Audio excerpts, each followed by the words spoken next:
Ladies and gentlemen, welcome. Today is the first tournament of this new Pokemon Go meta. We obviously had a massive move update with delightful days, and today, for the first time, we get to see what does this meta look like competitively. We've got some exciting stuff going on here today. And first off, we get to take a look at caster predictions. Caster predictions here. We have, I like an Adequince's prediction. Stunfisk, Primeape, I'll go back here for a sec. Giratina and Shadow Scizor. For Soph, Talonflame, Galarian Moltres, Dusclops, Diggersby. Dusclops, Diggersby should basically be every team. Caleb says Mandibuzz. I don't believe in Mandibuzz. Credilli, Shadow Annihilate, Diggersby. Shadow Matang and Dedenne. Wholesome, please get out of the kitchen. You are not cooking. Jellicent in a Dusclops meta. Trainer, please. Maybe Jellicent can cook. But, like, Dusclops is just so much bulkier. Shadow Scizor, and then for Butters, Shadow Scizor, Samurott, Galarian Moltres, and Primeape. I think Primeape's gonna have a very good tournament today. Yeah, B-Shock, unfortunately, it was work visa issues. The Dedenne disrespect. Dedenne is a GBL Pokemon. Yo, what's up, Boom? Welcome in. I'm calling my shot now. I don't think the good players are bringing Dedenne. I don't. I really don't. Its coverage is so limited in terms of it is a really risky thing to bring unless you want to play into RPS. And every team has Diggersby. Every team has Diggersby. I think it's a real risk to bring it. I do. Yo, what's up, Boygos? Enough Dedenne slander. Dedenne's an amazing mon, but people are heavily preparing for it.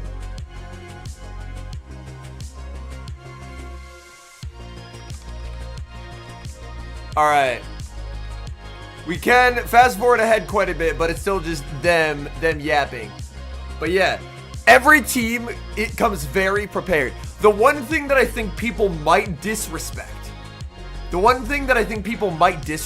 a little bit is Scizor. I think people may not give Scizor the respect that it deserves, and I think in the hands of a good player, Scizor could go far.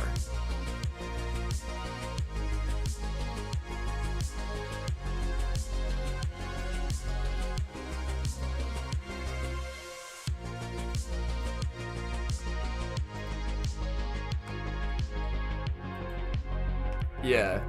Like, even against Diggersby, if you're able to, like, make a catch out of it, it's kind of very fine. So, it'll be interesting to see. I am very low on Dedenne for this tournament. I'm very high on Scizor. I don't think Scizor is going to have a lot of...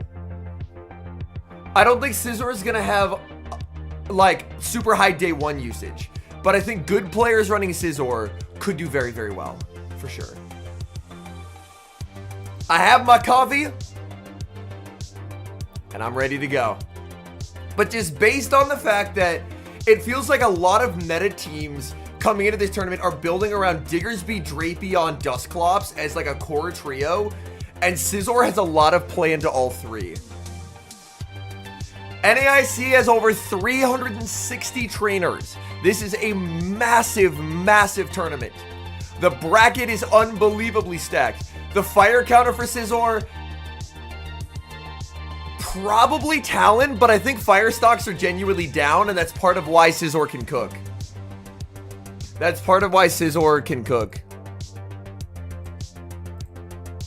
Is like, fire stocks are genuinely just down. But yeah, probably Kanto Ninetales. Soph in the booth, let's go! We are big Softo fans here at the Home/Henry stream. Terrific caster. Fortress is gonna make an appearance.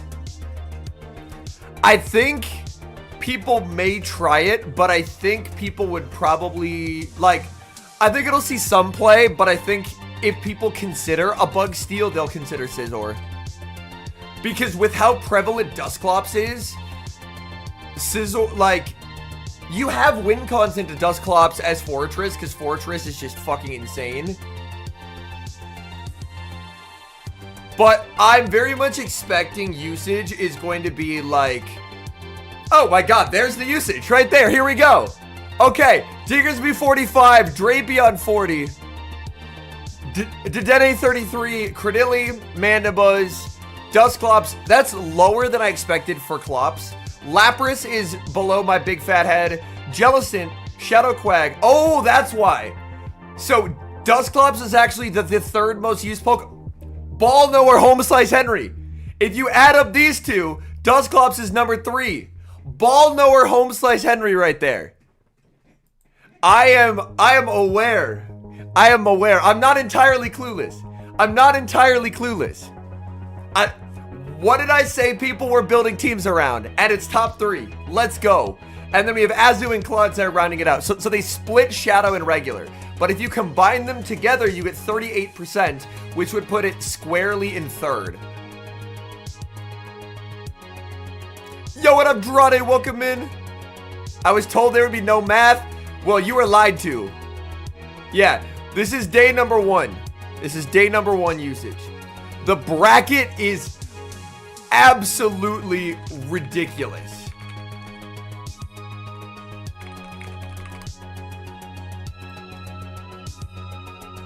Looking at the bracket, it is one of the most unserious things I've seen in my entire life. Let's take a look at this. Group A. Out of Pocket, Bird Power, 6'10 Hero, Allen, Bopper, Beach. Group B. Dunebug, Wadaj, my personal goat Mat Attack, Odin, Roachcha Babyface. Group C. Marto Galde, Chem Coop, Rockhaven, Hedonis, Dre Flames, Flying Pizza Frostfire. Group D. Colin, Shiny Dialga, Rick Flareon, Spartan. Group E. LNDS, Hard Jeff. Absolutely insane player. They Love Jai, an incredible battler from Australia. Dapper Discs, Septile Ice, Dr. Roast Beef, and Frankie. Group F, Rise to the Occasion, Shadow Brady, Sword Slash, Toasty Paw, Rick, Chen Yu, Tommy W. It's Axon and Rise to the Occasion in the same bracket. Oh my. It's Axon and Rise in the same group. Group G, Pato Man, K-Pine, Pokey Mango, Decibel Viper, C2U, Gerald, Sustenance Eater. Group H, Nighttime Clasher, Roberto, Eomero, Adib, Tryptonondo. Insanely stacked tourney. Insanely stacked tourney. My goodness.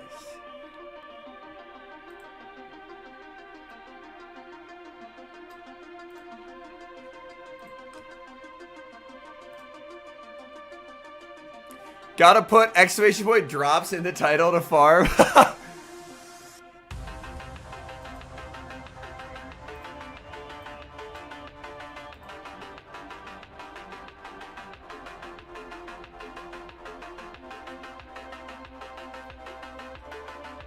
It's a different drop though. Like, the drop you get from watching on Twitch isn't this drop. It isn't this drop. It's a different drop. Yeah, it's an insanely stacked tournament. Any bold prediction on who will win it all? Definitely gotta be. I don't know if my pick is a bold one. I don't think it's a bold one. So by watching the Twitch stream, you get that one. But if you watch my Twitch stream, you get the GoFest one.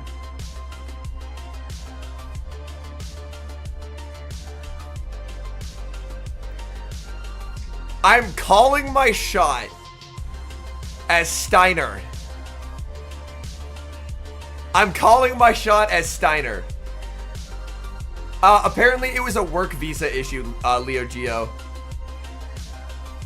So, unfortunately, a certified United States government moment. Yeah. I am calling my shot. It is apparently an absolute pain in the ass to try and get work visas for the US. Like, going back years and years and years. It's such a right pain. And apparently they had an issue with it. So, he's obviously allowed to come as like a tourist and compete, but he can't work. Which is really unfortunate. So, Marto is competing, but I'm calling my shot as Shainer. Shainer is unbelievably good.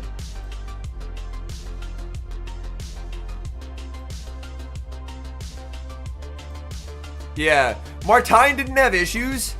I know Martine has worked here in the past. So maybe because he had a past visa, it was easier for him. I don't know how the process works. Yeah, Zombie, if you connect it to PTC, then you'll be able to get the drops. But yeah, incredibly lame that Marto doesn't get the cast, but... Chat, are you aware of just how good of a season Marto has had? Like, I was asked for a bold prediction, but anyone whose short list of people to win this doesn't include Marto are just a little bit clueless. Look at his fucking season, man. Lima win in October. LAIC win in November. Merida win in February, 7th at EUIC, and 1 Santiago. That is 4 majors wins in 1 season. That's never been done before in Pokemon Go. Oh, we have our first match of the day. Shainer PvP versus German Gaucho. Primeape, Diggersby, Mandibuzz, Shadow Drapion, Shadow Dusclops, and Tinkaton. And for German Gaucho, Talonflame, Shadow Jumpluff, Dunsparce, Walrein, Shadow Marowak, and Primeape. Taking a look at these teams, moveset on the Mandibuzz will matter quite a bit. Because obviously, if you have Air Slash, you have way more pressure into the Primeape and way more pressure into the Jumpluff. Whereas Primeape into Snarl Mandibuzz is actually fine.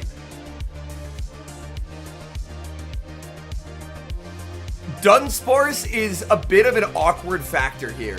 Obviously, he has 2 really good checks to it with the Diggersby and the Primeape, but outside of that, pretty soft into the Sparse. Drapion, as always, looks really cool. Obviously, Marowak is the one thing it doesn't want to see, but into everything else it has play. I love the setup they have for these worlds, man. It's so fucking good. All right. We are in HD. The best quality we could ask for.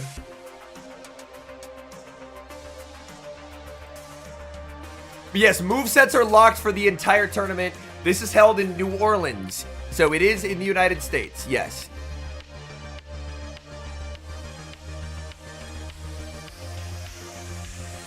I am well,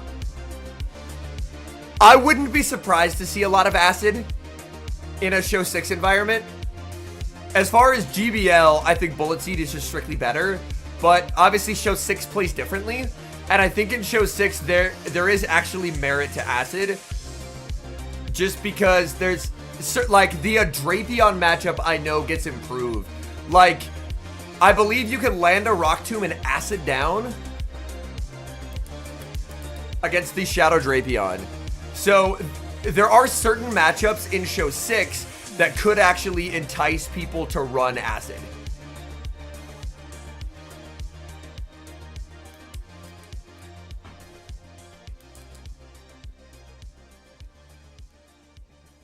Yeah.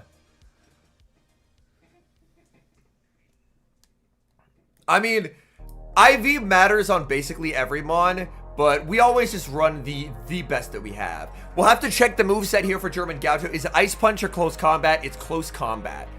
As the Drapion, ooh, we see a catch from German Gaucho right away. Oh no, Shainer didn't bring the Primeape, and he didn't bring the Diggersby. Uh-oh. Uh-oh. What an incredibly bold save switch from German Gaucho here. Zero respect for Diggersby or Primeape, and it pays off. Yes, it is with updated everything, Joe's Bug. Gonna try and run... Oh, I can run predictions on Twitch, can't I? Oh, the drill run catch! Oh my goodness! You didn't have to do it to him, Shainer. Oh my! We're off to a flashy start in game number 1. It is Air/Mandibuzz. And Shainer is going to be able to get a full farm down here. Okay. That's pretty nice. The issue is Primeape with energy can still potentially sweep this game for German Gaucho. Because obviously, he can very comfortably bring in the Walrein here. Walrein will get energy. So my worry for Shainer, even with that catch, is still going to be a bit uncomfortable here. As far as... that Primeape energy.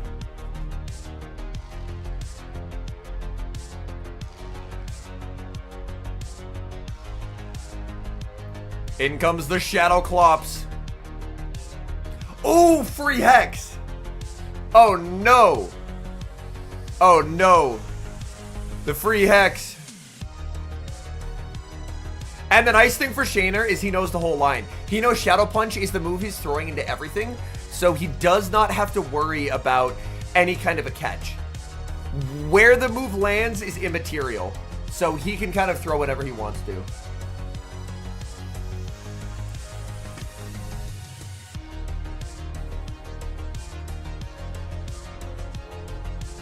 Ooh, very poor timing here.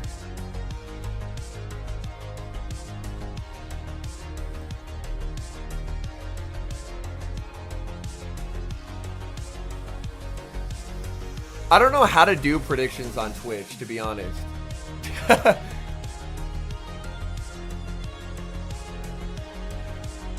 This is early in the bracket. Like, this is the first match of the day. So people throwing on... All right, thank you, Drada.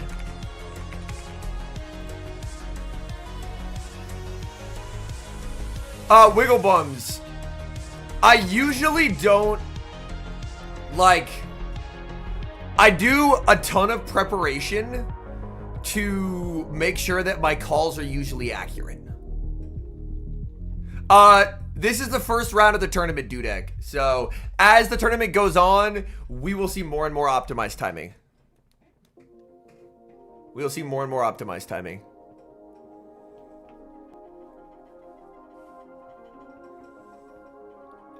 But yeah. Yeah, so Stan, for the drops, you connect your Pogo account to, like, you, connect your Pogo account to your, like, PTC login, and then you connect that to your Twitch account. But yeah, like, prior to every tournament, I do a lot of OGL scrims so I can understand the meta in terms of, like, what's good, what things are people trying to build around. And then on top of that, I do a lot of specifically for the Baltimore tournament, which is the first tournament of the new meta. I did a lot of prep work in terms of learning new counts and memorizing a lot of things, so I would be able to provide really accurate information on broadcast. I believe it does work on mobile, Brandon, yes. So this stream, you can get the Go Fest drops, which is like a Skiddo and 10 charge TMs if you haven't gotten those already. On the main stream, you can get more drops that give a Mandibuzz and an Elite Charge TM. Get your predictions in, Twitch chat. 22 seconds.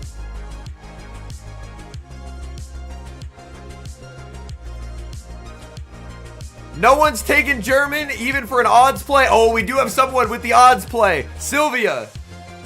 Game number 2, we're locked in. Primeape versus the Shadow Dusclops.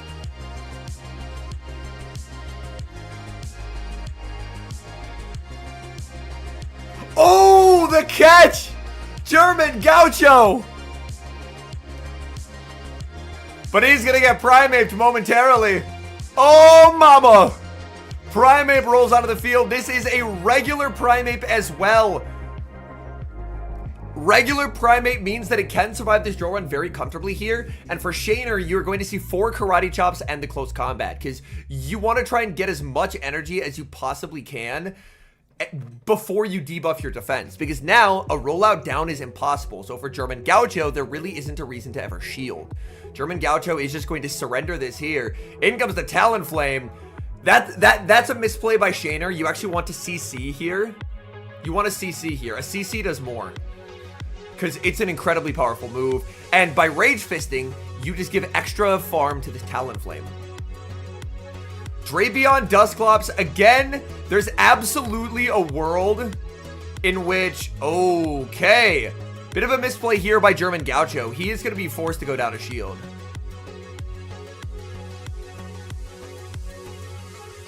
He can throw, okay, he does throw an alignment here. But this Primate energy is still really, really scary. Twitch.tv/Pokemon Go, Mahi, man.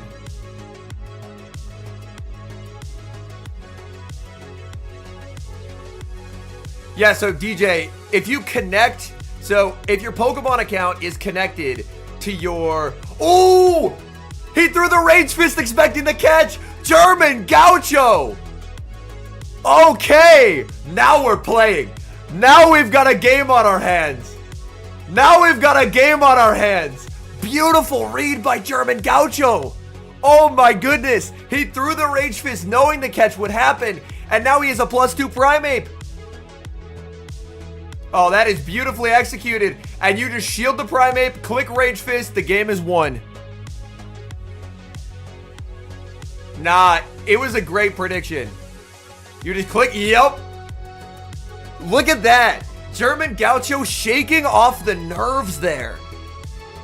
He definitely looked nervous in game number 1. In game number 2, he locked in. He locked in. Great recovery by German Gaucho. We're going to a game number 3, folks.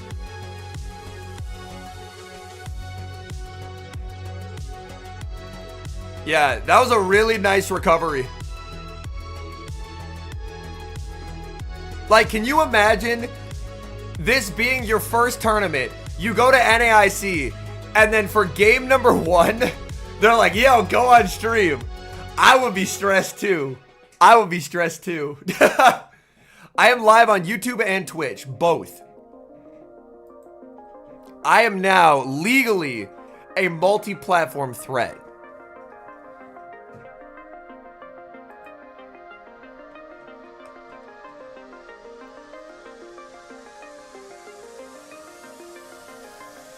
Yeah, Twitch does have predictions up, yes.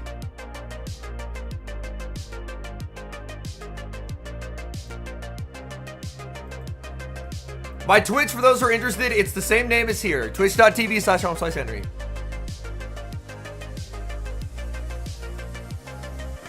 Either way, it'll be a very similar viewing experience. Thank you to all the new followers, by the way. Appreciate y'all. Oh, Mandy. He safe switches to Sparse again.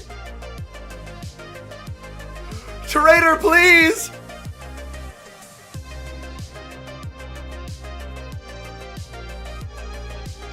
Got a Shundo Zacian. Yo, congratulations, JCL. Shainer will surely, like, let's see if Shainer CCs this time. Oh, we see a shield come out. Interesting. It is just the GoFest timed research, Jack. So you can only get the GoFest one once. But again, he will just do 4 in the move here. Yep. Very disciplined. And now he'll get a CC into the Talon.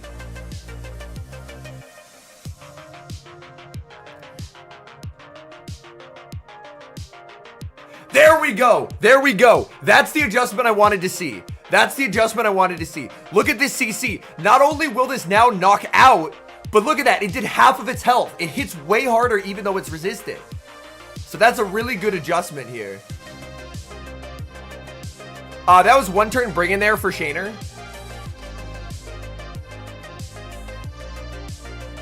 Oh, calling the fly is really nice. Yep. And the U's don't ever let him switch because he's mid-incinerate. And the game's over. Yep. He really needed to Rage Fist there because now he just loses. Thundershock Belly Bolt. I posted a video on it today. I think it's very good. Yeah. And Shainer knows. Shainer knows. Well, Juice, it depends. It depends. NA regionals are always a little suspect in terms of game state, so we'll see. I did not consider tending NAIC, no.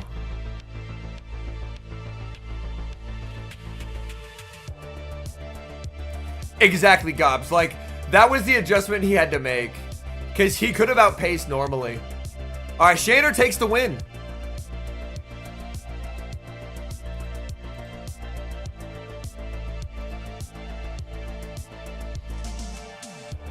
Alright, those on Twitch who predicted Shainer, enjoy your slices. Congratulations. 20 whole points for y'all. Nah, they got 320 total points. I cast instead of yeah, I cast instead of competing.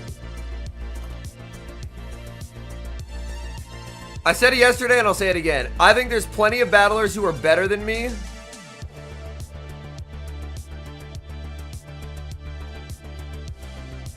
But I think what I bring to the booth in terms of play-by-play ability is difficult to replicate.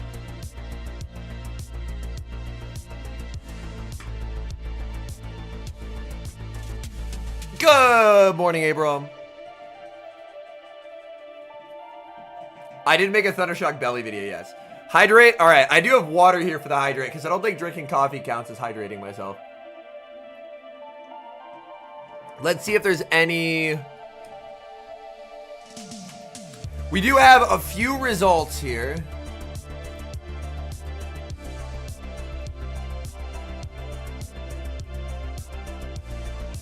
We have a few results from, like, the first round.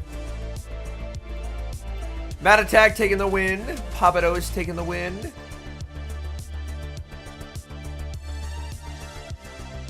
Has Group C started? Okay, Group C has started. A few results so far. I'll be streaming the whole thing, Leo. I'll be here all day. I'll be here all day. Can't get rid of me. Hurricane Kaz with the win. And oh, E started too. So Shainer will not play Dapper Discs. Ooh, Golf Professor versus CO.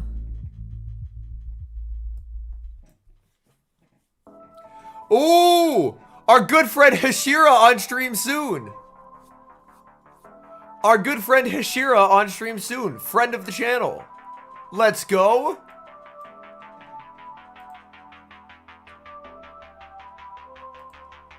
Yo, that's a dark convention center. Holy.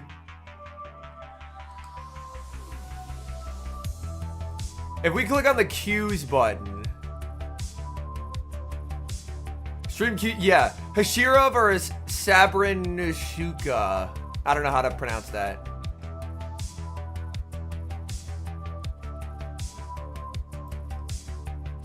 Yo, what's up, Bonage? Welcome in.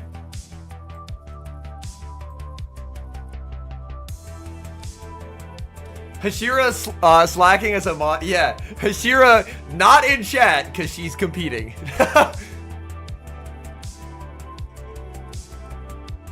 I'm really happy to hear that, Joe. That's kind of the goal of it, of those kinds of videos, is just to help people continue to understand, like, there is so much nuance and, like, levels to this game, and as you continue to work on it and slowly improve your skill and get better, like, that's the big thing that I tell people when they're like, damn, Henry, I want to get to a better elo. The biggest thing that I always say is, if you work on improving your ability, like your skill, how you play the game, those elo results will happen. Link for the bracket. Oh yeah, I will pin that.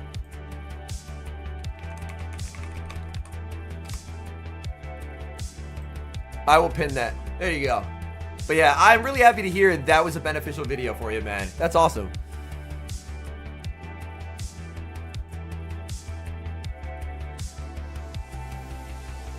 Bracket link, I'll throw it in here too. There's the bracket link.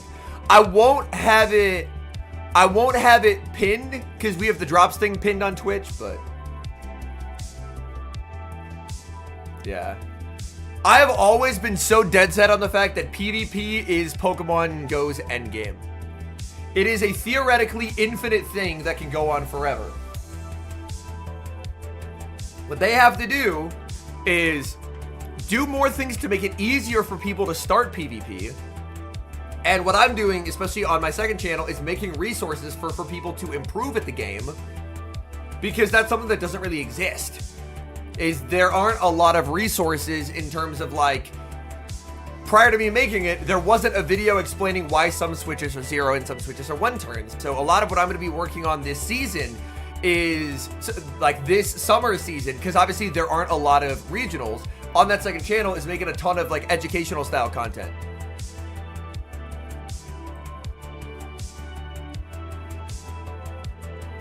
Yeah, I posted it in chat. I posted it in chat, Tiger. Yeah, like Scopely already, like with the Twitch drops and stuff, they've like that's how you promote the game, is you make it so people who don't battle like go to streams and watch battlers. They might find someone interesting or entertaining and drop them a follow and then watch them more and begin to learn the game that way.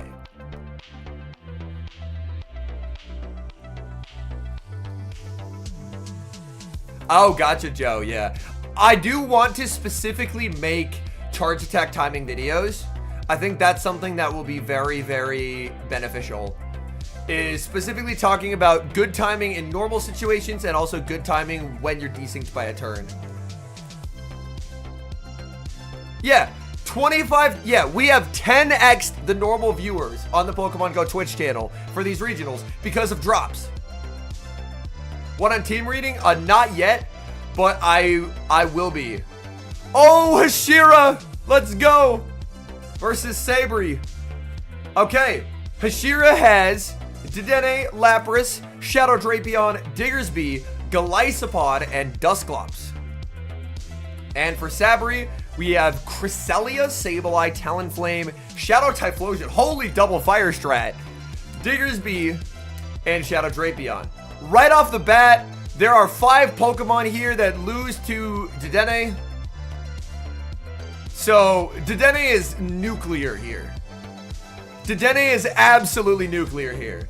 This is where, like, most people are bringing, like, 2 good Dedenne checks, so then it's really hard to bring. I think it's very easy to bring Dedenne here. Obviously, Dedenne into Drapion is neutral enough, but... Well, Samuel, there is Golisopod and Dedenne here, but... So there are some of the updated mons. But a lot of it is the updates have changed, like Dusclops is now everywhere.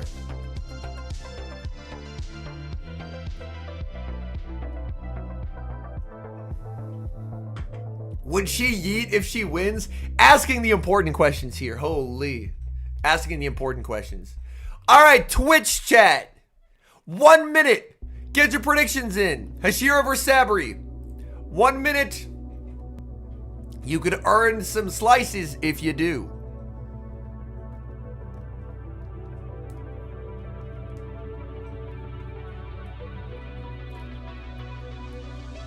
Taking a look at the team as well. Like, obviously, we don't know exact move sets, but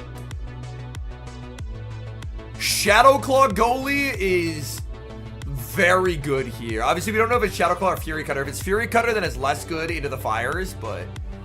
Ooh, Crescent of Daresby, not what you're hoping to see. Oh my god, the triple weak to Drapion line! Look at that! Look at that! That is well executed by Hashira here. taking advantage of the fact that she can outpace, and she gets her turn back. She gets her turn back. That's really, really nice. It is a Pokemon Go tournament, yes. In comes the Incinerators, and she lives the next Incinerate as well, meaning she will get 2 Aqua Tails. Aqua Tail obviously doesn't knock out here, but she is going to get a second Aqua Tail. She will get to fire off 4 stings and get the move. Look at that. Calm, cool, under pressure, not panicking and throwing on 3, taking all available poison stings. Taking all available poison stings. In comes Diggersby. Oh, it's Flame Charge Brave Bird. I mean, Diggersby lives any one move anyway. Oh, this is nice because she can throw 2 and a Fire Punch, and Fire Punch should actually knock out. I don't think Cresselia is a thing. I think Cresselia is just what Sabry brought, but I don't think it's a thing.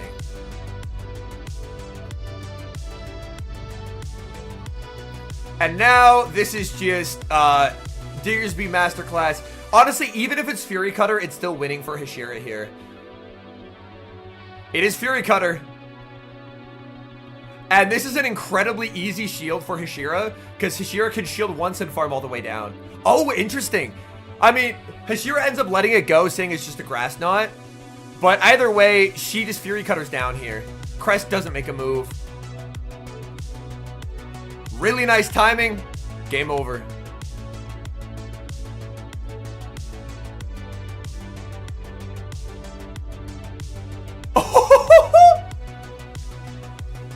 Bye, Typhlosion!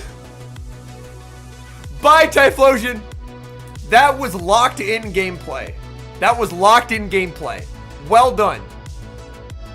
Well done. That was locked in gameplay. Yeah. Did that say 1 HP in a dream, by the way? That was supposed to be heavy damage. That was supposed to be heavy damage. Like, Hashira's a frequent leaderboard player, so this is the kind of gameplay that we expect to see, and it's really nice to see. Because obviously, it can very much be a scenario when you get on stage and the nerves cause misplays, but that was really calm, cool, and composed gameplay right there.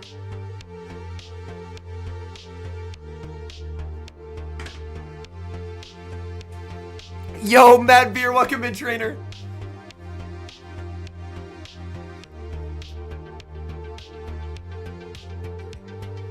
And just bang. Good night, Typhlosion. Alright. Sabry surely has to bring a Diggersby check this time. Alright, didn't bring a Diggersby check.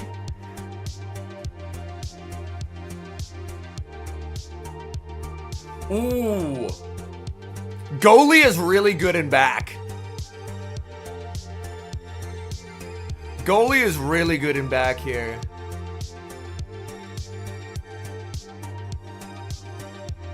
She just lets it go. And then she can just pivot. She probably just pivots here. There's the pivot out. Blasty B. This will end up with a goalie Sableye endgame.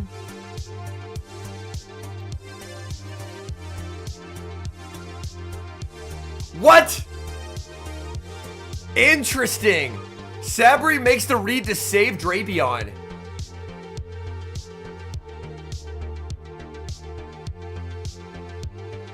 Oh, it's a returned Sable? Oh, buddy. That pacing is atrocious. Look at the team sheet. Oh, we do see a shield there.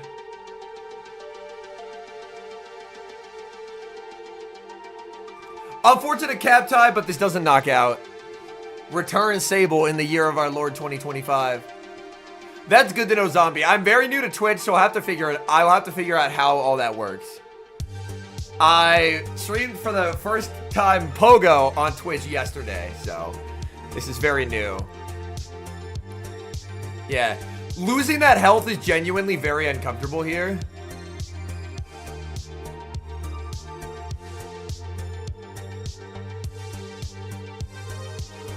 I am on Twitch as well, Mr. Mad Beer, yes.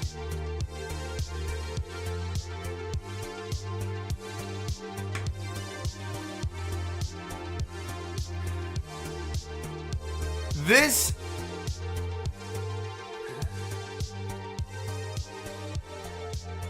Drapion energy is a little bit Monka. It is a little bit Monka for sure.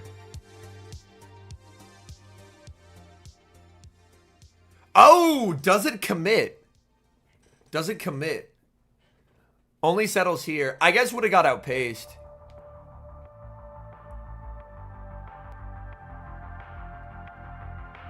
Just stays in. I appreciate that, Zombie. Thank you. But this Typh is going to be a problem, man. Yeah, Typh's just winning here.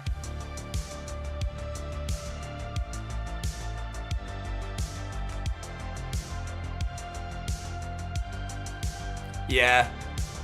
It's game over, unfortunately. The cap tie into the Sableye is what lost the game, unfortunately. The cap tie into the Sableye is what cost it. Like, that foul play landing just lost too much health. Return is a great move, but Sableye wants pacing when it's played.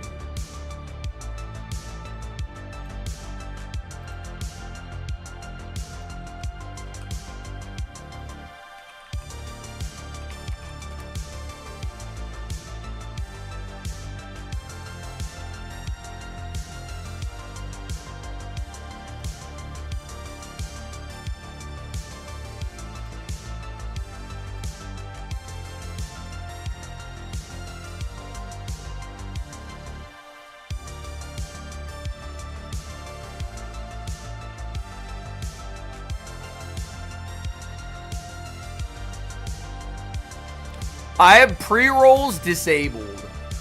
That is as far as I got. That is as far as I got.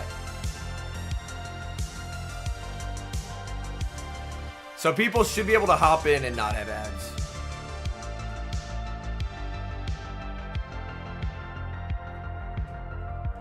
But yeah, even with like a 1 and a... Okay, same leads as last game. Do we see the bait here from Hashira this time? No bait. Okay. Sabry's thinking about it. Shields up.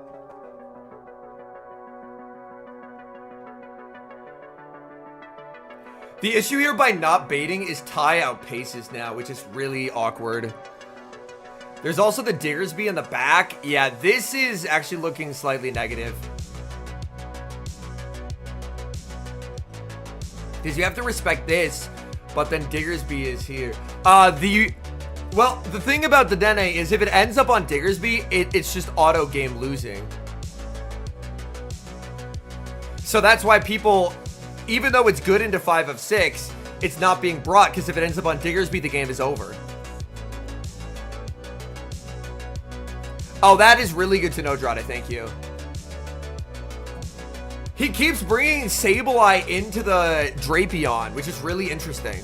Instead of bringing the Diggersby. Making the read that Diggersby is better in the... I guess worried about Dedenne, but Dedenne is not here.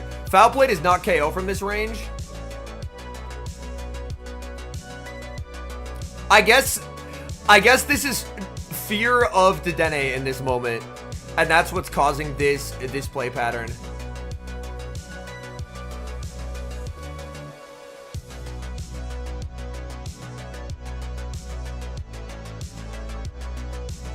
Oh, man. That Cyber Switch is just game over. Looks like we were about to click a Scorching Sands. So just praying for a debuff, I guess. I mean, this matchup is so cooked as Diggersby. Like, trying to fish for a debuff. Maybe if you got that first, but you're not going to get it first. You're not going to get it first. The move already landing. No debuff comes through.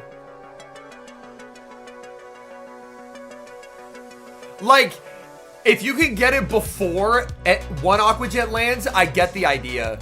But an Aqua Jet had already landed, so you just have to cope for Fire Punch and still losing.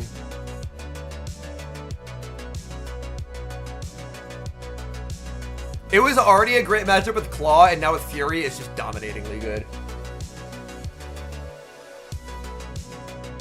Alright. Hashira with the on-stream win.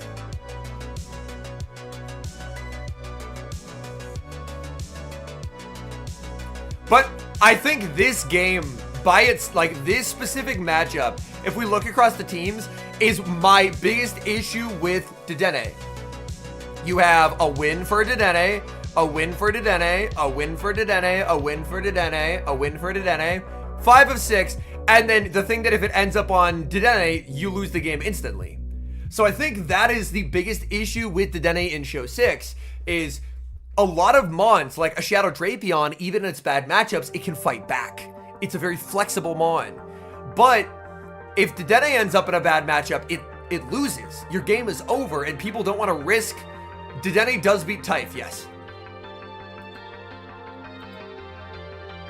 Like, people don't want to risk their tournament life getting a Dedenne on a ground type.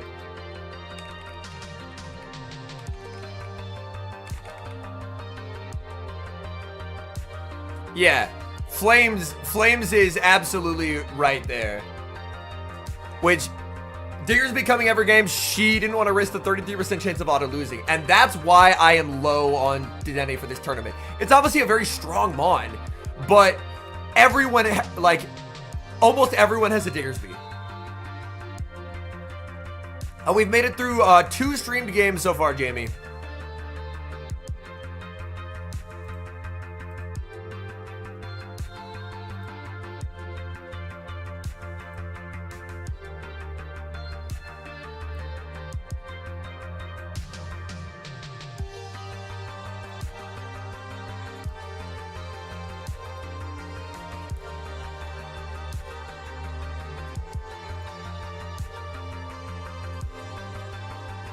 It is a 3-day tournament, yes. Day 1 today, up to top cut. Tomorrow, top cut all the way to top 3, and then top 3 are Sunday morning.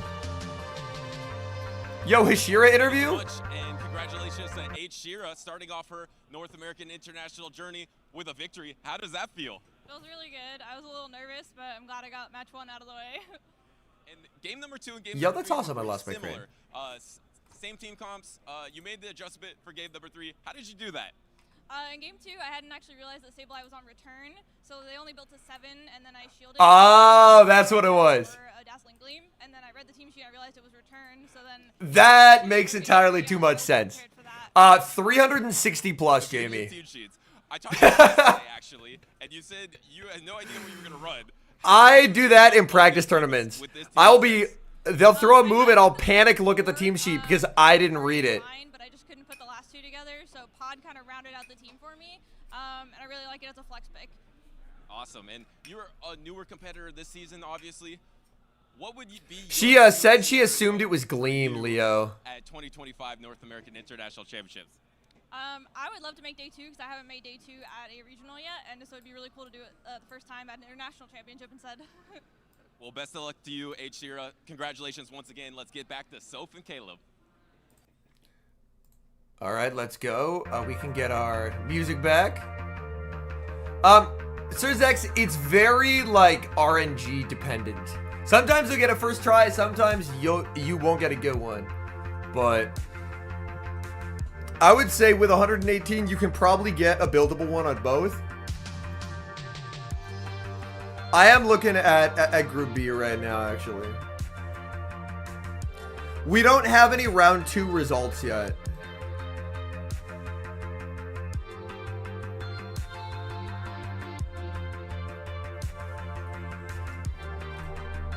Yeah, we don't have any round 2 results. Let me pull up the bracket.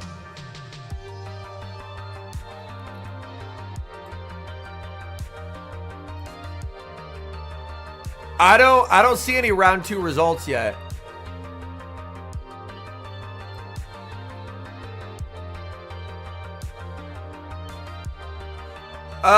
No upsets so far, but we've only watched 2 games so far, so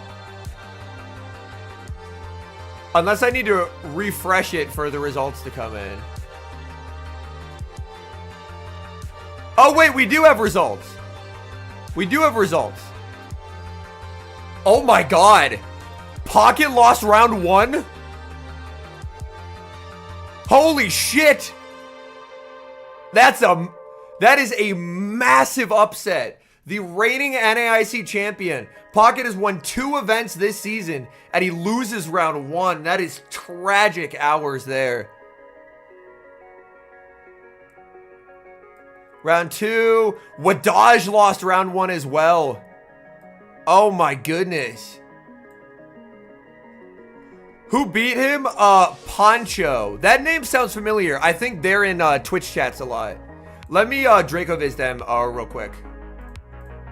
You Poncho. Who are you? Their best lifetime placement is a 13th at Sacramento. They do a little boards, but they aren't like a boards grinder. But that's a huge upset. There were no upsets yet, but I didn't refresh it. I didn't refresh it yet. Apparently, I had to refresh it. Normally, the bracket just goes without it. Athi versus Mad Attack. I'm going to need Mad Attack to lock in here. Mad Attack now has a free path to semis if he can get through Athi. Ooh, Roachcha versus Telegraph Train. Marto had a no-show as opponent. Kem Coop doing well. Rick Flareon holding it down for Australia. Spartan, Grey Battler. Septile had a no-show opponent.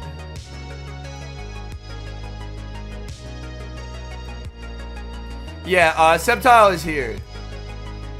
Where's Firestar? Okay, Firestar is down in Group M. It is the first tournament since the update, yes. Holy shit. That means that both of the 2023 and 2024 NAIC champs lost round 1. That's actually crazy work. Ooh, Tryptonondo. Oh, we have a Scizor sighting, chat. Tryptonondo, one of Europe's finest. Swampert, Primeape, Diggersby, Jellicent, Shadow Scizor, and Shadow Drapion. I played him a lot in Go Battle League. He's a very accomplished Go Battle League player. I don't know how well he's done in Show 6, though. Obviously, Show 6 is a different beast. Tryptonondo.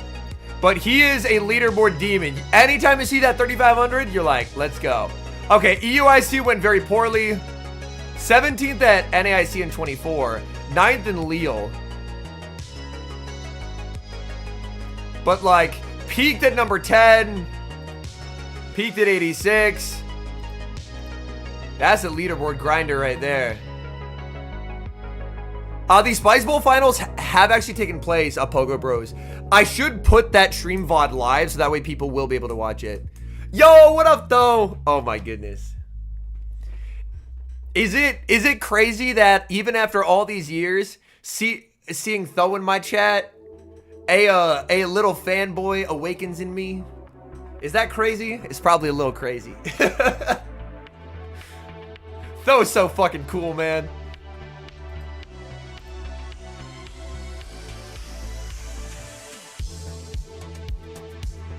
And for Ziva, we have Lapras, Dusclops, Galarian Moltres, Stunfisk, Diggersby, and Annihilate. That Galarian Moltres makes a Swampert a really awkward bring. Because Moltres and Lapras are both so strong into Swampert. Because it's regular. If it's the Shadow Swampert, I mean, since it's the regular Swampert, Moltres has to throw. But it's still like the fast move pressure puts it pretty nicely into fly range. But as the regular Swampert, the Lapras matchup is so horrific. I think Primeape is really nice. But Primeape into Fisk is cooked because Fisk can actually live a neutral move. Like, I hate being the Primeape against the Fisk. Y'all, thank you, Bennis. Welcome in. Ooh, Drape into Molt. This matchup is so much more fine for Molt this season.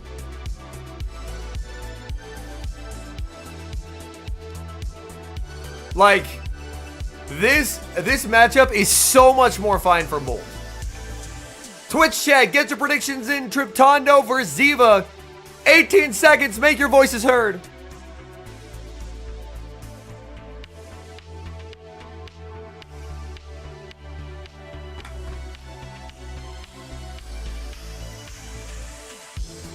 Out comes a Stunfisk save swap. Yo, Trip, rebank this energy and swamp this man. Rebank this energy and swamp. Oh, we didn't rebank. Trip, please. Trip, please. Oh, he overfarms and then he's forced to give up a shield. That's awesome, Misha. Congratulations. Yeah, Ziva's beard game, by the way, insane. Holy. Generational beard game on our screen right now. Yo, good morning, Chubalito.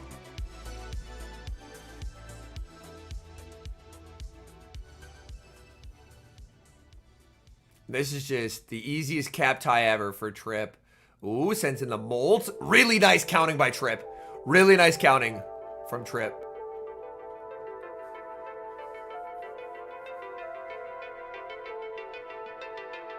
And Swamp will get a move into Clops too. Ooh, mama.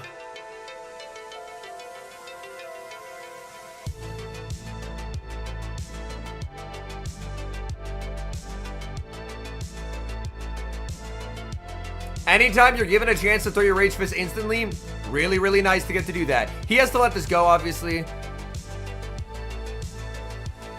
So that is a really good no shield by Ziva. Because obviously, future ones do more, so you have to no shield the first always. And he will actually outpace here by a turn. Slightly uncomfortable for Trip, just because the Stunfisk, I believe, is 2 off a move. Now here, I actually wouldn't have hated him throwing 4 in the move. Yeah, because he's just going to let this go and outpace now.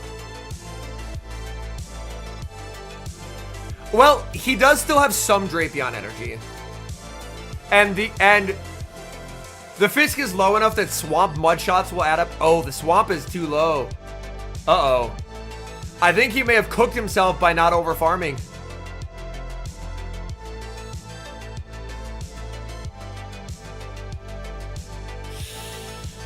Oh, no! Every battler knows that moment of when you don't see the fast move sneak and you're like, fuck, it's a cap tie. Thunder Shock versus Mud Shot. Come on, Trip. Oh my god, he wins. He wins! It's a tie! Oh, it's a tie! Oh my goodness, it's a tie. No shot. Alright.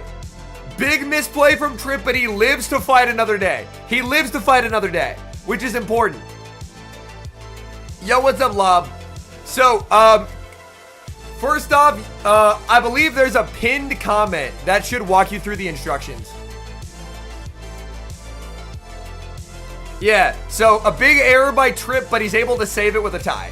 So, not bad. You would always rather that your losses don't end up biting you. Like, your misplays don't end up biting you as a loss. But yeah, also, we have reigning world champ, Mr. Yakai, in the chat. A tie is basically more or less ruled as a rematch. The thing that I want to note, though, is Trip not refarming on the Drapion before punishing with Swamp, because Swamp is obviously an extreme hard counter to the Fisk. But that was another scenario where if he refarms before sending in the Swamp, he, again, would have been in a good spot, because as we look across Zifa's team, there is nothing here that, like, Azu's gone. So there isn't anything to wall off that energy. So it's just an opportunity to get free energy that he missed out on. Never participate in any real tournament this season, old school player. That's because you don't have to. Because you got your world's invite by winning.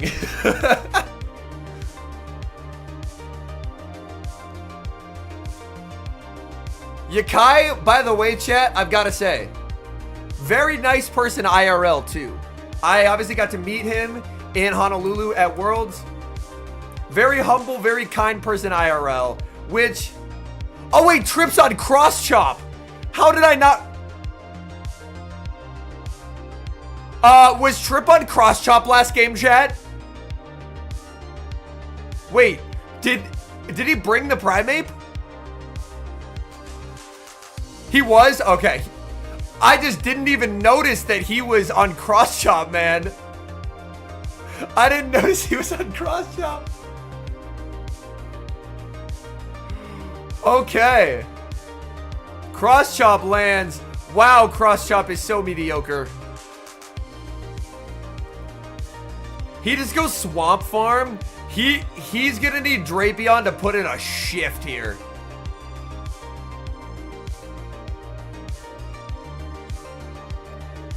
He's gonna need Drapion to put in a shift. Honestly, okay, it was cross out previous game as well. Thank goodness. I was not. Uh-oh. This is actually unfortunate for Trip. Because he really needed Drape for Lapras. Swamp is bad into Lapras because 2 Sludges don't KO unless you're a Shadow.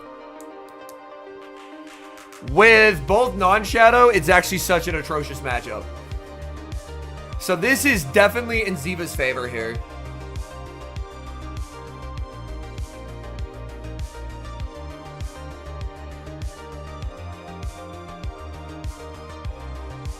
And Trip now has the choice to make. He's gonna let it go. You can overfarm. You cap tie here with the Shadow Punch. Oh no! Uh-oh. Uh-oh. We are seeing uncharacteristic misplays here from Trip. Again, it's a big stage. The nerves have to be very high. Okay. He has a lot of energy. He will leave with a crunch. Ziva's just gonna let this go for sure. But he can bring in the Fisk. Okay, he is just looking to snipe down a potential Fisk bring in.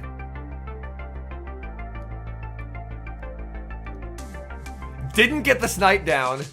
But this matchup is so atrocious for Swampert. Like, look at this sludge damage. It's so bad. It's so bad. This matchup is terrible. I tried to warn y'all. Like, Swamp is sick. The Lapras matchup will make you biblically crash out. It's so bad. The only way Trip has a chance is if Ziva shields this move for absolutely no reason. But Ziva's never gonna shield this. Yeah. Ziva shielded?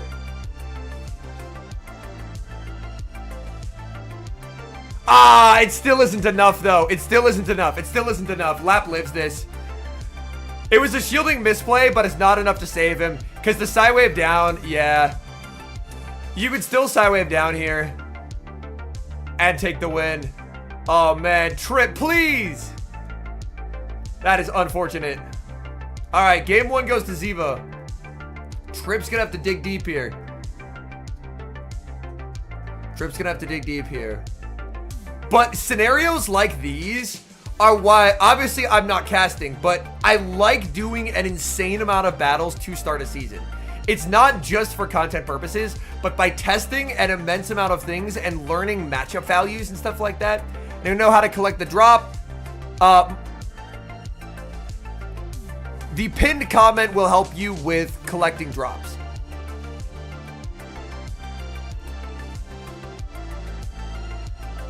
But learning those matchups is really helpful from a casting sense and also just to be able to understand the meta interactions there.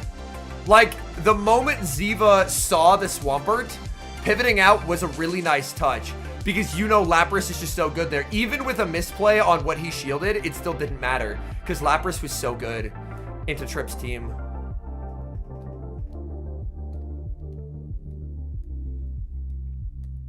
Yeah. And especially with Dedenne being fake in Show 6, it makes Lapras so much stronger. Dedenne being fake and Malamar leaving. 2 big pluses for our good friend Lapras. And also, Lapras absolutely cooks Dusclops. If you thought the Swamp Lapras matchup was sad, chat, I gotta show y'all the Dusclops Lapras matchup. It's so bad. It is so bad. Why am I not casting this? Great question. Oh, I accidentally opened the chat there. We don't want that. Scizor into Fisk. This matchup is definitely uncomfortable. Like, this is not where you want to see it. The swamp, safe swap. He's so fine with getting chipped here. He really has to hope Ape comes here. Why is Ziva staying? Ziva staying really confuses me.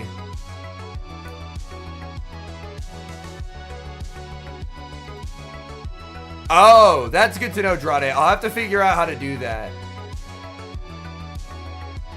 The Lab Klops matchup again, please. No, yeah, it's so bad. It's so bad.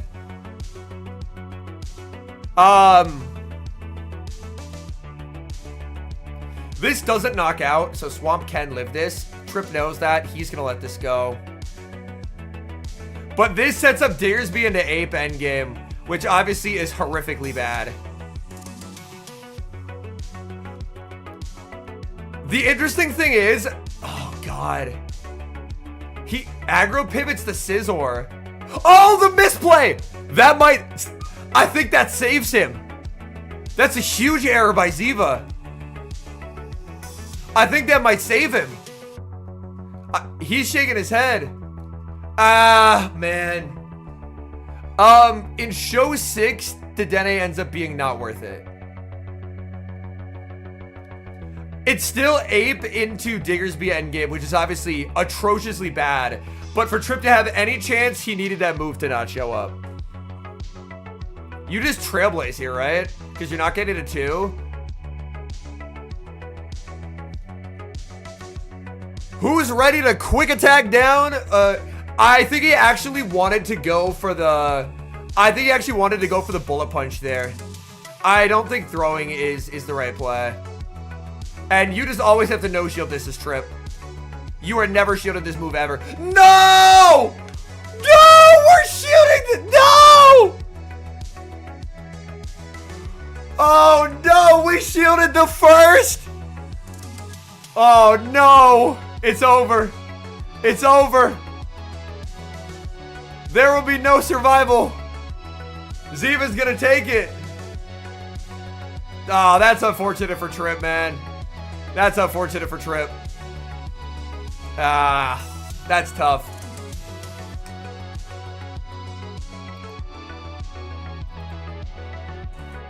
Is it in moderation settings?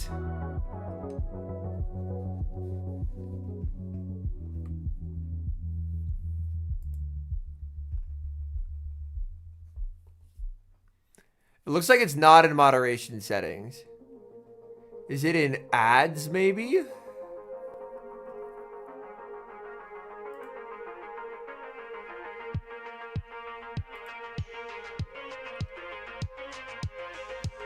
I'm trying to find this, but I'm not able to find it.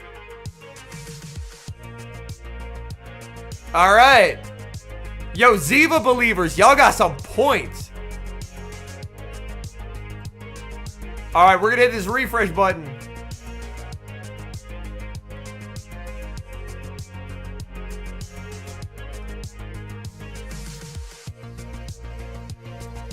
Bopper advancing.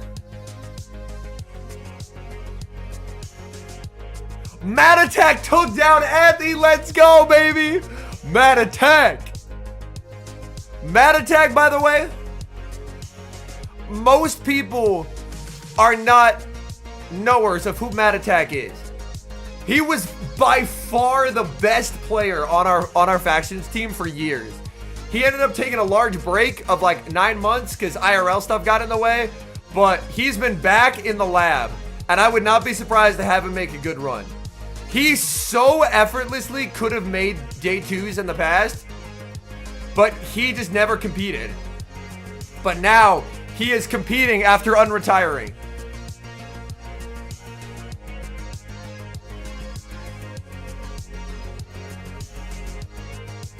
No result here. Dre lose round 1. That's a bit of a surprise. I think Frost was having some medical issues. Yeah. Do y'all know the crazy thing? Both reigning, like 2023 and 2024 NAIC champs lost round 2. Pocket lost his first match, so he's in losers. And Wadaj lost his first match as well. So both of the previous 2 NAIC champs lost round 1. Insane occurrences. Colin is going to be playing its garbage, baby. Rick Flareon. Spartan versus Andy. Yo, what up, Hugo? Welcome in. Hard Jeff. Ooh, Mamba losing round 1's a bit of a surprise. They Love Jay, or They Love Jai. I'm pretty sure it's They Love Jai. Or, I'm never quite sure, bro. But he is really fucking good. He is from Australia. Golf Professor lost, so Septile versus CO. As of yesterday, I do, Hugo.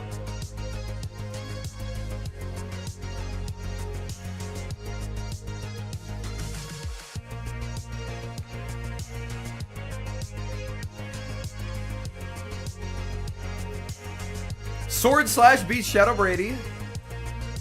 Axon won his first round. Ooh, August lost round 1. That's an upset. Tommy versus Hashira. Winner plays Chen Yu.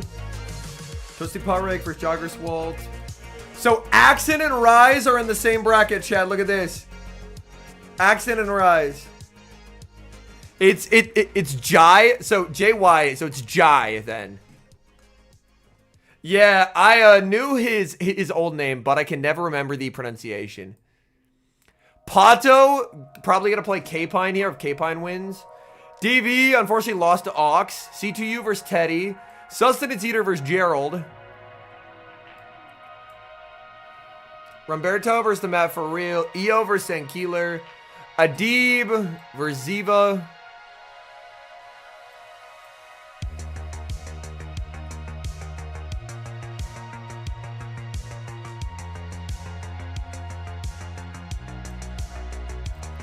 So far, we've had some really big names go down.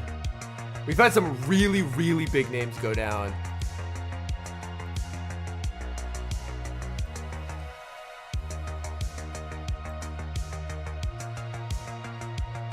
Got mad on my friends list after an unfortunate pair with him, an attorney. Yeah. And the crazy thing is, Bearpaw, is this is Matt after like close to a year-long break.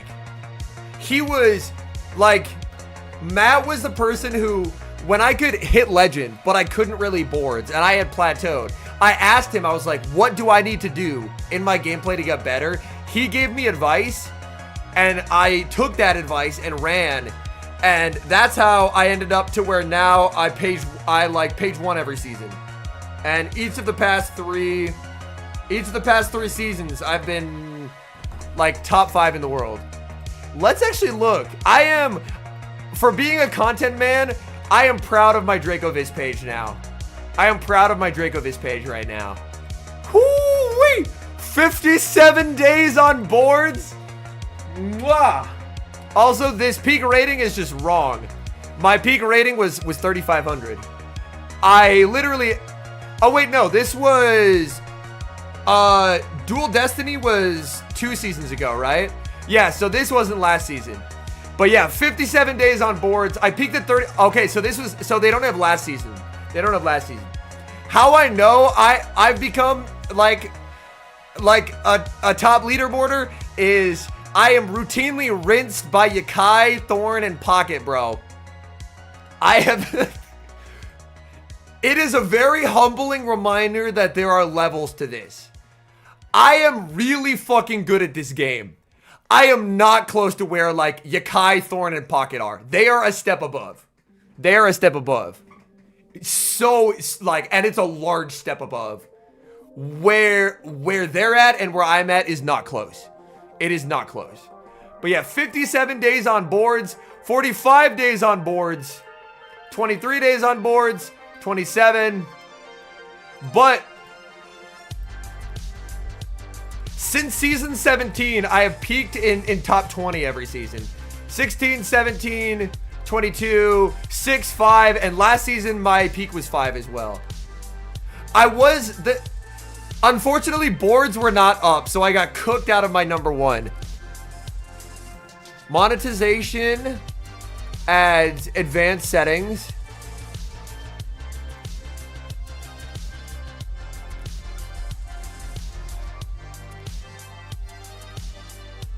Oh, I have to turn on. Oh, I have to turn on chat notification for mods. Okay, that is done. Thank you. I was the second expert in the world last season, and I was and I had a higher elo than the first guy, who was an incredible Japanese player. But boards weren't up, and I got robbed, and then I didn't get back to 1, so I didn't get my screenshot.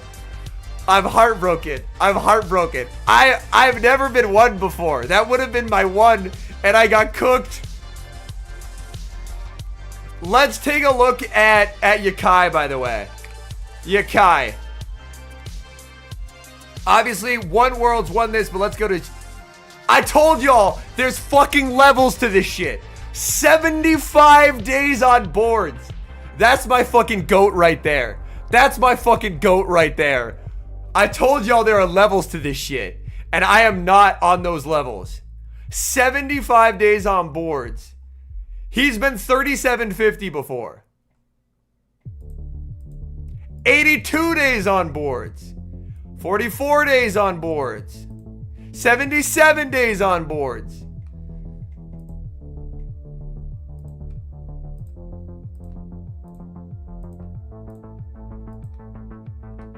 Season 11, so like 3 years ago, finished rank 1 on boards at 37.59.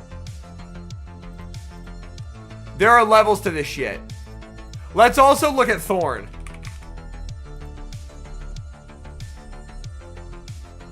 "67 days on boards, 33 days on boards, 33, 12. And this is with him still doing the sublock thing, bro. He was still doing the sublock. Like, I am good at this game. I am not their level. Not close. Weedle is another one. Weedle is an absolute leaderboard degenerate.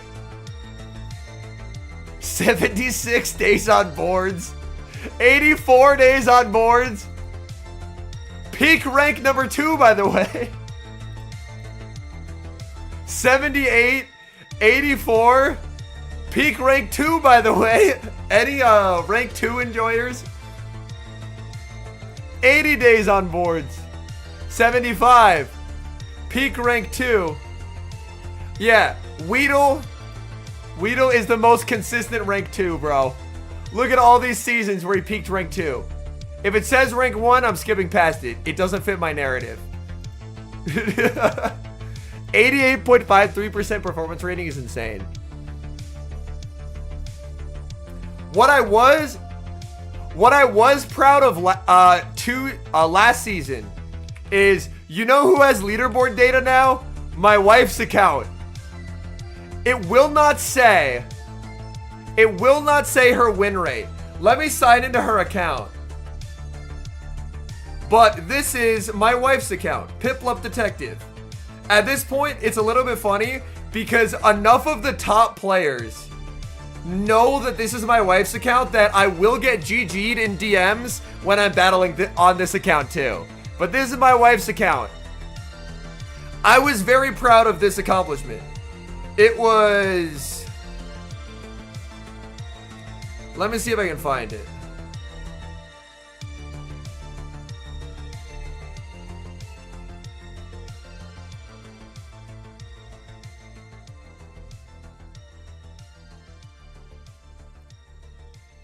Performance rating means like how consistently were you on boards. Bro, Gate kept me on his wife's account last season. Piplup Detective is ruthless.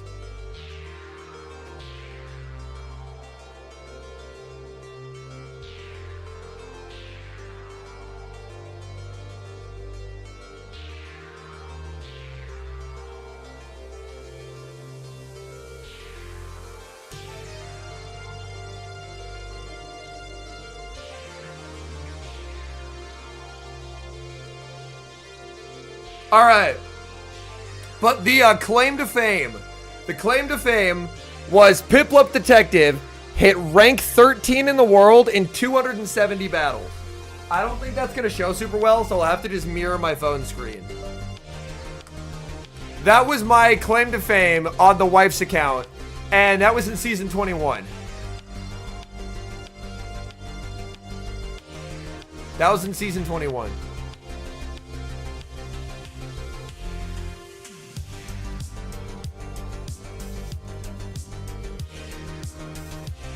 All right. There it is.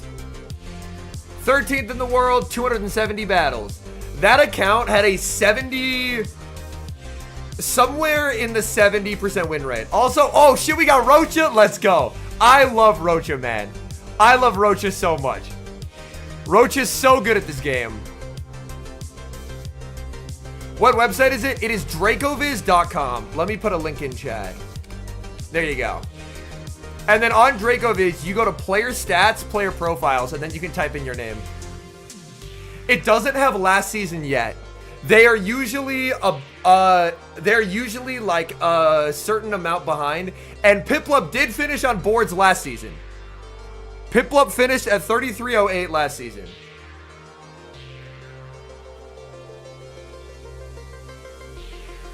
It gives me something to do after but last season was I checked off my goals. I 3,500'd on my main account, and I got both accounts finished on boards.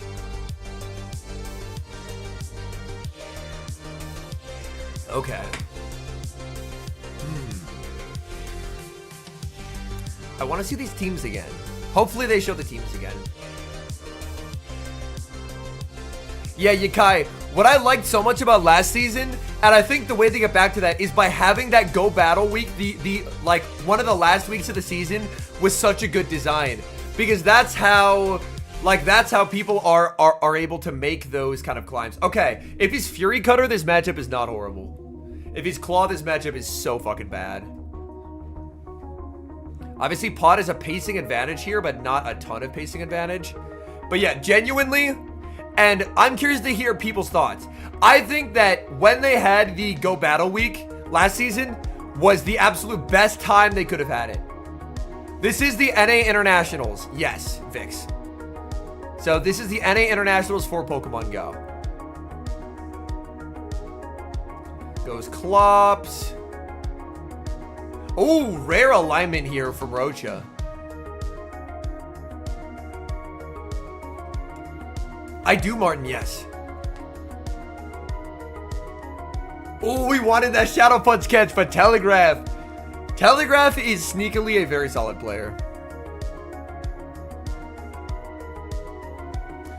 But yeah, this matchup is a losing one for Daresby, so failing the catch is a bit unfortunate. A week with only Ultra and Little Cup. Oh my god, that sounds so bad. I also think that last season's GL meta was the best GL meta we've had in such a long time. Because of how uncountered Shadow Malamar was. What it came, Dracoviz only shows people who have competed in regionals or who have made it to leaderboards. So if you haven't done either, then you won't have a Dracoviz profile. Or if you only did it for the first time last season's data hasn't been added yet because it's a community run site.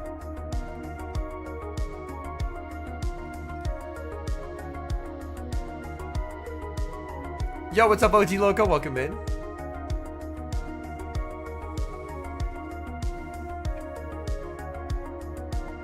Yeah, Tink Malamar. Yo, what's up, Minnie? Welcome in. Yo, Minnie, are you excited for Worlds? Yeah. Last season was really, really good in terms of an OGL meta because with how free Shadow Malamar was, in the vast majority of circumstances, games weren't decided on alignment. They were decided by who is the better player, in my opinion. Just because Shadow Malamar was so incredibly busted neutrally that it really came down to just, you could play your way out of some heinous alignment because of how busted Malamar was. And this season, I think the meta is less good. Obviously, time will tell. But I think the meta, I'm sad that Malamar is gone. Malamar having checks means it is a worse meta in my book. Oh, Roachcha got one turn there. That's so shitty. Gotcha. If possible, I would try and get that applied as early as possible for the visa stuff, because I know that stuff can take a bit. So obviously when you have the time, if you can start the process as early as possible, I've heard that can be beneficial.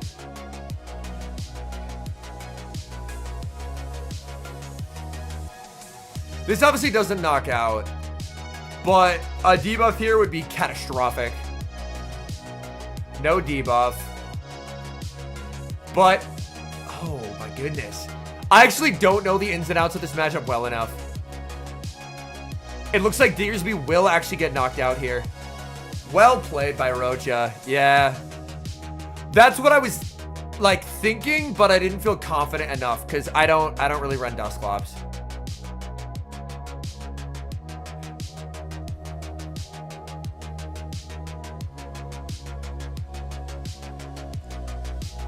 Yeah, I think I would have preferred another season of Malamar, and then they could have done the bug buffs in September. Yeah, Fury Cutter, Galysopod, Standard Diggersby, Acid Credilli, Dusclops, Shadow Sableye with Gem, and Air Slash Mandy.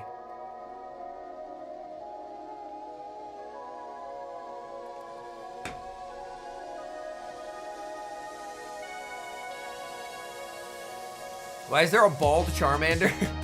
Asking the important questions. Worlds is in August. Worlds is in August.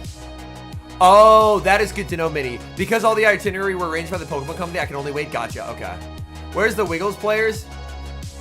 I don't think Wiggles has a place here.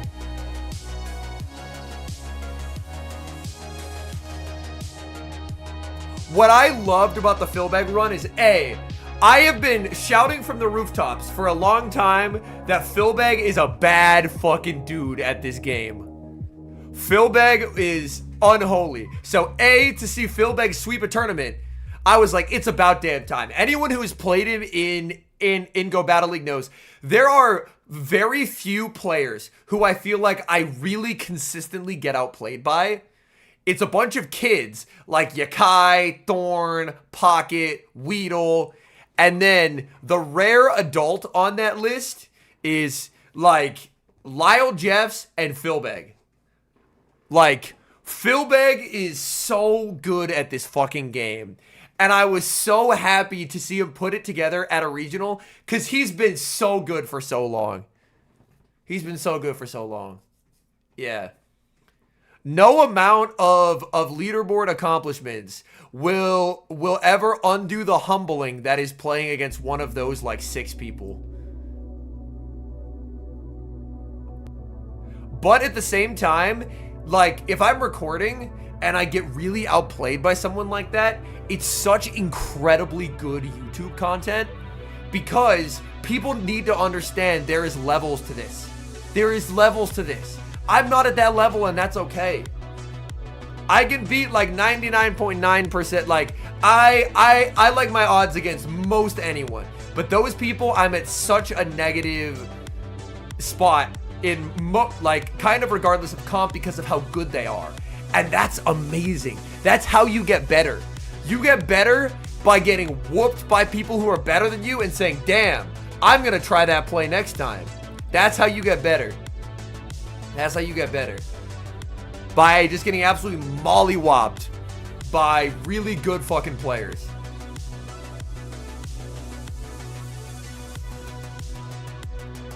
Bedshark, because Yakai is the reigning world champ, Yakai is auto-qualified for Worlds already.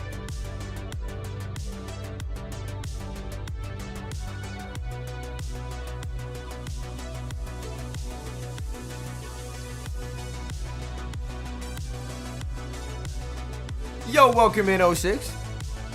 Yeah, that Dusclops put such a dent into this team.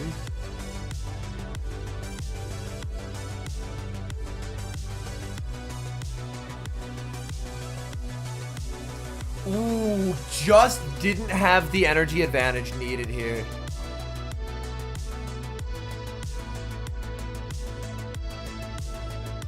This is a certified acid moment, by the way. Ooh, goes for the Brave Bird. He's thinking about it. If he shields, he's in a really nice spot. Oh, gets the call right.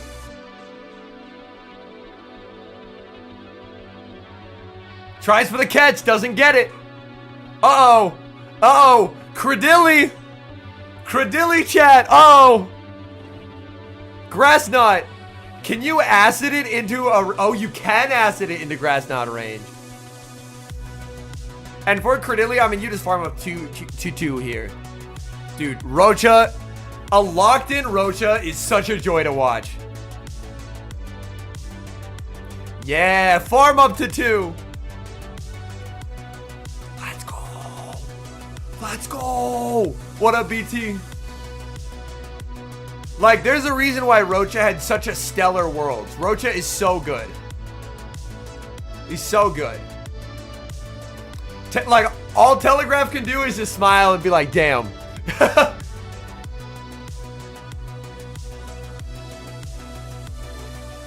But that is a scenario where Acid was really good for him. Because Acid obviously was easily able to farm it into a range where he could knock out with a Rock Tomb. Leo says, Locked in Roachcha fucked me up on stream at World Super Nice Guy. Yeah. Locked in Roachcha is so sick. So sick. All right. Hitting the big refresh button. Still no results here.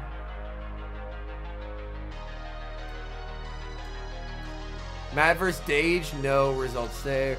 Ooh, Odin vs. Pizza Man. Stream queue.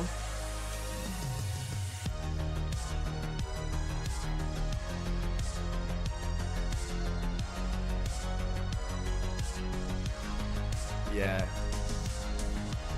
Roachcha, but hold on, chat. If y'all speak Spanish, or even if you don't, Roachcha's a very good follow on Twitch. I speak no Spanish, and I still watch the hell out of his stream. I'll put a link to his Twitch in chat, so that way, if you're not following it, y'all can go follow it. If the score is 0 to -1, then it means that someone no-showed. But yeah, so if people want to drop Roachcha a quick follow, I put his link in both chats. I don't speak a word of Spanish. I mean, look at me. Y'all know I don't speak a word of Spanish, and I still watch Roachcha because his gameplay is so good.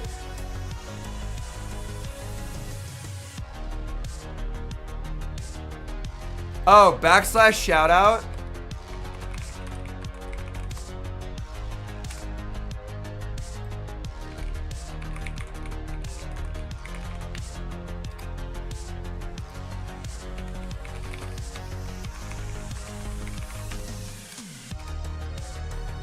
Okay, bang, easy. Well, Marcel, I took several years of Spanish in school, but that was over a decade ago. That was over a decade ago, brother. It has been a long time. So, the one thing I'll say about Spanish, I can understand, like, I can pick a few words out of every sentence and have, like, a small understanding and, like, from context clues of watching someone play Go Battle League. But I cannot speak even a word of it, if that makes sense. Like, very, very base level. Henry got the Ong debuff? Yes. I am an old man. Rarjeff versus Jai would be a sick matchup.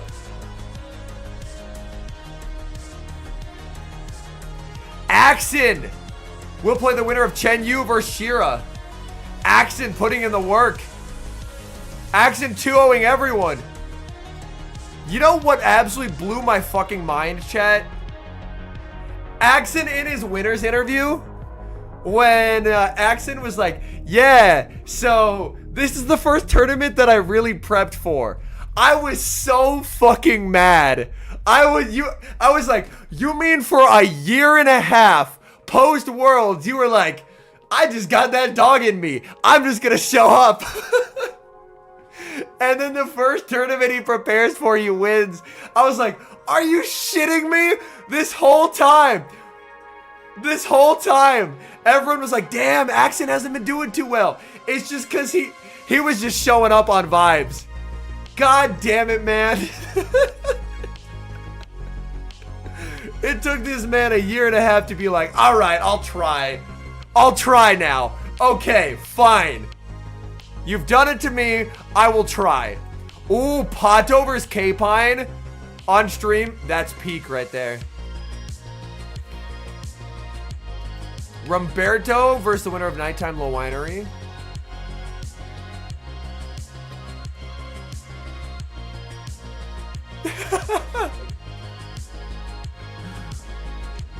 People were talking reckless.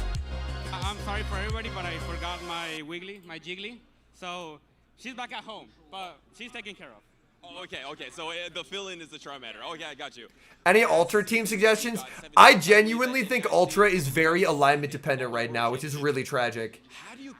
I think a nuclear core that I'm intentionally not making a video on is the current like uncounterable core is Zygarde plus Thundershock Belly Bolt. It is absolutely unholy how good that is. But genuinely, if you don't have a Zygarde, I think running 3 Belly Bolt counters is really solid. Like, Wheezing Critily Guzz is a really solid team. You could also run Tentacritily Guzz, Tentacritily Zygarde, Dragon Tail Steelix Food. I mean, Dragon Tail Steelix is so uncommon that you're kind of okay with that. You don't have a Zygarde done? Honestly, Tenta Guzz is also very solid. Zygarde plus... Yo, what's up, my setting, Lapras? Yo. Chat. Not only do we have the world champion in chat.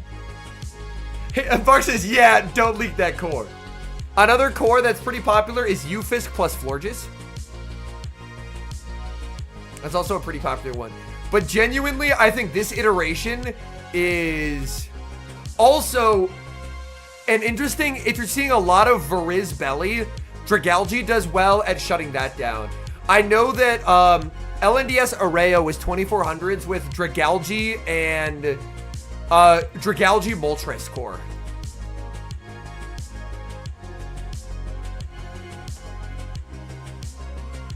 But yeah. Odin versus Pizza Man. Mandy, Shadow Quag, regular Scizor. Interesting. Primeape, Lapras, and Cradily. Oh my god. There's 5 things weak to Cradily, and then a Shadow Ape. There's... Oh no. Oh no. There's 5 things. The one thing that I'll say is I do think that,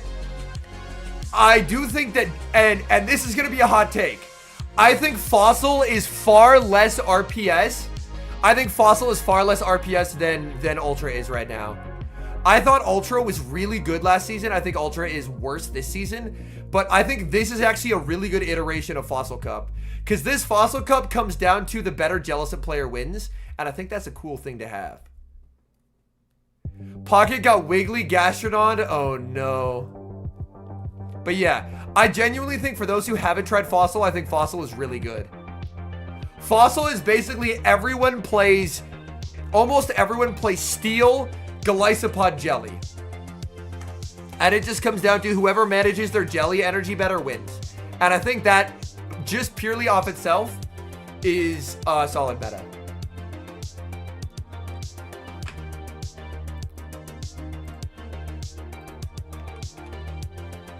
Odin, by the way. Oh, Odin changed his name.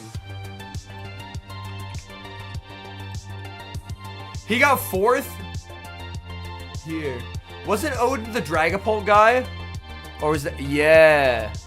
Odin got 4th in Gdansk with a Dragapult. But I think it basically just comes down to energy management on Jelly. Because this is a meta where among the good mons, Ghost is unwalled. It's why Golisopod is on Shadow Claw. And it's why Jellicent obviously is very good. But Ghost is basically unwalled among the good mons. So it basically comes down to whoever manages their jelly energy better wins. Annihilate into Quagsire.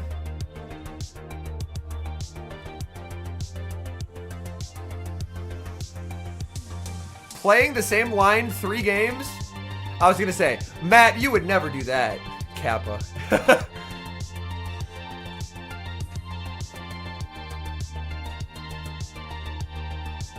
As Quag, can you no-shield this and make a move? Odin seems to think he can. Oh, he does.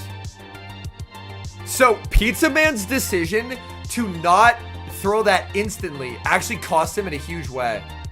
So far, the Mandys we've seen have been Air Slash, yes. But when he sees the Mandy, he's going to pivot here. Oh, he took the Air Slash? That's a huge mistake.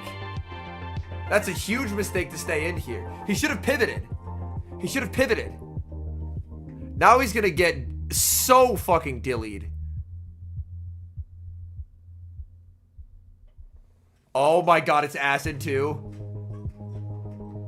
They're both acid. Oh, brother. I don't know the acid matchup well at all. But Credilli for Odin seems incredibly good here.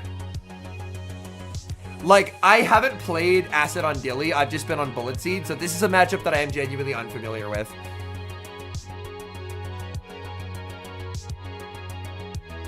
Yo, these acids are adding up so fucking much. So he's gonna go for a Grass Dot into a Farm Down. The music playlist, it's by Bearded Beats, and it's called Glitchscape.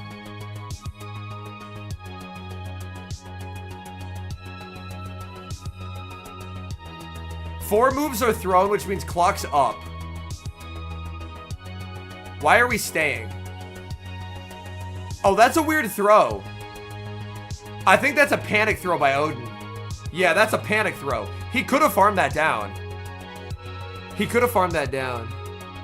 Yo, Ruffian. Welcome in, trainer. He just parabolics instantly. Yeah, Odin panic throwing there, I think, cost him. I shaved a few days ago. So, I didn't shave this morning, so I got quite a bit of scruff. But because I am a blonde individual, under very bright lights, it doesn't show up, so I'm safe. Yeah, Odin panic throwing there cost him. He needed that move. He needed that move. Now he just gets swept by Dedenne. Because Dedenne's +2. This foul play is going to do like 2 fucking damage. This is why we don't panic throw. Because now you just get absolutely destroyed by the mouse. Come on, man. Come on, man. This is the first time Dedenne's been brought to a battle. And it should have lost, but Odin misplayed.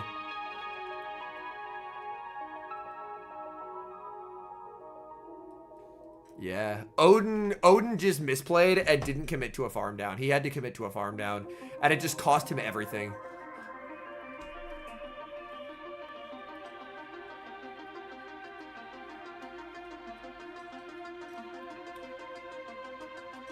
Yeah. But the interesting thing is Dedenne loses that game if Odin doesn't misplay. It still loses to Belly Vault? Oh, no.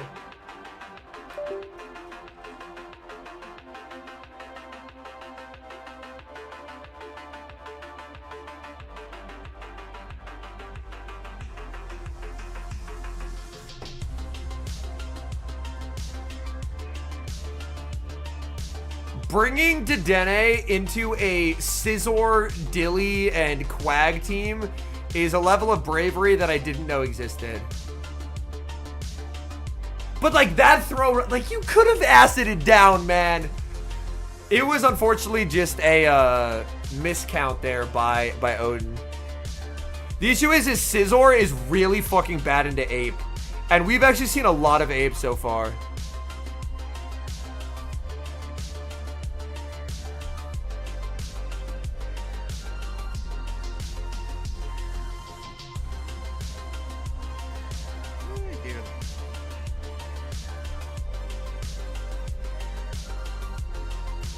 Well, the thing is, Gastro is always very RPS. But if we take a look across these teams, let's take a look at Odin's team. Hard loss to Credilli, hard loss to Mandibuzz, and it loses neutrally to Lapras. So, I definitely prefer the flexibility of Primeape, but I am aware of the fact that Annihilate has an insane defensive typing. So, I prefer Primeape, but Annihilate puts pressure on Scizor in a way that Primeape does not.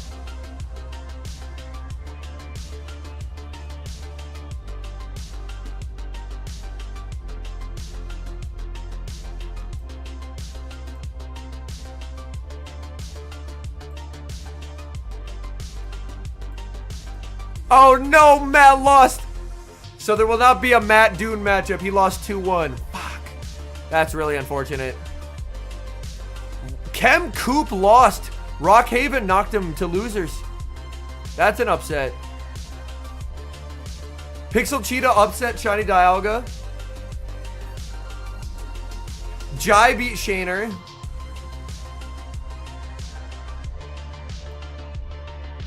Rise will be playing Toasty Paw Rick. Chen Yu unfortunately beat Hashira.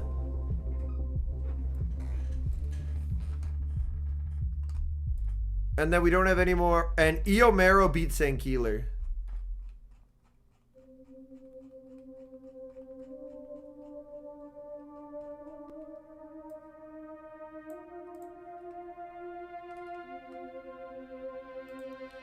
Yeah, this internationals we have a lot of upsets.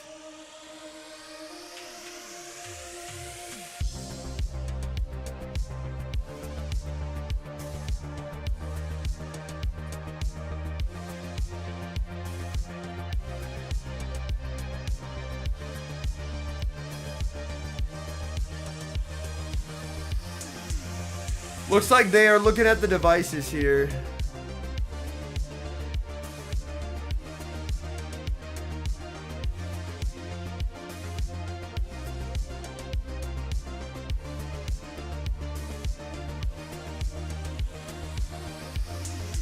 That's a very fair point, Leo. Yeah, that's a very fair point. Yo, okay. They're having device issues. I think I'm going to run to the restroom really quick, because these device issues take a while. So I'm going to run to the restroom, and I'll be back in like 60 seconds, chat. I will be back in a bit, because I know it's going to take a bit.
All right, I'm back.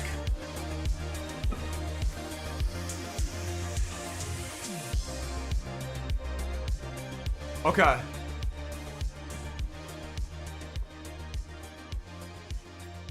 We are so back. It looks like, okay. Yay, they fixed the apps. So I picked the perfect time. I picked the perfect time. But yeah, thank you to everyone for the follows over on Twitch. Much appreciated. What teams am I running the Fossil Cup? Non-Shadow Steelix with Thunderfang, Psychic Fangs, and Crunch. Shadowclaw Glycopod, and Jellicent.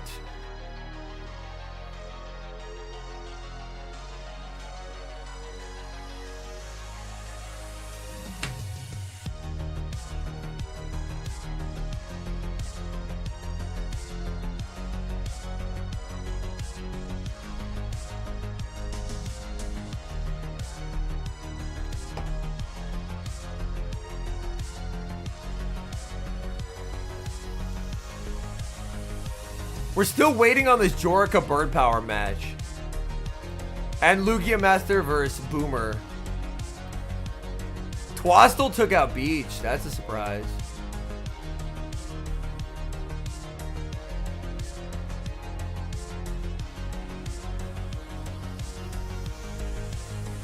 Zukun upset Heidonis.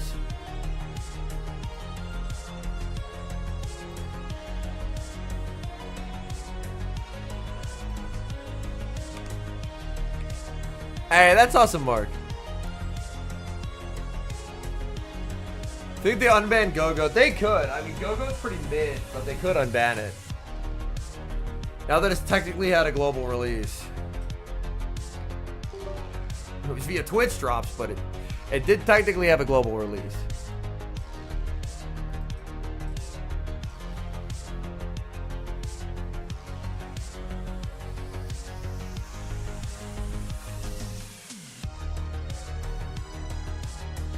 But yeah, on the YouTube side, if you're enjoying the watch party, please do leave a like. It helps the stream get recommended to new people. We're at 71 likes. Oh, we can get that shit doubled easily. I appreciate y'all. Thank you for watching. We should be back to the action here very shortly, because it looks like they have fixed the device issues. All right, they are picking up the phones. They're picking up the phones. Looks like we should be good to go.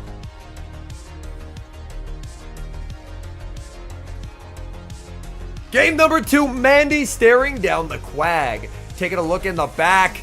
Scizor Mandy and Dedenne and Shadow Annihilate. Oh, man. Alignment here matters quite a bit.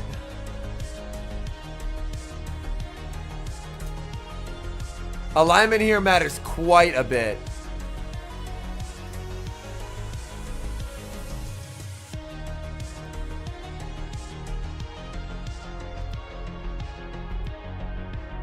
Over on the Twitch side, we had heavy bets favoring Odin here. Obviously, if you're counting, you know this is just an Aqua Tail, so this is a very easy no shield. Yeah, this just to me looks like a 2-0 for Pizza Man.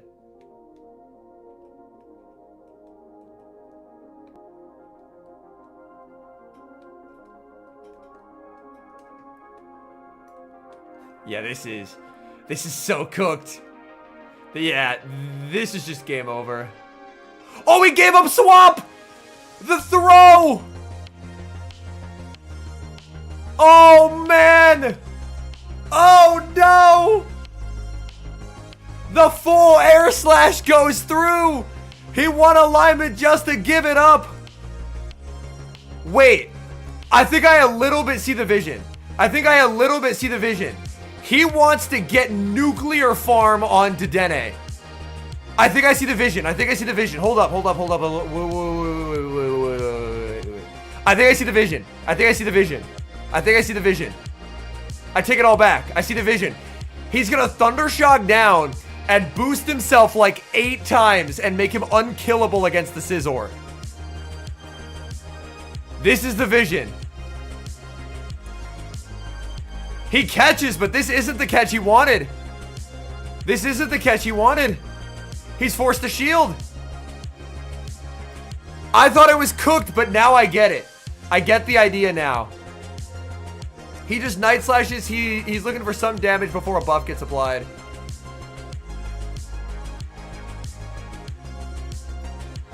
But yeah, Pizza Man just wins.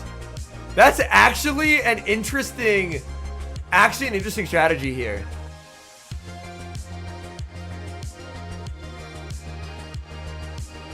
I thought it was cooked when he gave up alignment, but it just set up farm for Dedenne. That's really well played by General Pizza Man. I didn't see the vision at all. The vision was not clear to me, but holy, that was devious. That was devious right there. God damn. That was some devious ass shit. The unfortunate thing is Odin wins that if he doesn't switch, but he was worried about a farm down. The funny thing is Pizza Man threw that game by throwing the move, but Odin switched fearing the farm down. So in a weird way, Pizza Man would have, because if Pizza Man throws that parabolic onto Mandy, he loses to Scizor. But specifically, the combination of Scizor switching and the parabolic throwing won the game. So, also, yeah, holy point payout here.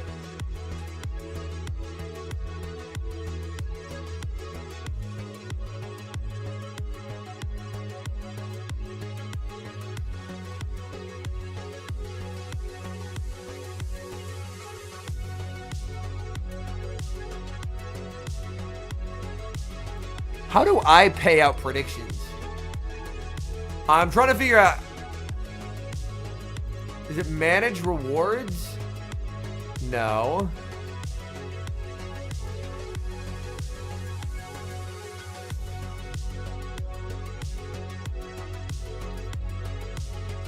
Yo, what up, Caligon? Welcome in.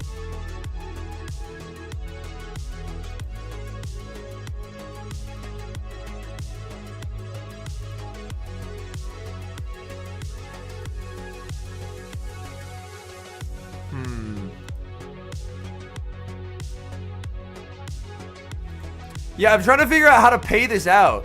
Normally there's just a button for it, but I can't. I don't see it.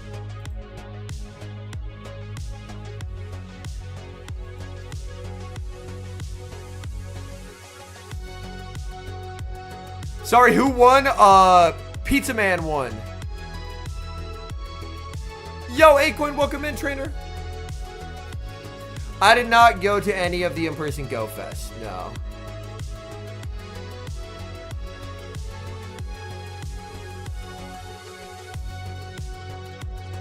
Let's refresh it. Colin lost. This is the upset after upset, this NAIC. What the fuck? Hard Jeff lost too? Dog. Hard Jeff lost. Sep's cooking. What is happening? Bird Power wins here. Honestly, the fact that so many good players are losing, I think, is not my most favorite sign. Because I think it means that this meta might be more RPS. It might be more RPS than other metas were. Marto's doing well, but like Coop losing is a huge surprise. Wadaj and Pocket losing is a huge surprise. Colin losing is a huge surprise. Spartan losing is a big surprise. Hard Jeff losing is a massive upset. Who is Matcha? Matcha, reveal yourself.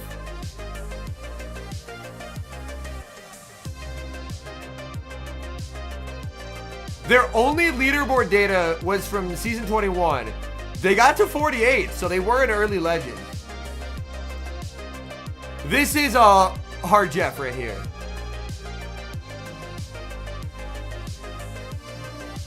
Chen Yu versus Axon, Toasty Paw versus Rise. Pato K-Pine, ooh, Mango doing well. C2U, I wish this would have been streamed. That would have been a good matchup. Sustenance Eater taking out Gerald. Adib cooking. Yeah, Hashira lost, unfortunately.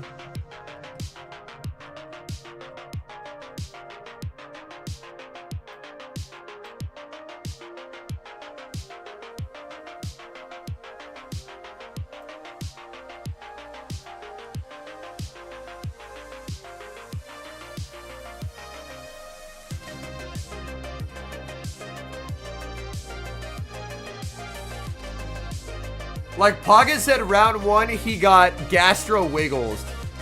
I said, damn. That is unfortunate.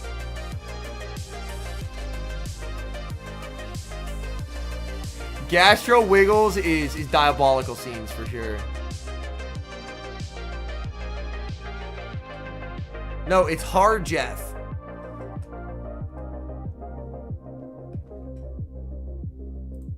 We could probably try and sneak in a quick game here.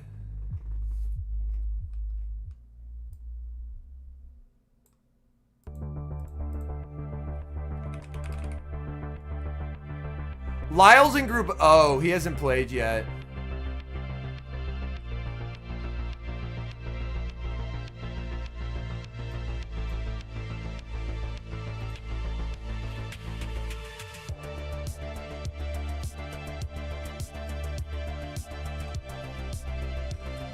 Jazz Daniel. Okay. All right. Well, we really don't like this lead. We are very weak to this. I can often dance around Pharaoh, but it's very difficult.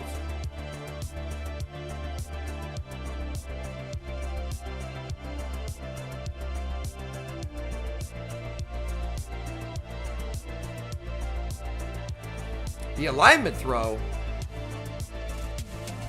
I think I'll actually let this go. And they just jelly me, right?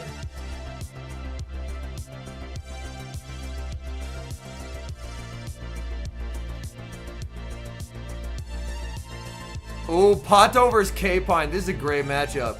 Oh, K-Pine brought the canine.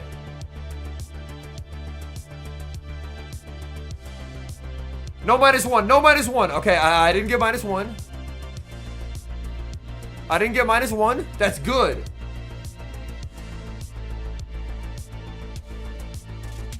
Shout out not getting -1. Oh, Greninja from Pato.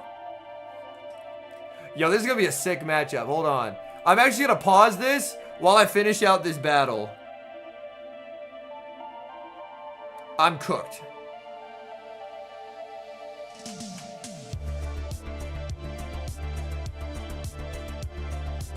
I'm actually cooked. That's so depressing. They played genuinely not well. Right after I talked up this meta and how sick it was. I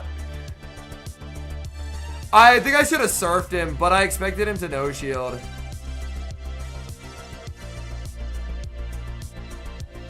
But yeah, I just can't win now. No double bait. I expected him to, like, if I'm him, I'm always calling that bait. And the clock is not up. Yeah, GG. Okay. Like, I didn't bait there because if I'm him, I'm just two-shielding Gastro. Because there isn't a reason to not two-shield Gastro there. So that's why I full sent. Basically, I was losing there anyway. Like, I lose cap, so even with a double bait, I'm not winning.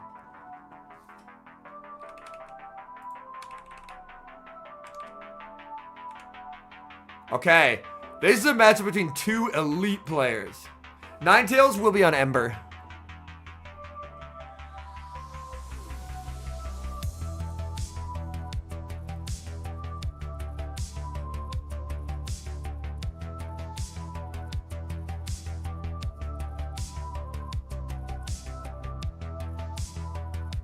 Game number 1, Tink staring down Credilli.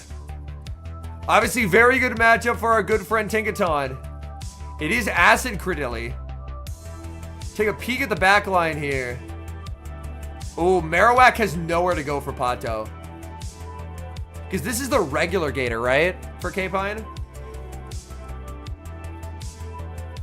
Yeah, I don't see the shadow icon, so it should be regular Gator. And Marowak loses to regular Gator.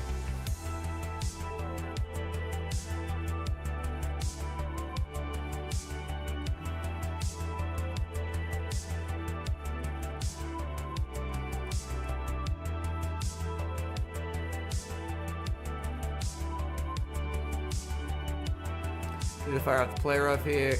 Tink is a tougher bring, I think, yeah.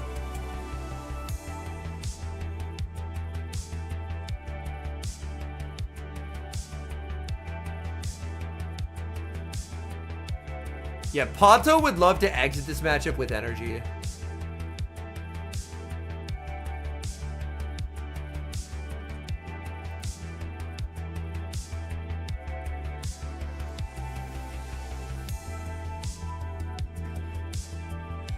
Tink do into Dedenne. I don't think that's a comfortable matchup. Does pick up the KO. Bring in. Oh, he's Bullet Seed. K-Pine is Bullet Seed.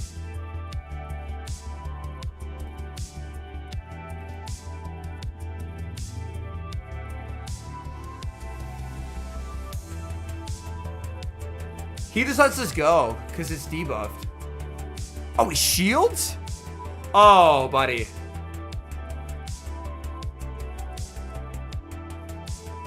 Oh, buddy. I thought he was going to let it go because it was debuffed.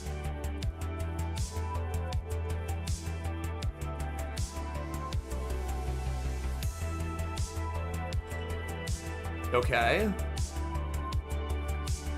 It depends on what he makes the team read as. He's clearly saying Gator's valuable. It's not really valuable. Ooh, the 5 in the move there is a really, really nice touch.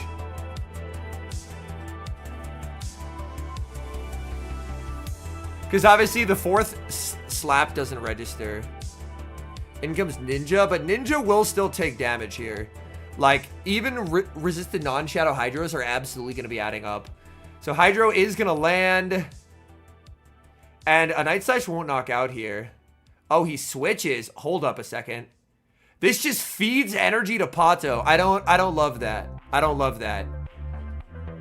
That just feeds free energy here.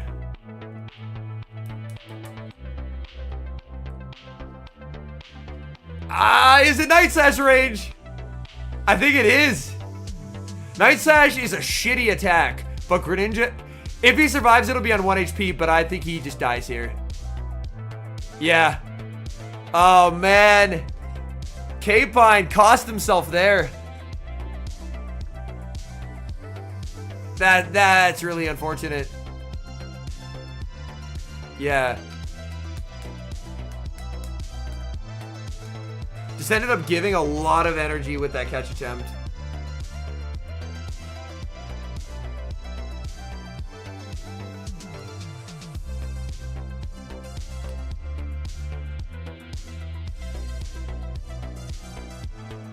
Because that, in theory, should be a winning endgame for K-Pine. I guess he was trying to predict the alignment throw by Pato. But Pato just gets so much value there. And gets a little bit of acid damage needed.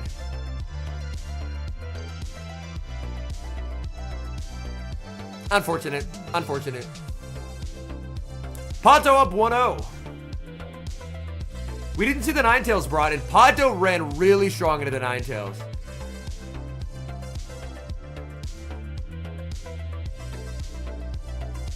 Yeah.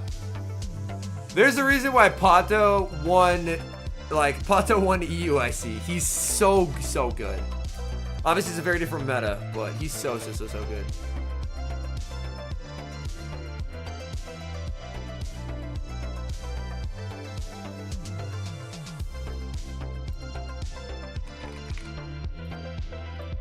Dune won against Papados.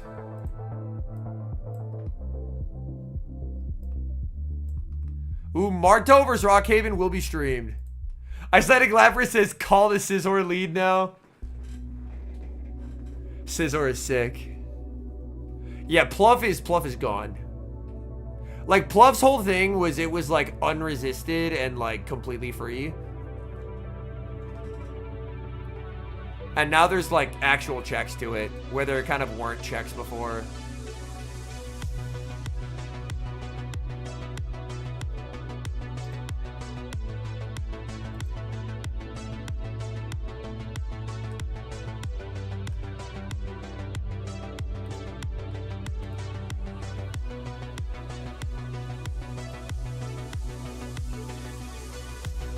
Oh, it is the Scizor!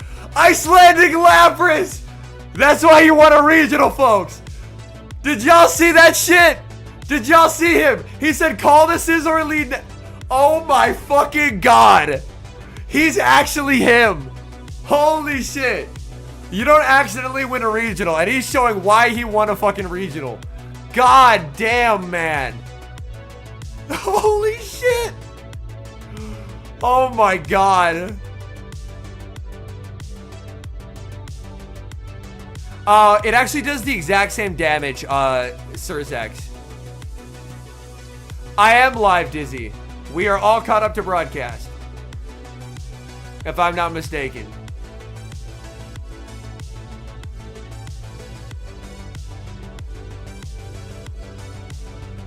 Icelandic Lapras prior to game 2 said call the Scizor lead. Because Pato ran triple strong to K9 so he could lead Scizor game 2. And he led Scizor. Yeah, this Scizor is sweeping, by the way. This Scizor is sweeping.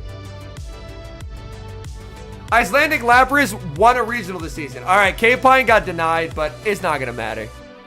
At least it shouldn't. Yeah. Nothing has ever mattered less.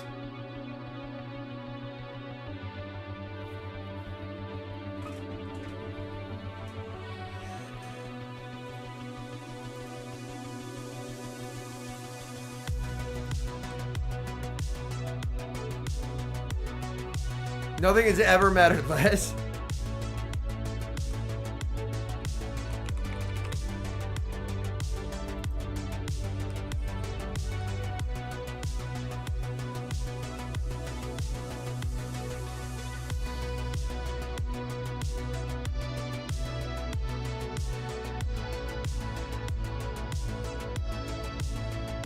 And then he just Marowaks it.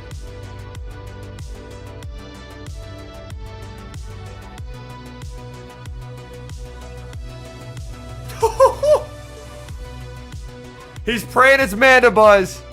That's not a Mandibuzz. GG Trainer. Yeah, that's a, that is the power of Scizor right there. That is the power of Scizor. Holy. Pato. Cooking. Go back over to here. Okay. Poncho Bird Power, no results here. Oh, Bopper lost round. Dude, this is the tournament of upsets. This is the tournament of upsets. Oh, so these matchups not streamed.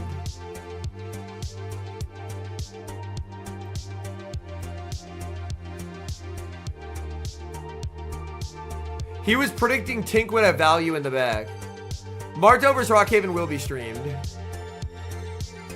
Garbage Baby Pal after the upset of Colin will play Pixel Cheetah. Rick Flareon vs. Phoebe is probably the next stream to match. Winner plays Andy.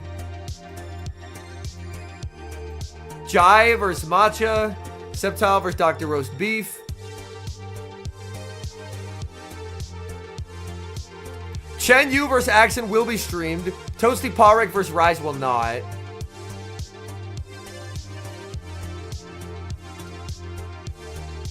Pato vs. Mango, C2U vs. Sustenance Eater. That's my read on it, MEJP, yes. Nighttime vs. Roberto, Eomero vs. Adib. I do not play TCG, no.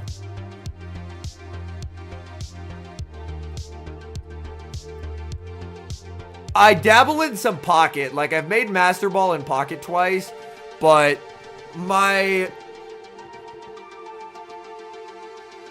frustration with Pocket is there can be some skilled play, but the vast majority of games are decided by like the draws you get. Whereas in something like a Go Battle League, there's far more, as long as it's a good meta, there's far more ability for skillful play. So like, I play it, but I view GBL as a strictly superior experience, if that makes sense. The issue is Tink can't damage Scizor, really.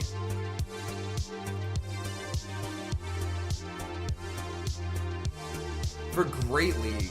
Honestly, I haven't looked at Great League Tentacruel. I only played it in Ultra.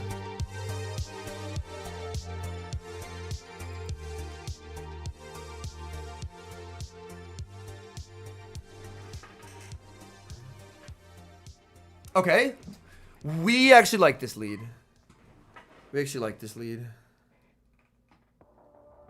Yo, what up, Big Boo? Welcome in. Fossil Cup? I think Fossil Cup is shockingly decent.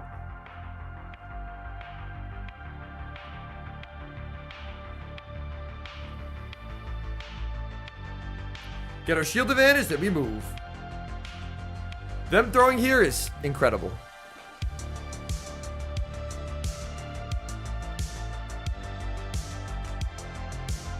Icy Wind and Jelly? Oh, they mirror. Okay.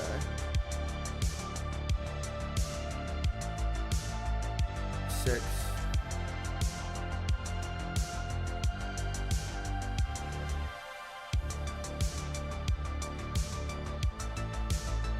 I'm very shocked they didn't cap time me there.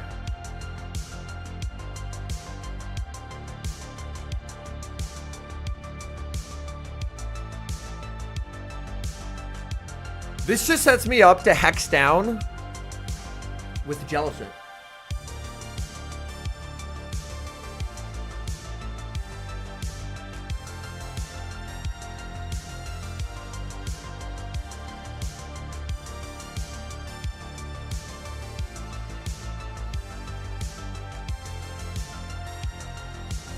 It'll be like a Lantern or a Ferrothorn in the back. Oh my god. Jelly. That's huge.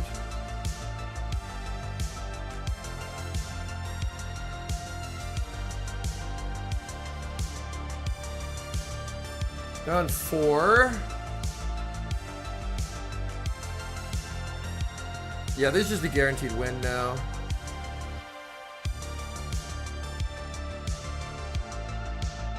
I don't have a... Well, Mike, if you don't have a Poliwrath, try the team I'm running. Try the team I'm running, man. It doesn't need Poly, and I've had... I went 26 wins, 4 losses on my wife's account with it yesterday. And it's been very good for me today. Akshay, I don't know how to tell you. Brother, if you play Pokemon Go, like if you play Pokemon, you're a nerd. There ain't nothing wrong with that. We're all nerds here. We're all playing Pokemon, man. That's not a bad thing. That's not a bad thing. That's just a fact. What's the team that I'm running right here? Hold on one second. Let me scroll over. It's this. It's non-Shadow Steelix with Thunderfang. Let me pull up the moves. Non-Shadow Steelix, Thunderfang, Psychic Fangs, Crunch, Golisopod, Shadowclaw, X or Aqua Jet, and Jellicent with Hex, Surf, Shadow Ball. It's very soft to Ferrothorn. Into Ferrothorn lead, I save switch into Golisopod, play out 2s, try and catch back onto Steelix. But outside of that, it's incredibly good.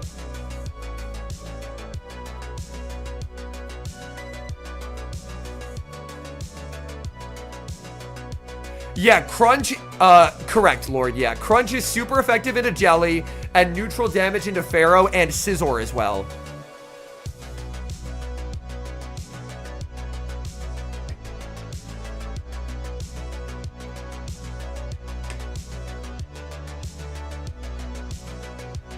Let's refresh, see if we have any bracket updates here. No bracket update here. No bracket updates here. Oh, do we have any movement in losers? Okay, Jorka out of pocket, haven't played. Francor won. That's awesome, Mike. That's genuinely terrific progress, man. Keep up the good work. Versus that team into a Poliwrath lead. If you guys noticed how I played that out against the Poliwrath lead. So versus a Poliwrath lead, I don't switch right away. I stay in, I Psychic Fangs right away.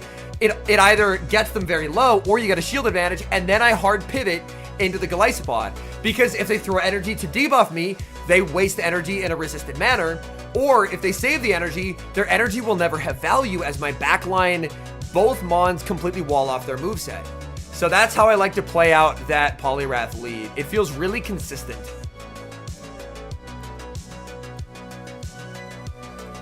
Wadaj knocked out Athi, so it's Wadaj versus Telegraph.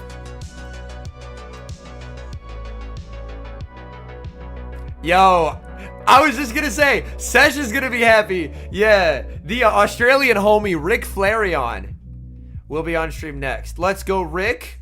Holding it down for the Aussie contingent.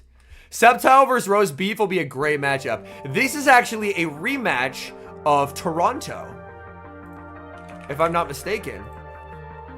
Septile in his Toronto run. I believe he played Roast Beef. Oh, did he not play Roast Beef? Oh, shit. Roast Beef placed very highly in Toronto, though. And then Matcha versus Jai. Rise is against Toasty Parik. If Rise wins, he probably plays Axon if Axon beats Chen Yu. Pato Mango, CTU, Sustenance Eater. Jai doing well would feed families.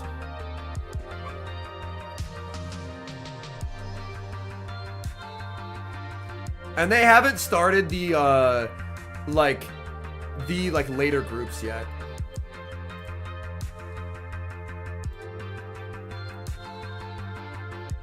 Nope, actually did that. Oh, they have the they did the Axon segment, and now they're doing the Rise segment. These are old ass segments.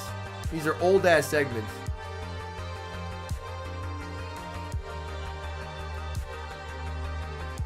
Friday stream, oh yeah. LAIC time, baby.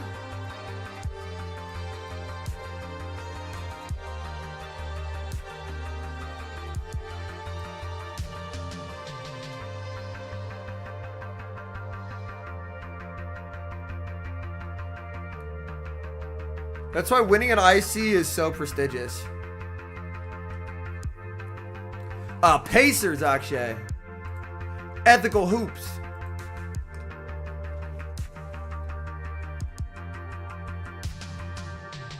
Pod, okay. Not a bad lead. I actually don't know the best way to play this matchup. Is it crunching? It's probably crunching. It's probably crunching. Shadow Zone and Shadow Gary? Sounds like you're Steelix swept then.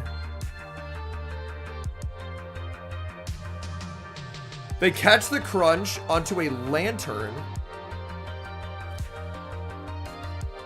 Me being in range where a lantern can actually do things to me is uncomfortable here.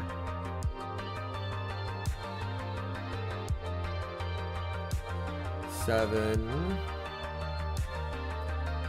Feel for SGA? No.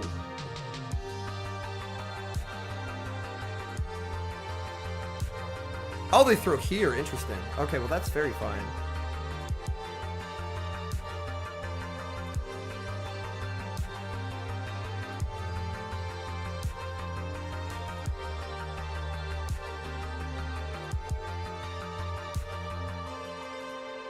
Most valuable free throw? My elo. I got RPS'd a lot yesterday. My battles did not go well. We're sitting 23-10 right now.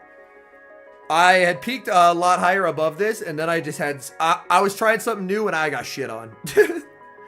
I got absolutely shit on, man. Oh, that's a fuck up by me. I forgot what counts they were on. That's a huge error. That's a huge error by me.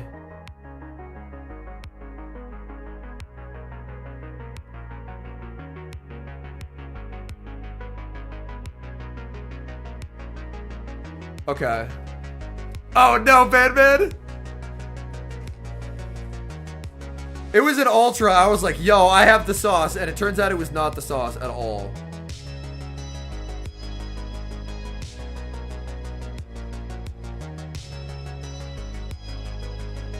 Four. I'm in Fossil though, so you should be safe.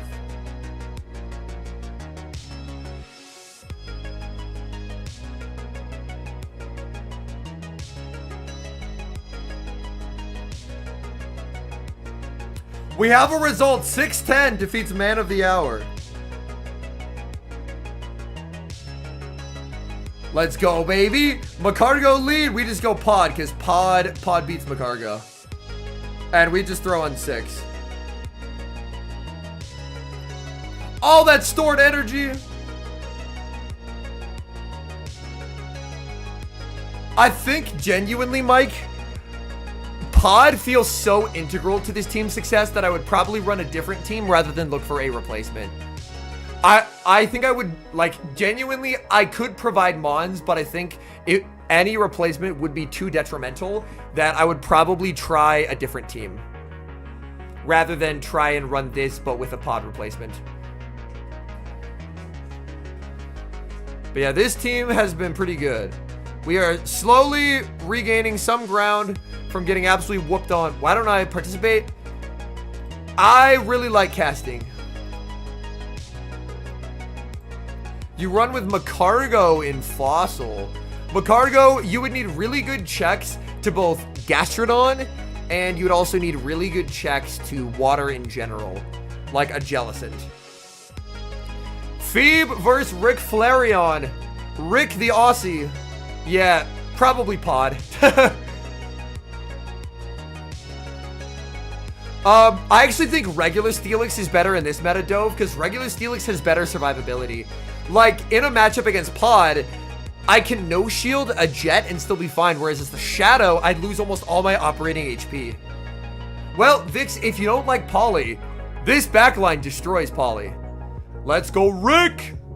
Shadow Quag, Shadow Dusclops, oh, a rare Shadow Jumpluff, Shadow Drapion, a Lapras, and a Tinkaton. And for Phoebe, Shadow Clops, regular Primeape, Diggersby, a non-Shadow Pluff, Blastoise, and Shadow Drapion. Oh, my screen's still up? Oh, sorry about that. I will just unplug it so then it goes away. All right, thank you. Yeah, Drapion is disgustingly good.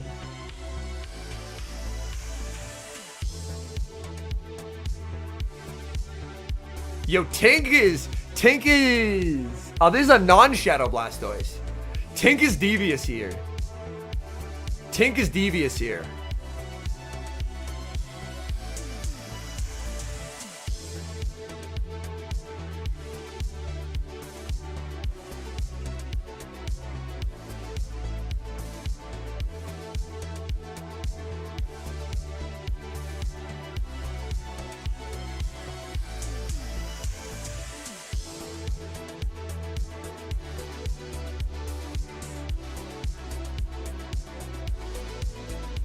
I see the line. It's so HD. Tink, Lapras, and then, yeah. First chat from a raider. Wait, who raided me? What the fuck? Oh, Find Panic raided. Thank you so much, trainer. Oh my goodness. That's very kind of you. How did I just not get notified of that? But welcome in, Find Panic.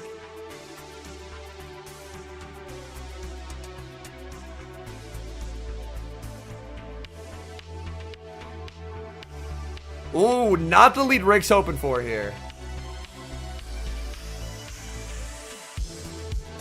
Pluff. Banks a Hydro.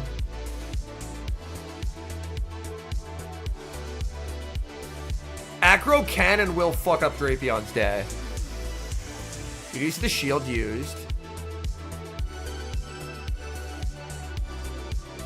I don't think Rick should live this, right? It's been a bit since I played Pluff. Yeah, but Rick should live this. Yeah.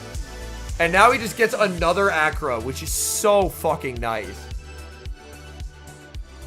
And Phoebe really has to double shield here, yeah.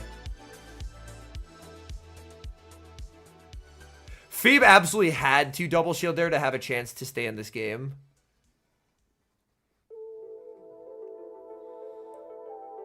This will come down to how much.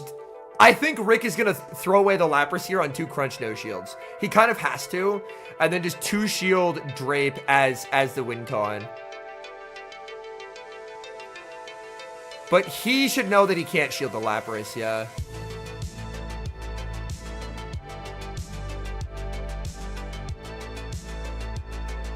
You just let this go every single time. You have to. Yeah. That's actually a brilliant play by Phoebe.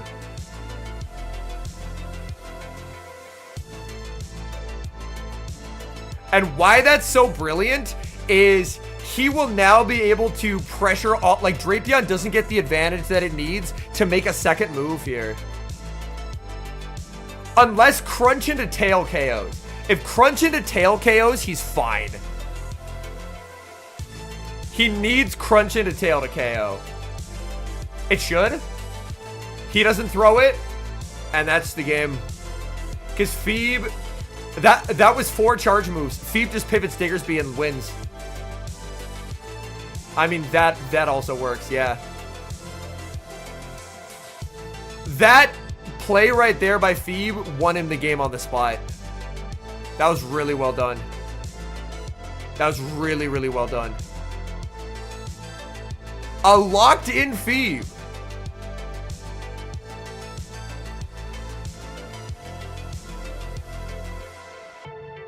He knows. There's nothing in the back he can beat.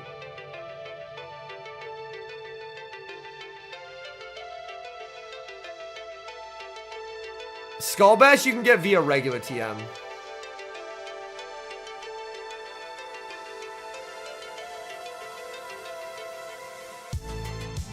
He did triple disrespect Quag there with that line. Yeah, Phoebe loses on the spot if he doesn't double shield Drape. Shadow Dustclops is because regular Dustclops does no damage, so people want to opt for a small amount of damage.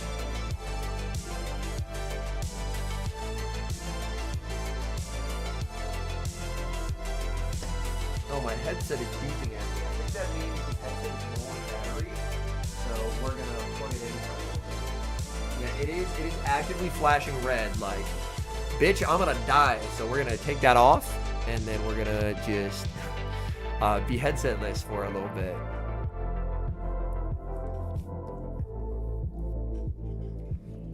Yeah, like, you do end up losing, like, there's definitely a trade-off there, but people just want the ability to damage. But that play to send in the Blastoise and Hydro there was such a fucking good play. Because it's him understanding what's in back and knowing that with the 9-turn pacing, he can always just outpace. Yo, what's up, Tom? Welcome in, trainer.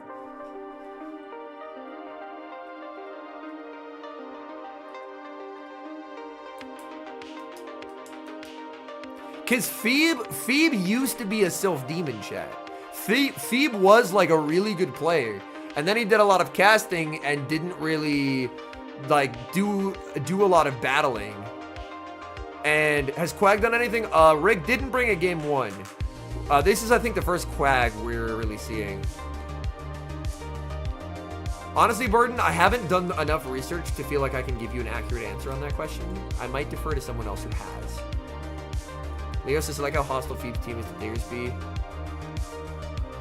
Shadow Clops into Lap. Look at the Psy Waves, man. Holy.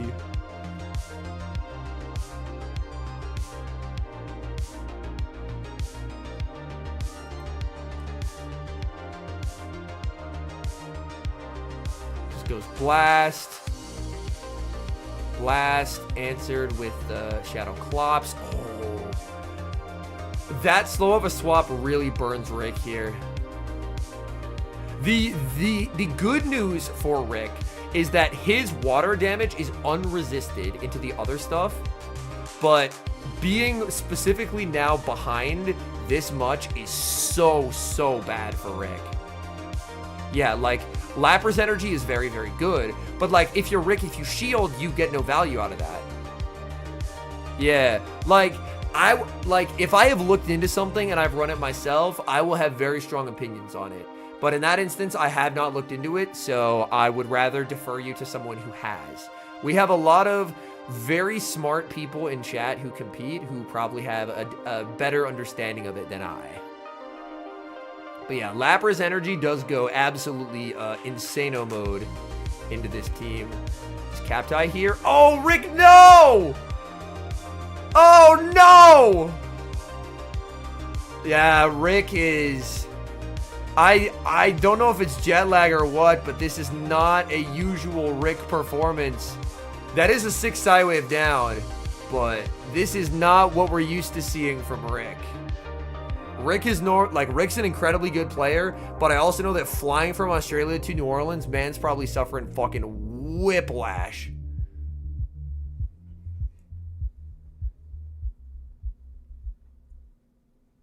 He does have 100 drape energy. And we have not seen a Gligar now.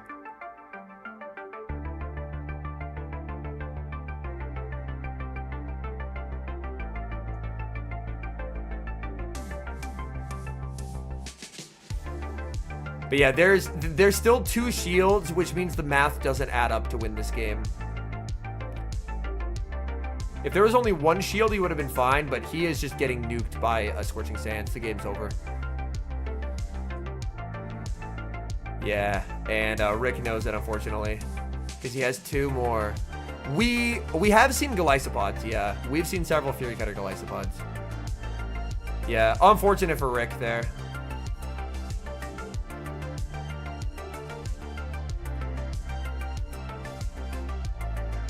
Yeah. I am more so surprised that Rick didn't lean into Tinkaton.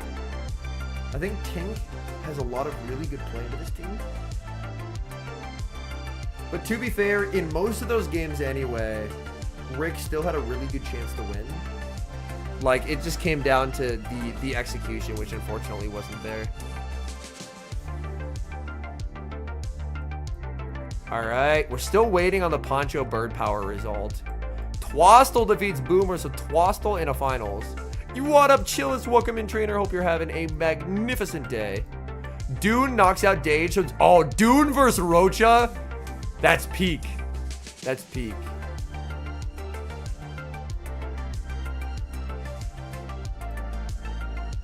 The best active caster.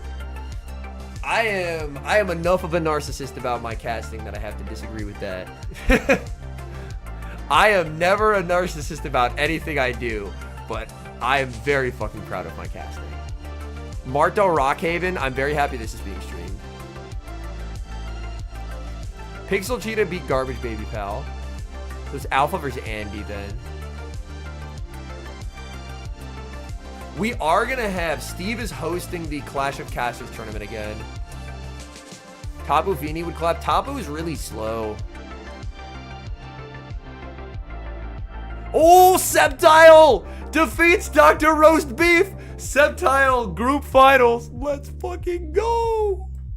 I will be in Clash of Casters, yes. I got 2nd place last time. The only person I lost to was Martine, and I threw versus Martine. All right, Rise won. So it'll be Rise versus the winner of Chen Yu versus Axon. Pato Mango, no results. Sustenance Eater taking down the C2U. Oh my god. Sustenance Eater is going to play the winner of Pato and the Pokemango. Nighttime versus Roberto. EO versus Deeb. And then no results here. Other than Elmo.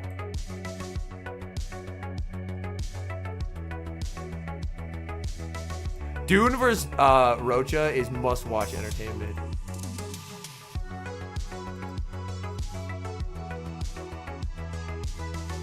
Vix, what the fuck?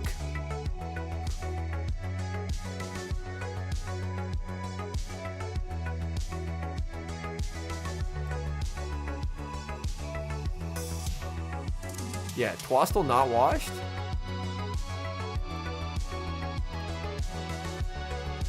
Go back here. Yeah.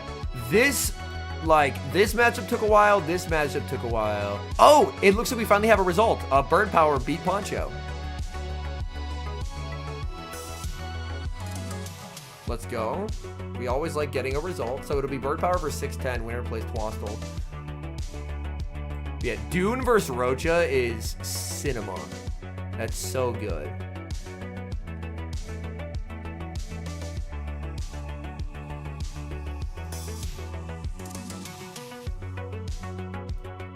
I'm so happy for Septile. Septile versus probably They Love Jai. Yeah, so people's usernames are the names that pop up on screen.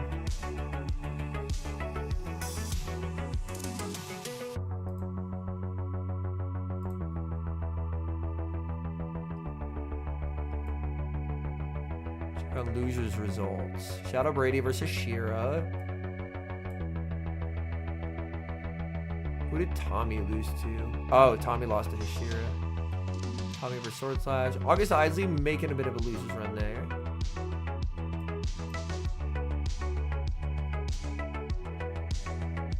German Gaucho is out.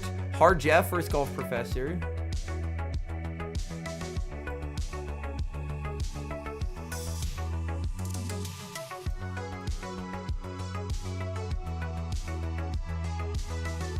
Chem Coop.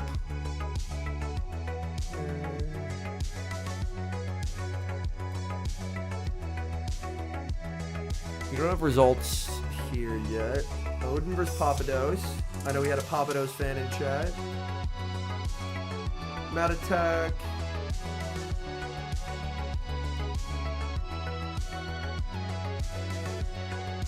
Bopper versus Out of Pocket and Losers.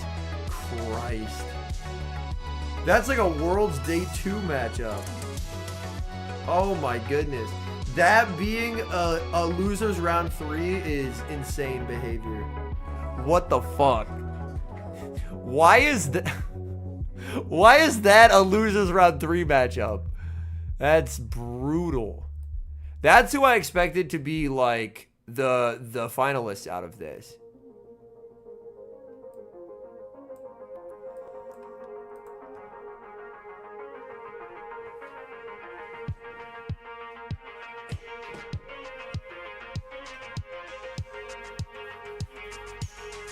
I'm debating, do I have the time? Do I have the time to do a battle? I think I probably don't. I think I probably do not have the time to do a battle.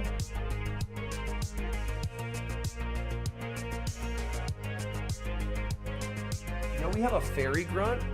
Oh, there's a shot at wheezing then, because this is a fairy grunt.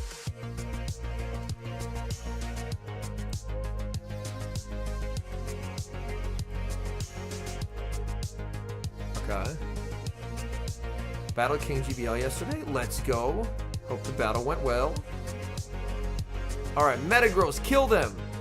Wheezing? Oh, we didn't get the wheezing, rip. We did not get the wheezing.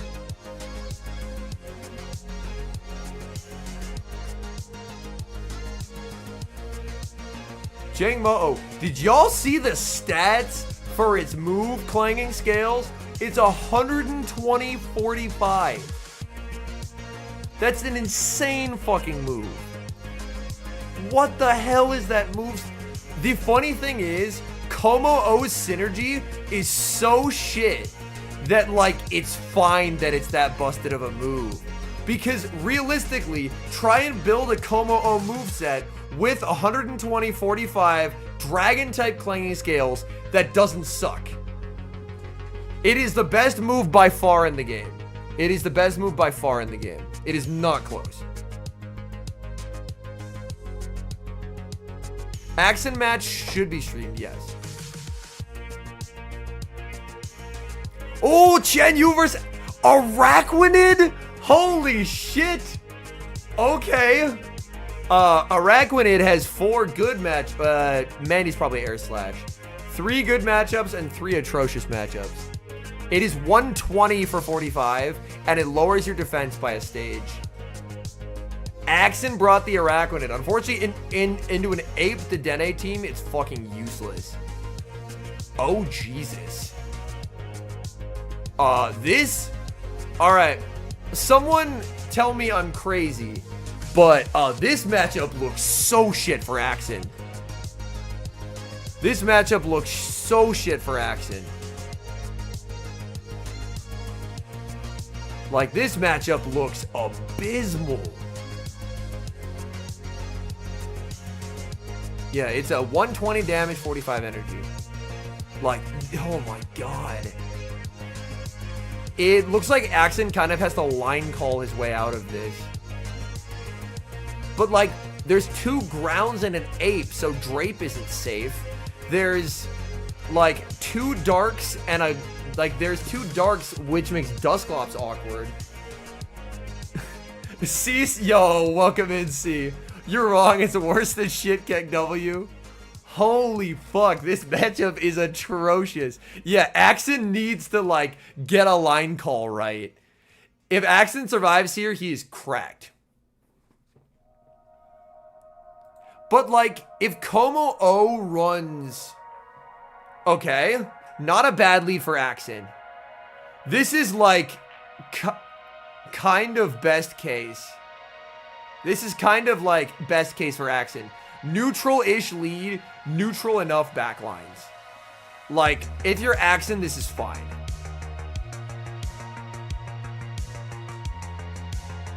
Yeah. This is extremely fine. Ooh, Axon shielding early here. Slow switch out from Axon, and you can see there from his grimace. He didn't love the slow switch out there. He banked a lot of energy, but this energy doesn't go very far. But now this Drapion is going to completely run away with it. But the thing is, chat, what fast move are you running as well? That's the other issue. Are you triple mono dragon and have no coverage? Do you sacrifice stab for poison jab in an attempt at coverage? Do you try and run charge move coverage and run double 45 energy moves with close combat and clanging scales? It has really awkward synergy. Do you end up running boom burst? And then your bait move is a move that debuffs you.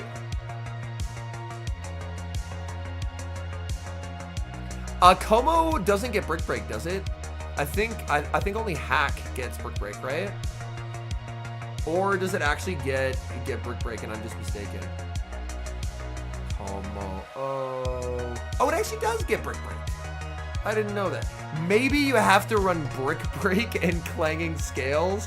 Like, it's just really awkward synergy. Shadow Clops? I think this is KOing. Regular Clops is not knocking out. The snipe down with Lapras. Ooh, that's a nice play. That's a nice play from Axon. But the issue is Quag. Can it outpace here? Oh my god. He's very close to the Stone Edge, but he didn't want to risk it. Axon going for the Skull Bash. Okay, we've got a fucking game on our hands, ladies and gentlemen. We've got a game on our hands. He bashes the Lapras just to try and make himself unkillable here. Lapras is pacing obviously very poor with Air Slash. Going to go for the foul play. And my goodness, this is an interesting game. One move from Dusclops does not knock out. So, what combination of moves can you use to take home this win? Obviously, Aria into Ice Punch is a potential option, but Ice Punch is non-stab, so will it actually be enough with the Aria? He is outside of Stone Edge range on his Clops, which is very good for him. The Quag switched one off, so if Axon sees the switch, he should have fast enough reaction time to not let that happen, and he does! Axon! Woo! Let's go! I told y'all, he was not letting that shit happen. He said absolutely no. Axon may be Unk, but he does not have Unk reaction times. Yeah, they definitely sold, but we take those. We take those. Like, they definitely should have won that, but we absolutely take those.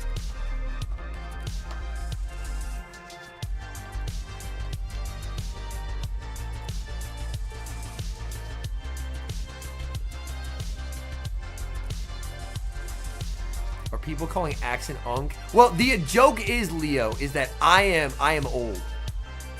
I am old. I am older than Axon. I'm pretty sure at this point it is I'm pretty sure at this point it's anyone who is a legal adult is Unk. I don't know how to tell y'all. If y'all are 19 plus, it's over for you.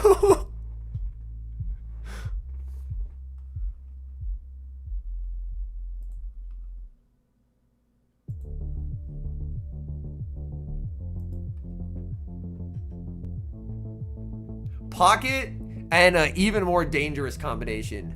Pocket is a jobless Unk. It's an even scarier combination. Yo, Burton, I am 28. I have almost caught you, brother. I am 28. Yeah, jobless. Exactly. Although, to be fair, Pocket earns enough by winning these tournaments. Like, Pocket's in college. So, he can get all the spending money he could ever ask for by just winning tournaments.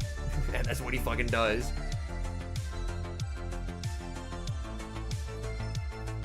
Alright, Axon managed to avoid getting cooked by atrocious alignment for the first time. 39, 40, 41. Hell yeah.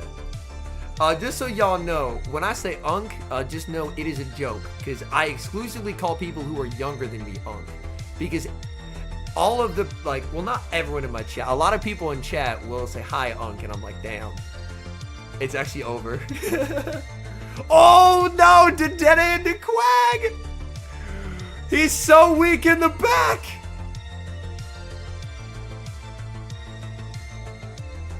If he gets damage onto this, though, and he does, Dedenne can actually go crazy here. Hold on. Yo, Benevent. Having white hair young, I gotta tell you. Granted, I don't know if you're... I assume you're a guy from mentioning that. The ladies kind of go crazy over a silver fox. Having some gray hairs ain't nothing to be worried about. Ain't nothing to be worried about. That's a good thing. That's a good thing, man. Yeah, this clog desync is generational, by the way. Look at this. Look at this. Dedenne time, baby. Oh my god. You have a beard full of gray? Yeah. Dedenne is about to take a life here, by the way. Oh my god, it's so slow! Mandy's so slow! Hey, King of Prussia, that means you're aging with dignity, brother. Yeah, this is about to be criminal behavior occurring. This is about to be criminal behavior. He has to bring in the drape! Oh my god! Don't desync clocks against Axon. He will cook you. He will cook you. Oh my god. Yo, sick Aquatail, dude. This is a +2 to Dedenne, bro. I don't know how to tell you. You're not stinging down either. Oh, he's going for the play rough. Interesting. Does get the shield.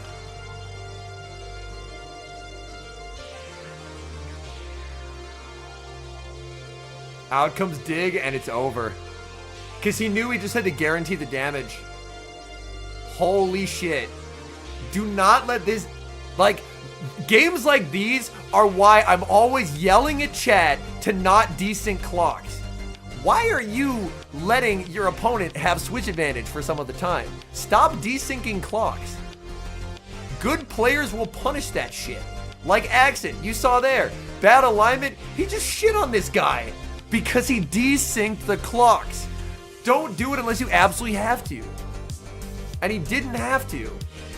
Like, this is the cleanest 2-0 in history, despite the fact that Axton had so many just garbage mons in this like set. Like he had there's the fist bump. Woo! I've gotta say, very few things in life get me more hype than watching an Axon fist pump after he wins. Let's go, baby! Woo! Yo, what's up, Edgar? Welcome in. Yeah, we are live all day. We are live all day. Axon locked the fuck in. Let's go. Mandibuzz, well, we are seeing Mandibuzz get repeatedly shit on.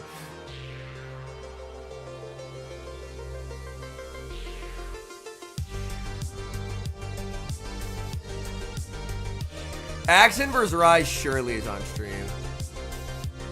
I've got to say, getting to meet Axon's family.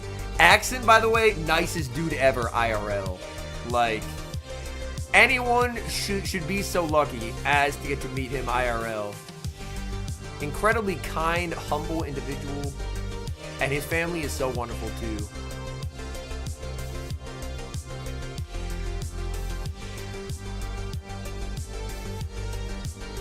Alright, still no result from Bird Power versus 610.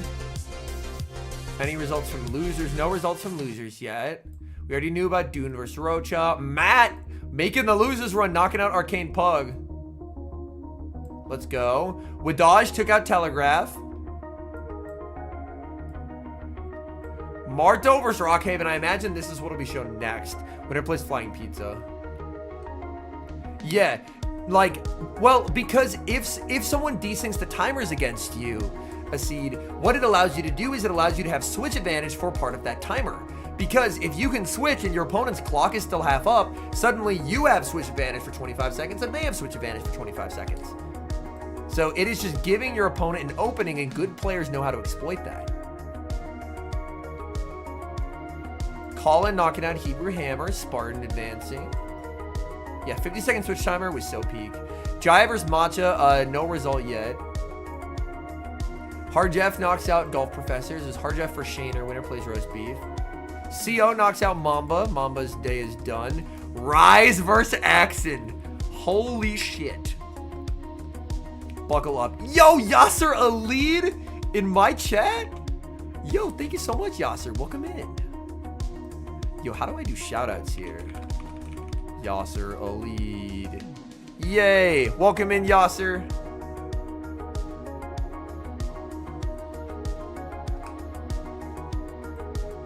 Did that do it? Yasser Ali just dropped me a follow. Oh, we're so back. How do I shout out him? I found the button to warn him before I found the button to shout him out.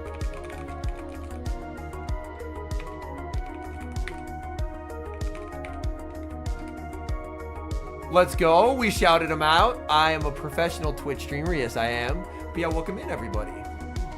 He just says, Keck, wait. Yo, we are chilling right now. We got 500 concurrents on YouTube. We got, I think with that raid, we're now over 200 on Twitch. So, something light. Let's go.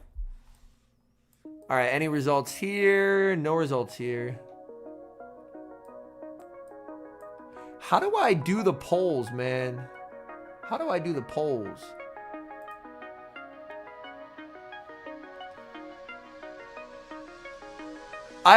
Do I need to not be in Stream Manager? Oh, manage poll? Oh, manage prediction. Aha! I figured it out. Wait, I'm learning. I'm learning. Yo, what's up, Pokesaurus? This is my day 2 on Twitch. I am now a dual streamer.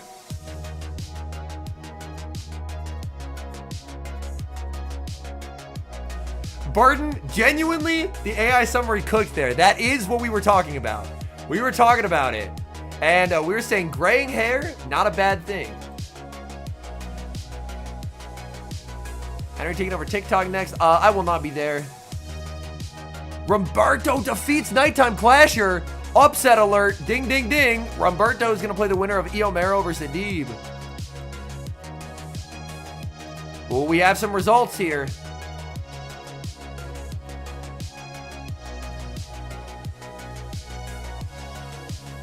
So we have a few results, a few tables given out. Ooh, Onions here. Fareed. If Bill wins, I'll have to play Arrow. Steve in that bracket too. The irrational confidence that I have that Elmo's about to take down ZZ needs to be studied, bro. It needs to be studied. I am so ready. Yeah. Adib is insane, Sesh. Adib is so good. Very good. All right, thank you. It's Accent. Oh, I missed the interview. Rip.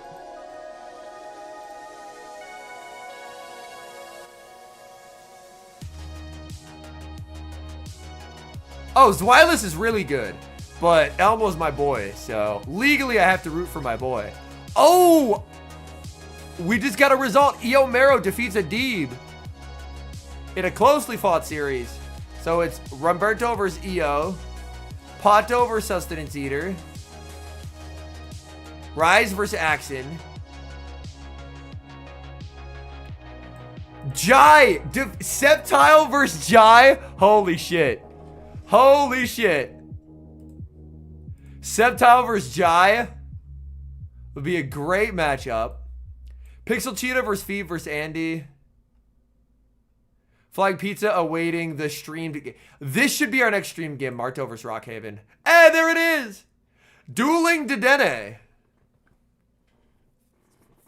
Dueling Dedenne. I don't think I saw Elite, but maybe he's in one of the later brackets. We have a Scizor from Rockhaven.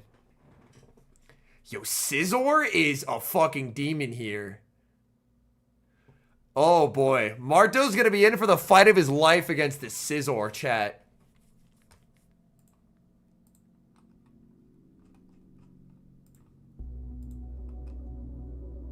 The thing is, Klops is weird. Like, Klops can at least put up a solid fight, even though it's like a bad matchup.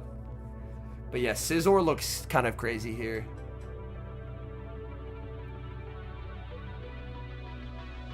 Yo, we had a Hydrate redeem? Alright. Marto has been the best player in the world this season. So, he is going to need to channel that right now if he wants to survive this Scizor. Scizor looks very, very scary into this team. So this is gonna be a very interesting game.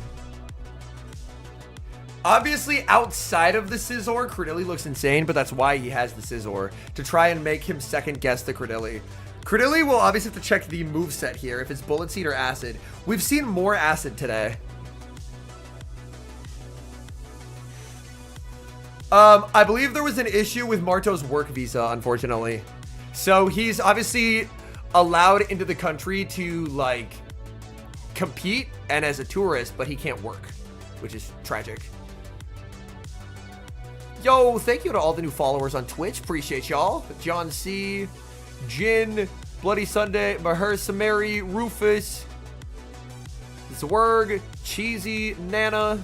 Appreciate y'all. Obi-Wan.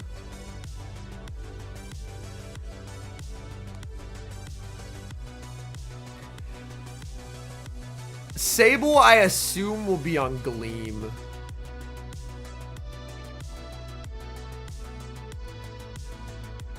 Alright, oh shit. Let me get this prediction going on Twitch.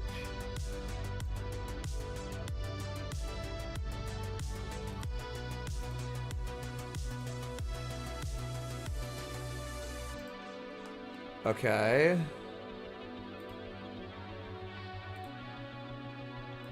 Start prediction. Marto Galde. Rockhaven. 30 seconds! Mandy into Diggersby. Nah, we'll do a minute. We'll do a minute. Alright. Twitch prediction is up. Twitch prediction is up. Get your gambles in.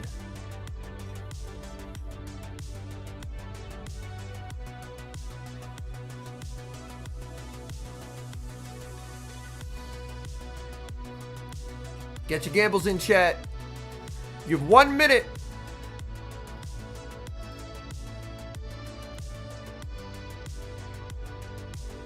Let's take a peek at these back lines here. Ooh. Alignment does matter here. Alignment does matter here. But even so, Scizor is kind of crazy. Like, alignment matters, but it still feels cursed.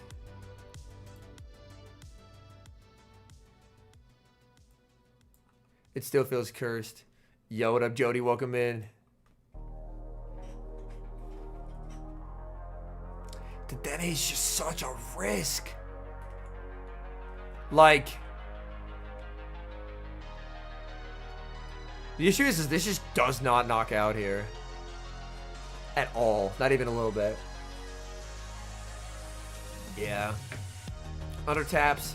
This also won't knock out, but it will get the Digger speed very, very low. Scissor snipe. Uh-oh, that's game over. That is game over, folks. Because Dedenne is getting Digger speed. Very artfully aligned here. That's just so bad. Oh no. Oh, the boost as well. Marto's like, you gotta be fucking kidding me. On the bright side, it was over anyway. But holy shit. The boost as well. He's not even gonna see the third, man. He's not even gonna see the third. Oh my god. For Rockhaven, and he gets denied. But he's always just gonna let it go, yeah.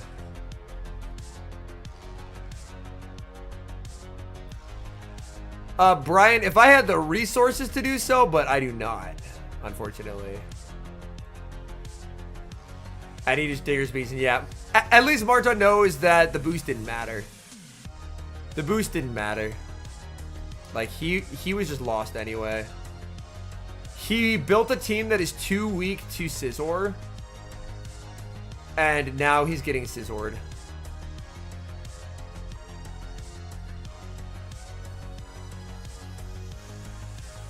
Show 6 is very different to Go Battle League, Jai. I have beaten both of them in Go Battle League, yeah, but Show 6 is very different. My win in game to hit 3,500 last season, my final game that I played last season was against Marto, and I was able to win. I had a very favorable team comp, but I still had to play well. When it boosts, yes, goofiest. But Scizor has an insane attack stat, so even a bad move like Night Slash feels very powerful because you're dealing with so much base attack. Yo, what's up, Dead? Welcome in. It's the den over, says Aleatorio. It's the den over. A lot of people just live by the I won't see a Scizor mantra, and Scizzor's here, so. Oh, you're burdened. Gotcha. Yo, what up, Magmar man? Well, we're seeing why Dedenne is kind of like... We're seeing why a lot of people didn't opt to bring Dedenne. Because if it ends up on Diggersby, you just lose the game, and that's just such a risk. Like, why would you risk bringing Dedenne? Like, I know it's strong, but in a Show 6 environment, I just don't get it. Because Diggersby's always getting brought here. Yeah, I just don't understand the Dedenne pick. When everyone knew... Yeah, like, the reason why everyone's running Klops is it's a ghost that beats Diggersby. Because everyone going into this, no one had any illusions of the fact that anything was going to be #1 usage other than Diggersby. Need to run... Yeah... You kind of have to run Dilly, but holy, if that ends up on Scizor, it's just so Jover. You got an Ultra League team? That's awesome. I think opposing Belly Bolt could be a bit tough, Ken, but... Oh my god, the Mandibuzz. This is criminal. This is criminal. So far, we have not seen Gligar yet. People are just opting for Diggersby as their ground. What do you answer with this? He takes advantage of the fact that it is a one-turn switch in there. But this is just so uphill for Marto instantly. Gets the debuff. That is genuinely very helpful. Yeah. Debuff here helps a lot.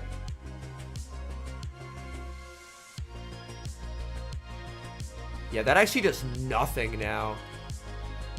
That debuff is really good for Marto. Like, so good.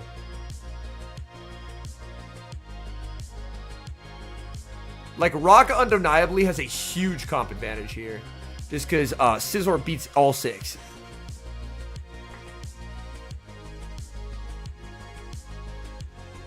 Oh, he didn't click his move in time! That was operator error right there!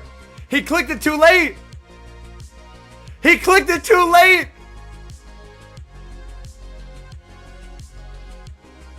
He clicked it too late!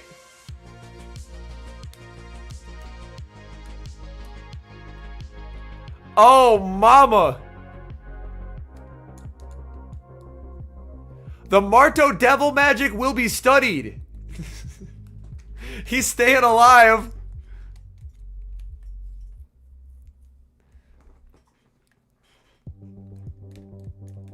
Marto's aura is just causing misplays right now.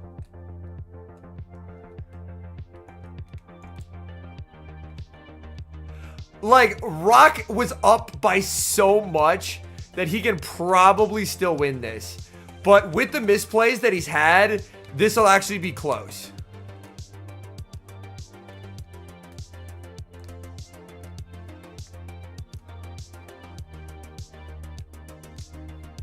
This will actually be like a slightly close game now. Yeah, if he just clicks the Hydro button and doesn't wait the turn, he's fine. But he turn waited and it fucked him. Catching back out of the Clops. Marto's really fucking trying here, folks.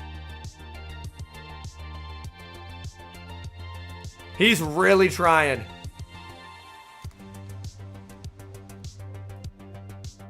He is up a shield actively.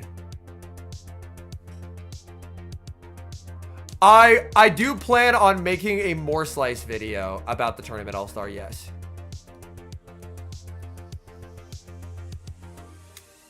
See, Aleatorio gets it. Yeah, Marto is employing some evil voodoo magic. The evil voodoo magic is so real. And I say that lovingly because I love Marto.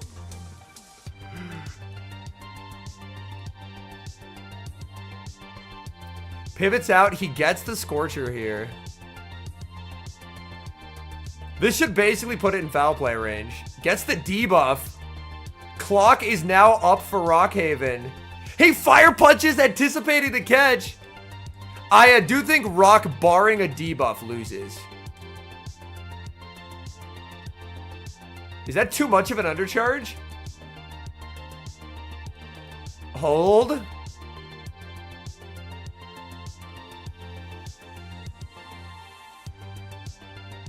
Oh, no! Oh, no. He needs the foul play to KO here. It does. It does. He's good. He's good. He's good. It KOs. It KOs. It KOs. It KOs. Don't worry. It KOs. He's good. It's a Shadow Sableye chat. It KOs. Holy, Marto's like, I escaped with black magic right there. The ancient arts. I think he's gonna dispute it, but let's go back. Let's go back. Let's go back.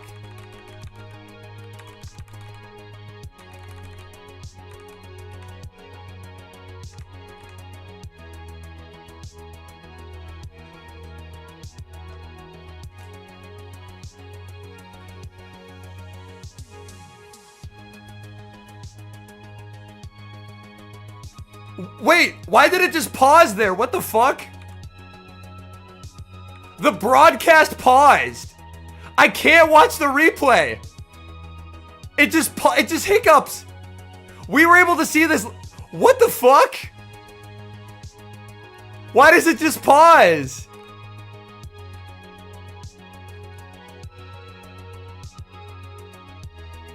Yeah, Marto's voodoo. It wasn't even a game error, I don't think. Hold on. Let me track down my own fucking stream. Let me track down my own stream. Okay, here we go. I'm tracking down my own stream. Okay. My stream has been found. My stream has been found. Okay. We're going back.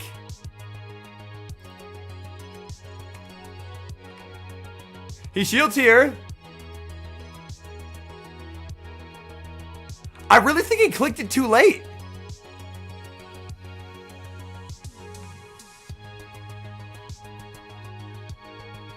Like, if we look at when Marto clicks and when he clicks, Marto's clicking here.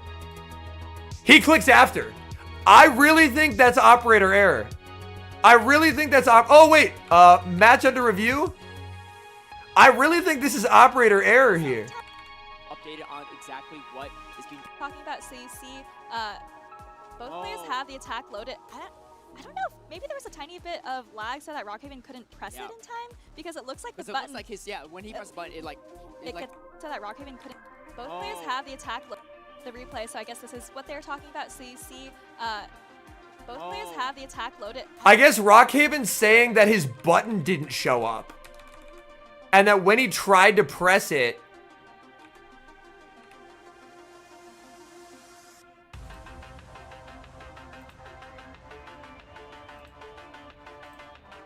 we're going to quarter speed. It's up. It's visible. No. We're going in 0.25 speed. Those buttons show up simultaneously. He just pressed it too late. He pressed it too late, man.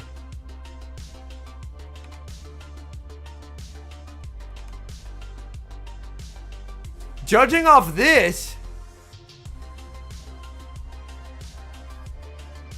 it was just clicked too late. Blastoise does win cap, yes. Yeah, we need a hand cam. Yeah, I am team do not take this win away from Marto, bro. I'm team do not take this win away from Marto. Like, that is a... Like, we slowed it down to see the buttons showed up on the screens at the same time.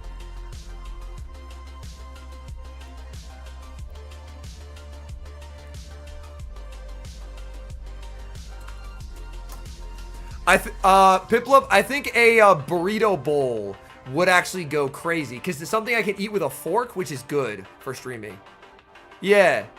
I think if they look at it and they see that he clicked it after, I think...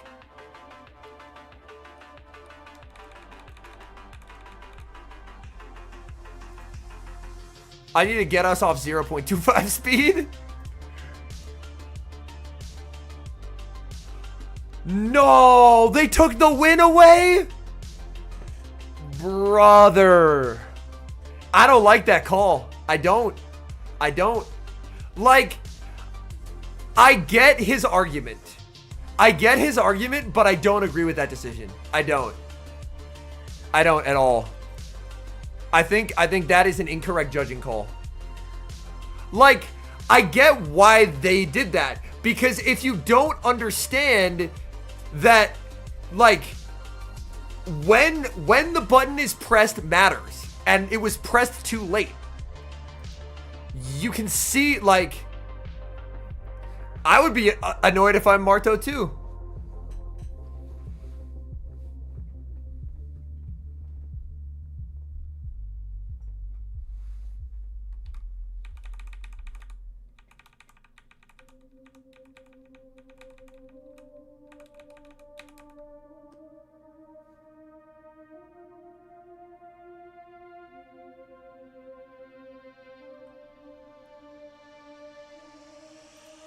Why does the replay pausing so much gets me? So he clicked on the wrong side is what some people in chat are saying. I still, oh my goodness. Dr. Pip says game state is so bad, the initial assumption is bad game, not bad player. But that's why, like, having judges who have an extremely thorough understanding of the game is very important.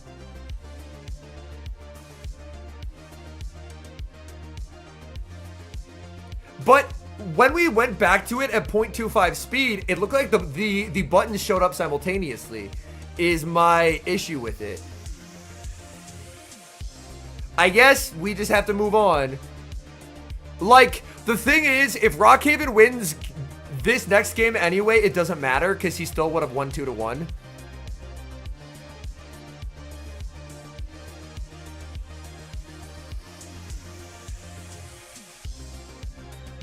Anything to drink? Honestly, I will just be speedrunning water.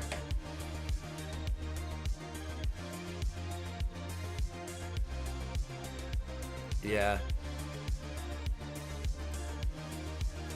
Oh, wait!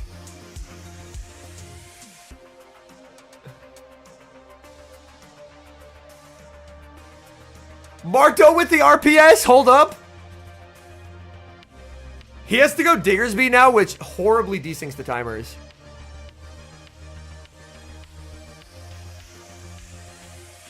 He should, like, Rockhaven will be able to save the Scizor, though.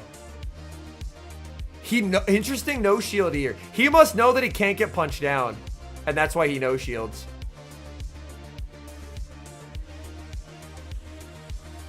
Because Rockhaven can throw, burn the clock, and dance out with Scizor, and that's why Scizor is so fucking scary. Because watch what he does here. He throws one before it. He throws one before it, and then he can switch. And for Marto, he, like, all that's going to happen here is, like, he waits so he'll get the sands, but now he loses the Fire Punch.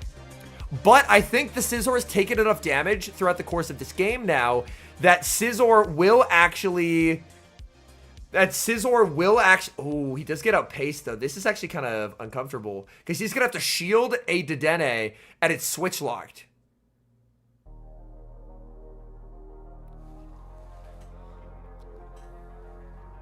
He has to throw on CMP here. Yep. Marto will not miscount.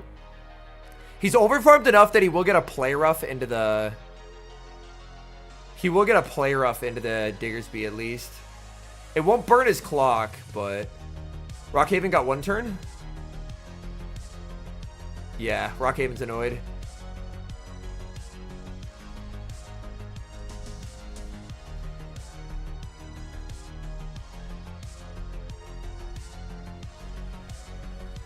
He Scorches here because it's the Dedenne's +1 and he doesn't want to risk a Fire Punch not KOing.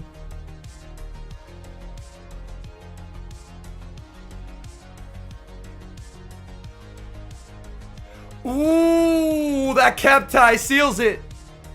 That cap tie seals it. Night Slash. Bang. Good game. Scizor too good. Scizor too good. You can run from Scizor, but you cannot hide. You cannot hide. Scizor is just too fucking good, man.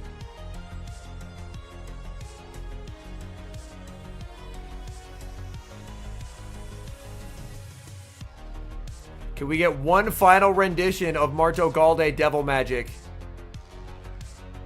He tried. He didn't get it. Yeah. That match is just impossible. That match is just impossible into Scizor. Like, there's just no... Like, that's why after I saw it, I was like, it's so cooked.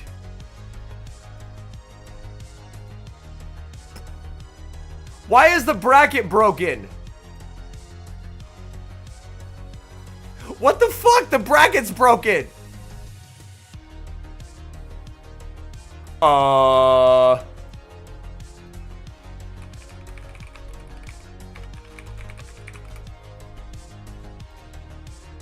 The good thing is the review didn't impact things. Okay, I've restarted it, and it appears to be working. It appears to be working now. Let's take a look. Bird Power lost, so it's 610 Hero versus Twastel. Dune versus Roachcha. Rockhaven versus Flying Pizza. Pixel Cheetah versus Phoebe. Jai versus Septile. Rise versus Axon. Pato defeats Mango, so it's Pato for Sustenance Eater.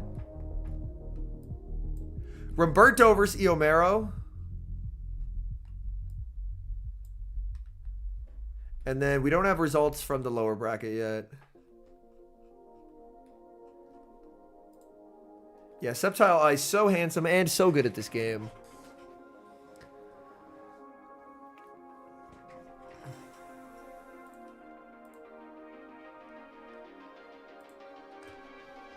All right, let's see if we can sneak a quick game in here.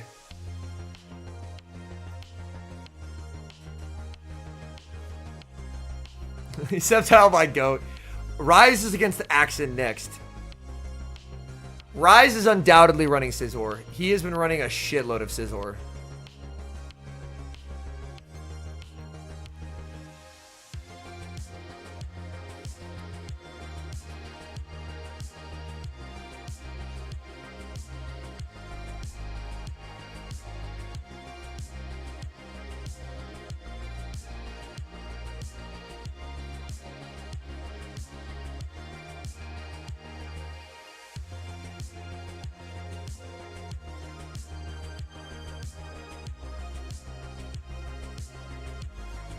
We got a game. Halidic. That name sounds extremely familiar. Oh my god. Alright, if she has EQ, we lose instantly. No way she has EQ, surely. Ooh, an instant Fangs. Typhlosion? I think Typhlosion is pretty cool.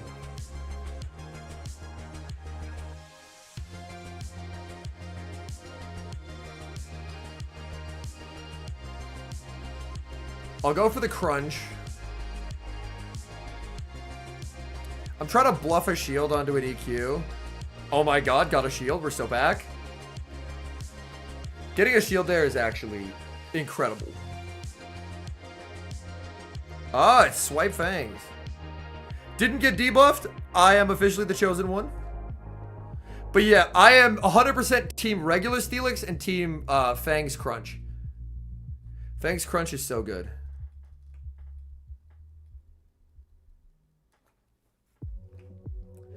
Yeah, Drew, we're in Fossil Cup. Fossil Cup's actually pretty good this time around.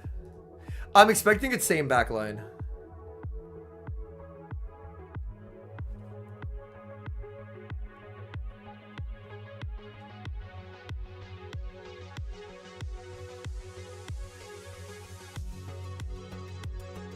Oh my god, I got a Crunch debuff. I'm actually getting bailed. This is crazy work. I think I'll save this. I will be at Worlds Des, yes. I think we just go Jelly here.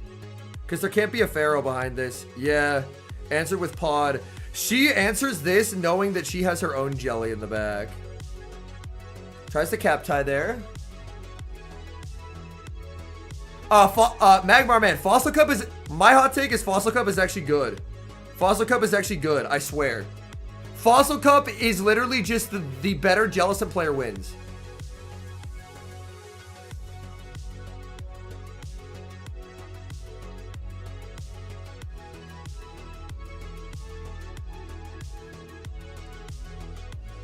I will not be commentating Worlds, no. But I'll be there as a featured content creator.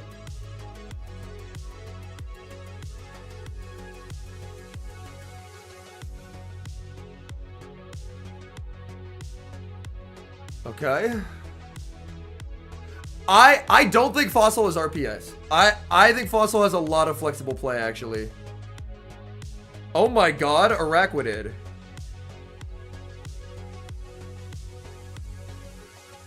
Okay.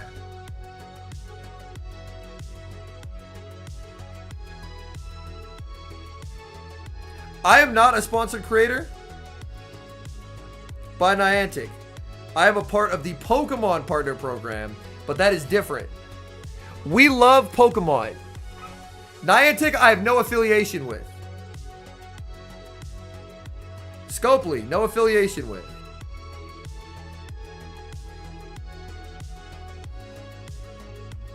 Jellybean Gastro, it's close enough that it's fine. I think a lot of it comes down to making sure you're running the right things. I'm not counting. A Bug Buzz would be catastrophic, though. So I'm going to shield. Okay, it's just a Bubble Beam.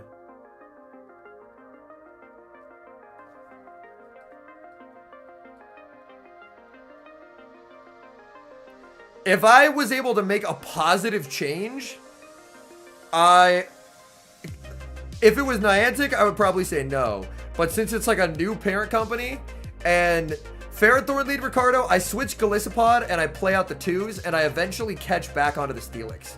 We are weak to Ferrothorn, just as a team, but the thought process is our Jellicent should sweep their backline.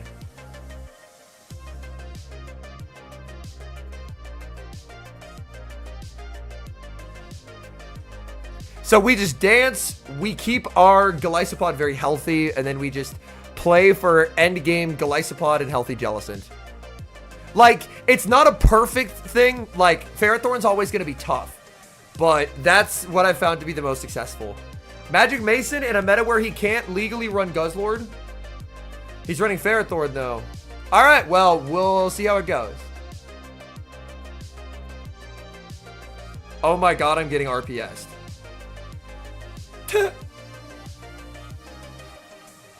What the fuck? Bro, Mantine is actually bad. I get why it's here. It's here to RPS Golisopod, but Mantine is so bad, brother. Mantine is so bad. Mantine, you do not want to look at how bad Mantine gets cooked by a Jellicent. Mantine, if it has to play any neutral matchup, just gets smacked to shit. It's so unfortunate.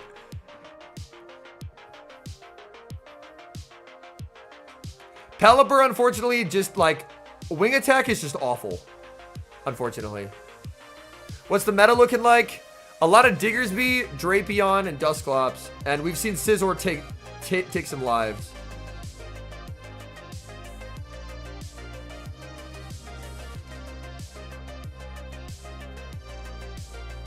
He doesn't have a reason to shield this. Because you can just live this. Why?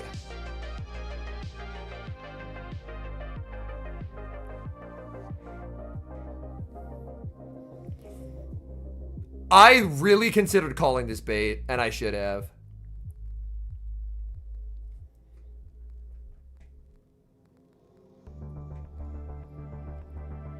Yeah, I really considered calling that bait. I'm just gonna no-shield the next one.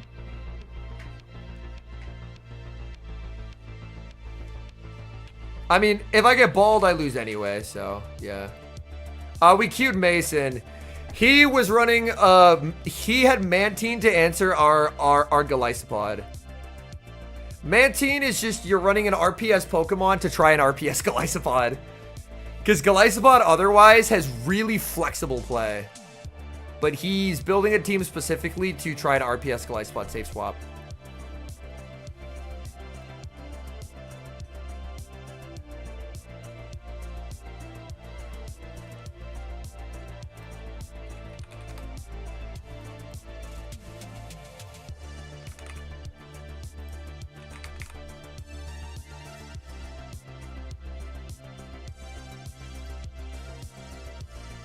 His lead was Ferrothorn. This is a scenario where I really like the regular. Okay, Berserker.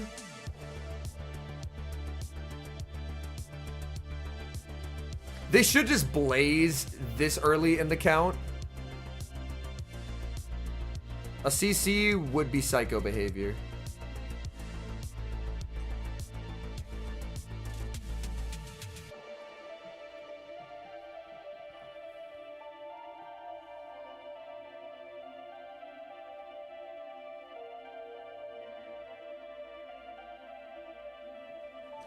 I don't know my Shadow Claw to Blaze counts, if I can be honest. If they get another move here, I've sold. They don't, thank God.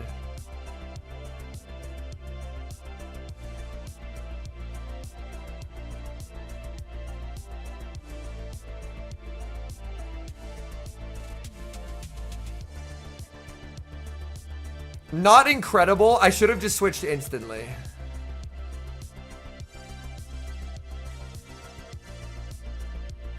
Three, 4. And this is always a shield.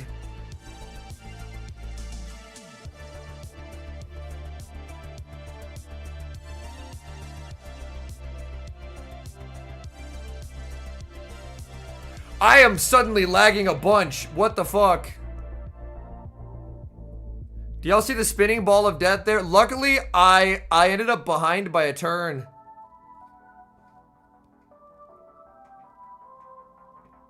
Holy, that was scary.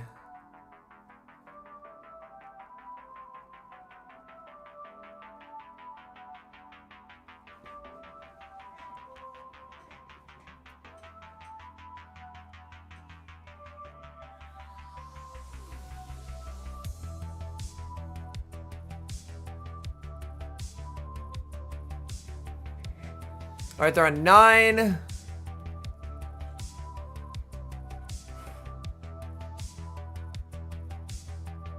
Ten.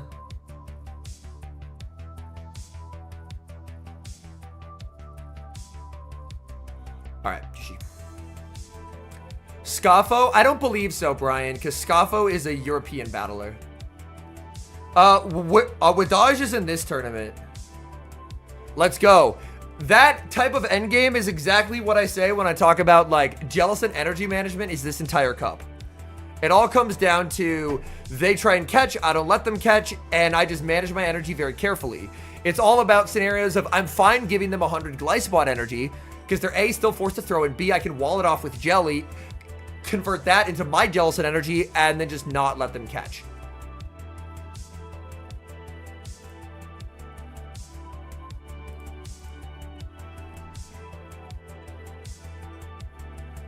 All right, before we get in this next match, chat, I'm gonna run downstairs and I'm gonna refill my water. So give me a bit, give me like 1-2 minutes. I'll be right back.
No way they go fast enough that a match has started. Okay, it hasn't. We're good. We're good. Oh, Roachcha versus Dune. Yo, this is peak. This is peak right here. Let's go. Oh, no, Arch. That's unfortunate. Yo, Interbloom, welcome in, trainer. All right, we're so back. I have water again. Wait, Dune has an Araquanid as well? Payout Marto prediction? Oh, yeah, absolutely.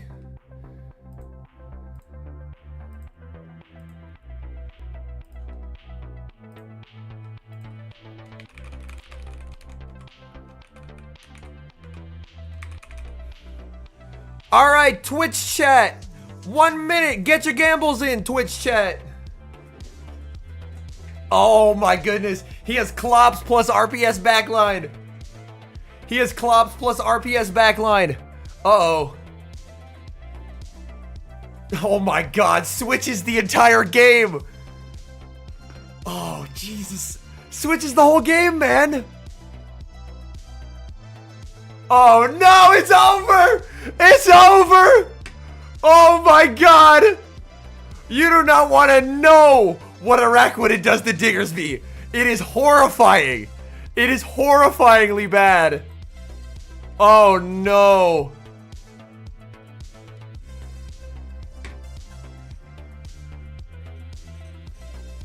The spider. Wow, what a fun and non-RPS meta where we get Spider on Diggersby and Dedenne on Amandabuzz. Yeah, Hugo, it honestly looks insane, the matches we have coming up. It's so good.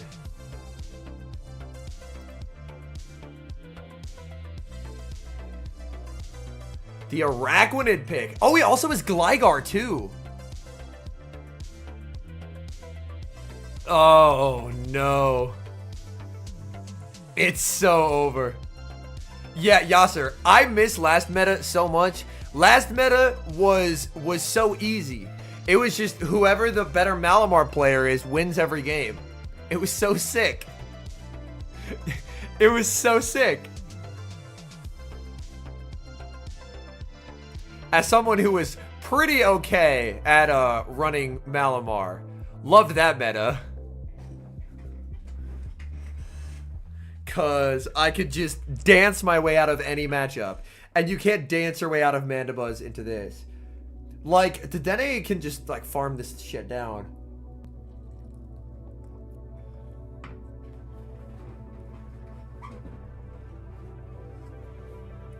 Yeah. I was happy that that meta got the proper send-off that it deserved. With, with the 18-0 unbeaten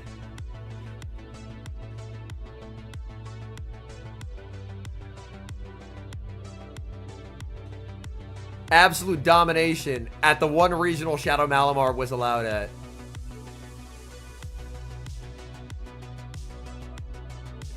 This Dedenne is never getting hexed down.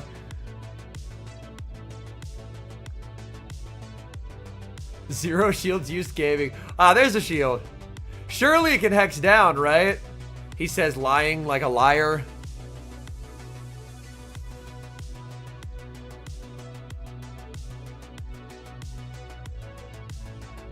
Water pulse time? Yep.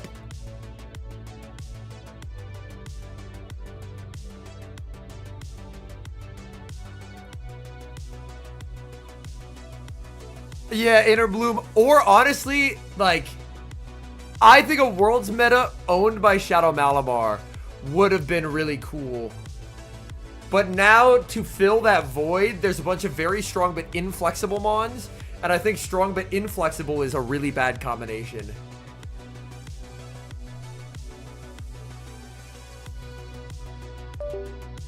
I do have my Twitch on, yeah.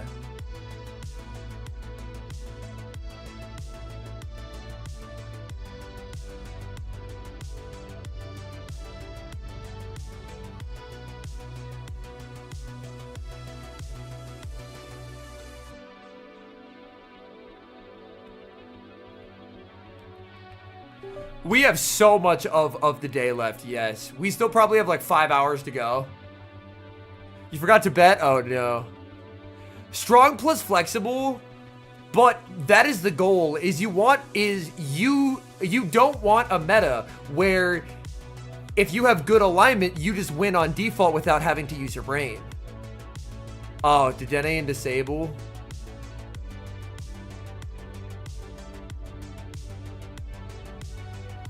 Oh my god.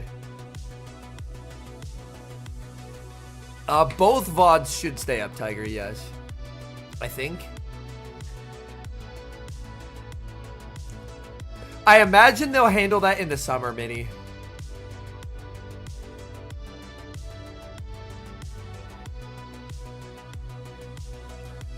As someone who always has no elite charge TMs, having an elite charge TM is pretty nice.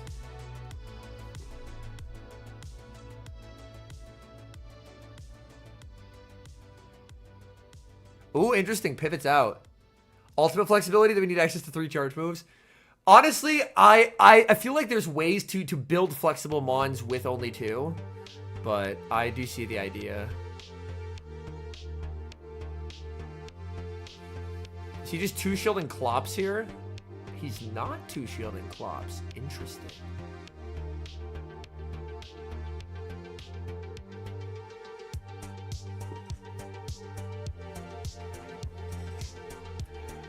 Yeah, so Mad, if you go to the official Twitch channel, which you could honestly do when it's a rerun as well, is they will show reruns after day 1 is done as well. But if you watch for 30 minutes, it gives you a Mana Buzz and an Elite Charge TM. The drops that I have available on my Twitch are the GoFest ones. So if you already got the 10 charge TMs and the Skiddo, then you're good there.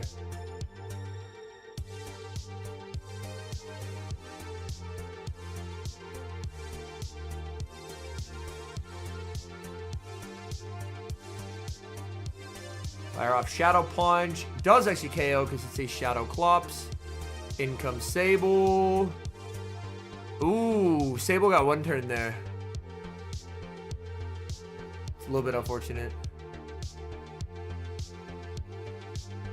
Beats, I believe it's still the pinned. Also, I think Dedenne has enough energy that Dune just wins this. I believe once you go to your drops inventory, you can claim, and then you have to go to like the Pokemon website. And then, yeah, it gives you a special research. It gives you a special research. It doesn't just give the item. Yeah, official channel does give an ETM stalemate, yes. You can also get it by watching the, you can also get it by watching the, whatchamacallit, the, rerun of it later on, too. Dune takes it, Dune to day 2. Correct, Hugo.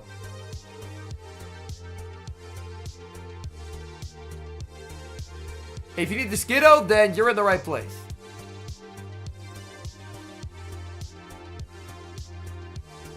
All right, Dune is our first day 2 competitor here.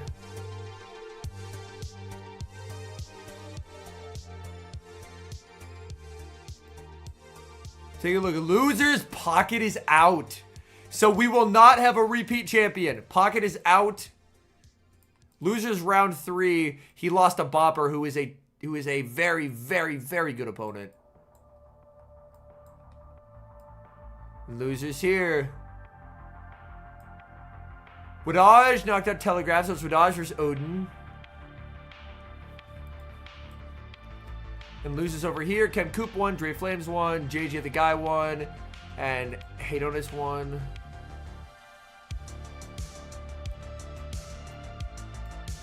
Colin won, Shiny Dalga won, Spartan won, Rick Flareon won.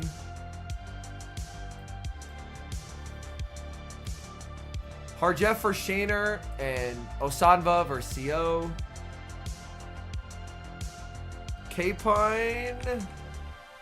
K-Pine is still in losers, but he's still in it. He beat Tony Jr., so it's K-Pine versus Ox, winner plays C2U. So he's not out of it yet. Hashira making a losers bracket run, knocking out Shadow Brady, now up against King Magikarp.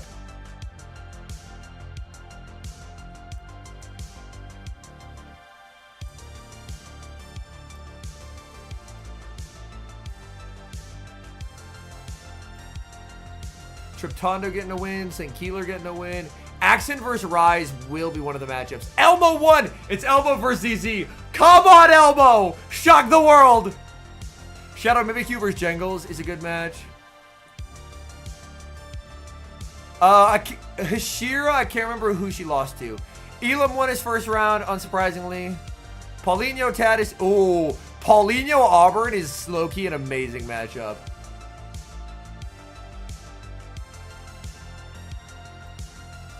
Tomahawk versus Beepnir. Arrow. Bill got 2-0. No! No, Bill! Bill, no! Bill lost to the country of Italy. That's the most Italian man I've seen in my whole life. How did he lose? To a country.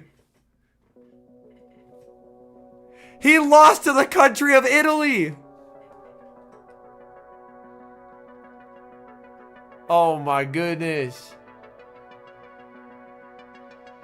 -1? Yeah. It means that there was a no-show. Okay, Ashton Ash. Speedy gets a win. Corlash. Birchla. Dilap. Derp Ficus. Well, sometimes people will, like, get sick or their travel plans fall through. Stuff like that. Firestar versus the Torian. So Firestar beats Moteeks. Boglish and Billy Braybird. Edru Monharis versus Sammy. Richie and Sushi Must Right. Arceus Aurelius. Oh, that's a sick matchup. Arceus Aurelius versus Kelsey K. Avrip gets a win. Ficht beating Avalar. Ficht is against 8th the Great. RGR is here. Zimmy's here. Oh my god. There's just so many groups. Steiner with a win.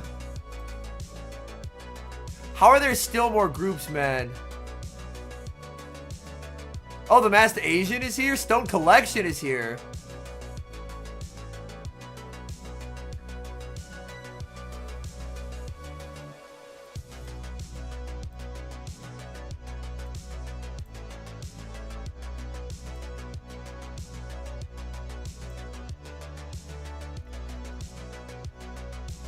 Yeah, so many groups, man.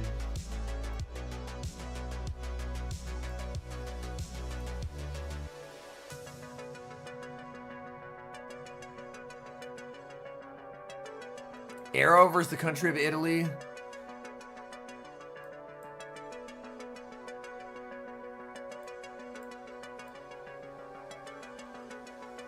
Yeah, Paulinho versus Auburn. I'm sad that's not streamed.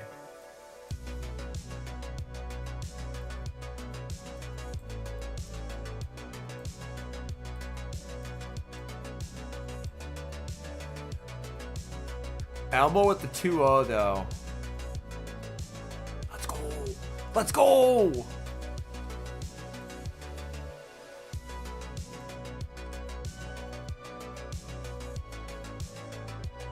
Next battle start. They're getting people on stage right now.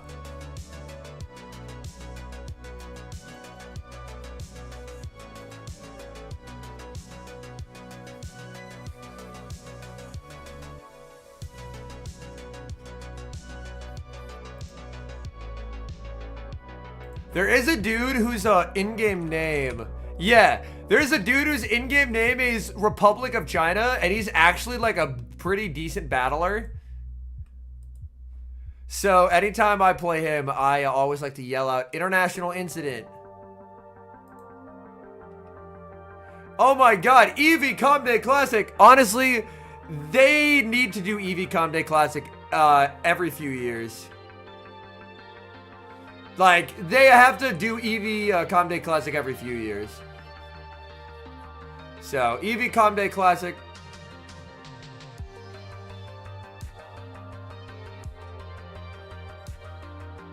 Yo, what up, Spellbringer? Welcome in.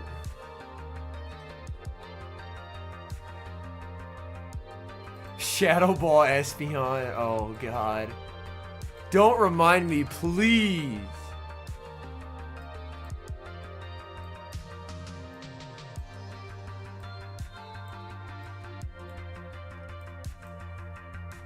Oh, I have to resolve the prediction? Oh, my bad. My bad.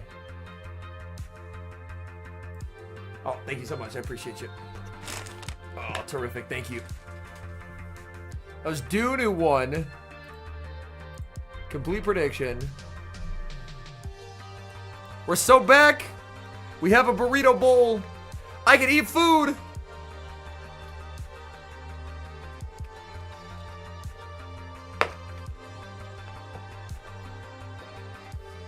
What's their in-game username, Tiger? And then I can look them up. Ooh, we have our next battle here. 610 Hero versus Twastel.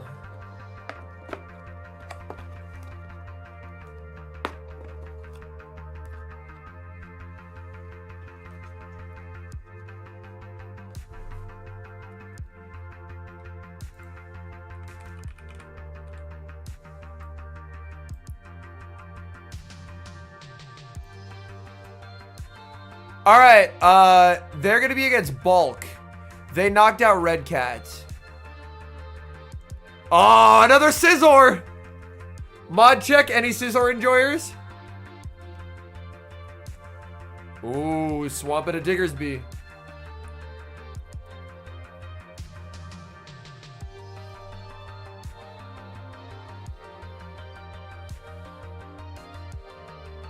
That's really nice timing here by 610.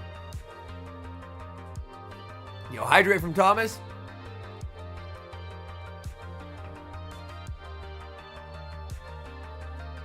Ooh, the Dusclops bait out is huge for Twastel. Because now Ape actually goes Super Saiyan in the back. Ape actually goes Super Saiyan in the back. What is stopping Ape now? Holy shit. He really has to pivot out, and he's never going to pivot out, and then he's going to get swept by Annihilate. Oh my goodness.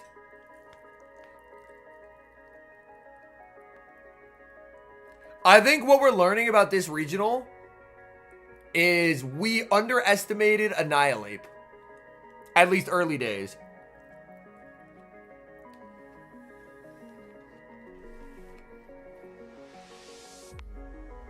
That is what we are learning. We underestimated Annihilate.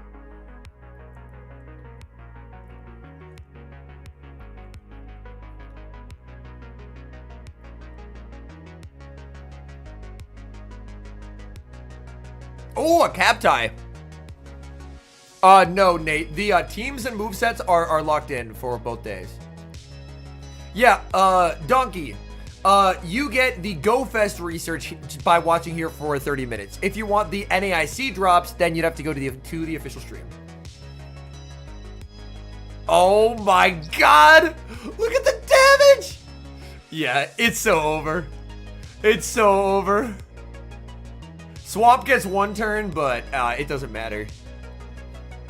Rage Fist goes ridiculous here. Bop! Yeah, it would have been a simul, but Twastel still had a mod in the back, so the one turn didn't matter. Thank goodness.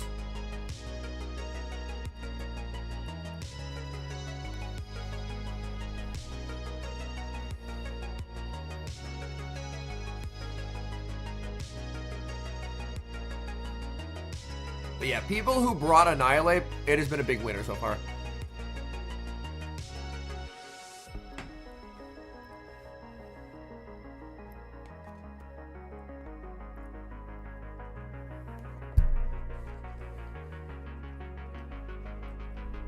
Because the thing is, if every Wigglytuff dies in a fire, and Wigglytuff has died in a fire, then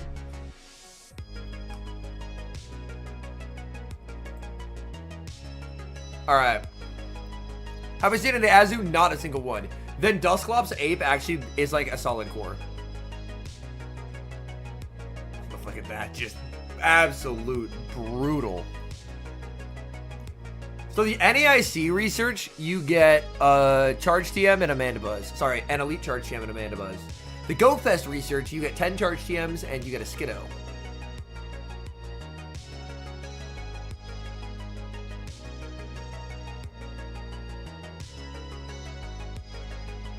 Dune had a Gligar and he day 2'd, but in his one streamed match, he didn't end up bringing it on a line of 3.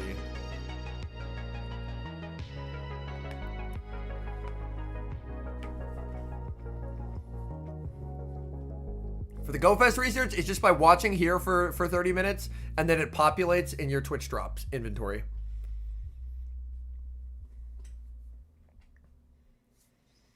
Hopefully Goofiest. That'd be kind of nice. Ooh, Dillian to Clops. We'll have to see if it's Acid. Scizor again in the back. He throws out Alignment just to get some damage in before a debuff.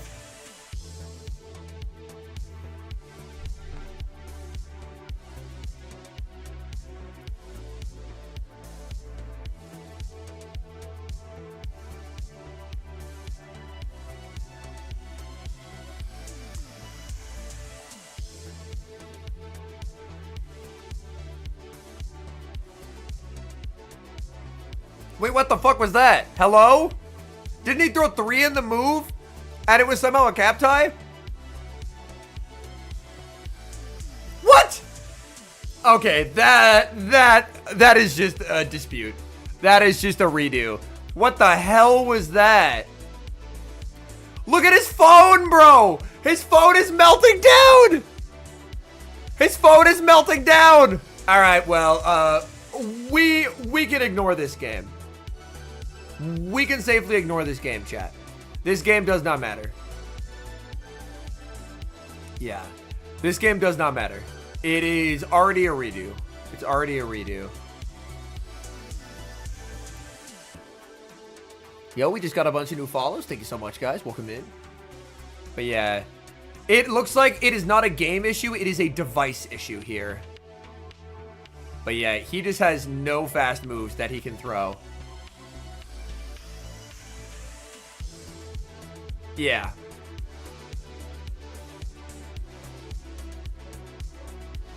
He has missed so many mud shots. It is obviously up to him to call for the rematch, but he should call for a rematch here.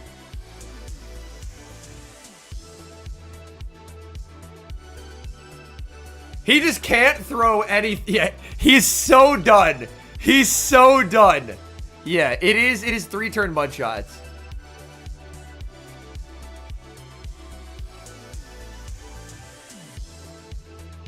But yeah, this is 100% device issue.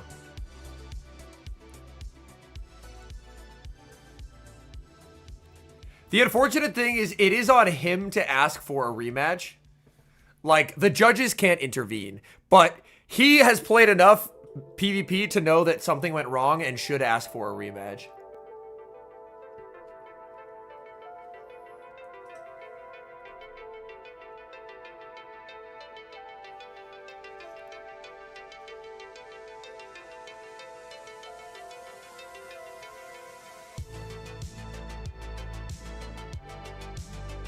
Yep. Yep, immediately. He's like, all right. That's good. That's good. At the very least, oh, is that Vonnie back there? I think that's Vonnie back there. Okay. We have absolute peak in the judging booth. We have absolute peak in the judging booth.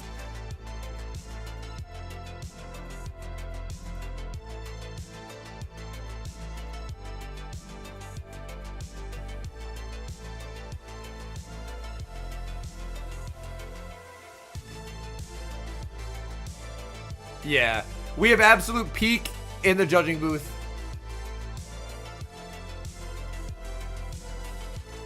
Someone asked, did they give him an Android? Nah, it is just the device is having mad issues for some reason.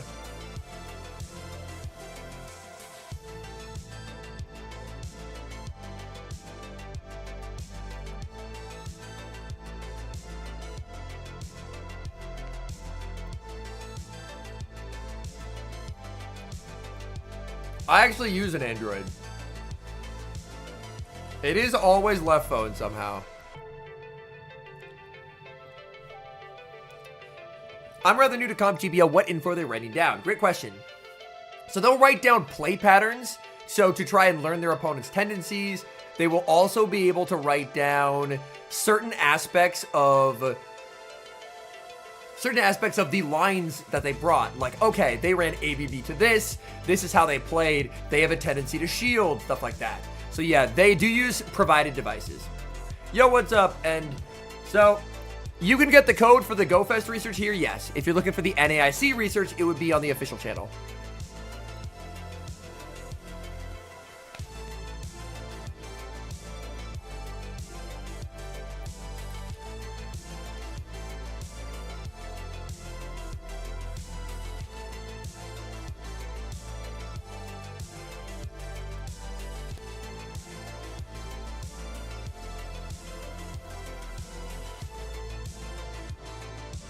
After this, it's the Japanese national qualifiers.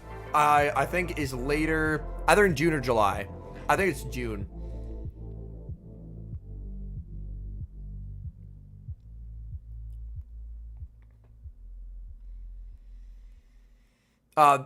If you're looking for the NAIC research goofiest, it's at twitch.tv/Pokemon Go. If you're looking for the GoFest research, it would be at twitch.tv/Henry.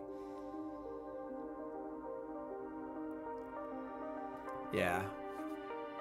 Thank you, Grim. Yeah, we are taking this moment while they just sort out the phone situation.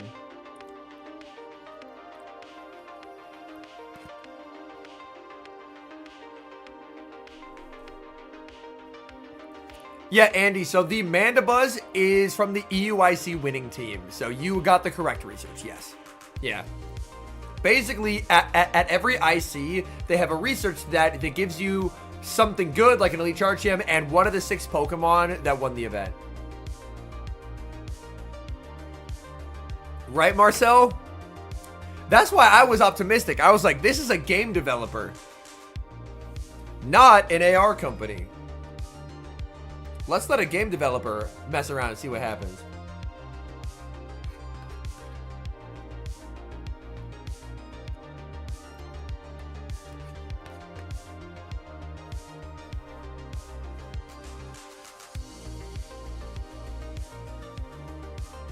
What's for lunch? I have a Chipotle burrito bowl.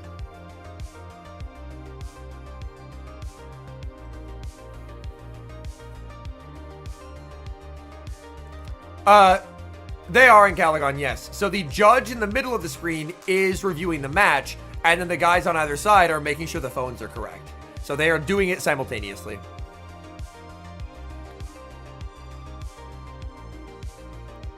Because, like, last match will absolutely be ruled a rematch, but they want to make sure that the future matches are also fine.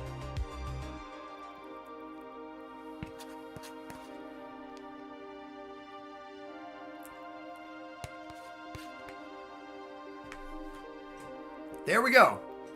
It's a rematch. What's the protein? Steak. Yeah, like Vani was a Sylph world champion. Like, Vani has played this game for years and years and years and years and years. So many years.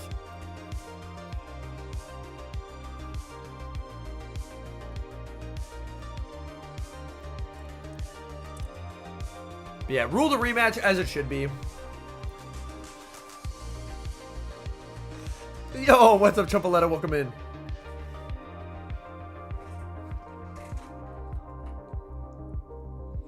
Yeah, we knew coming in that the top 3 usage were going to be Diggersby, Shadow Drapion, and Clops. And that is the top 3 usage if you combine regular and Shadow Clops usage together. Because the regular and Shadow are both in the top 12 usage, so if you combine them, then it's 3rd.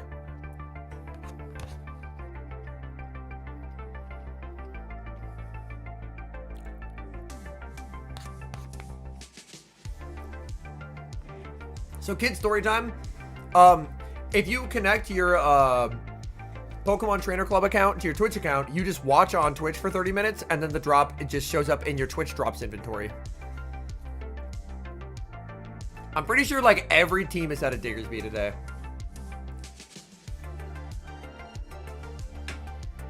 I believe Twitch also has a pinned comment that explains the Twitch drop stuff.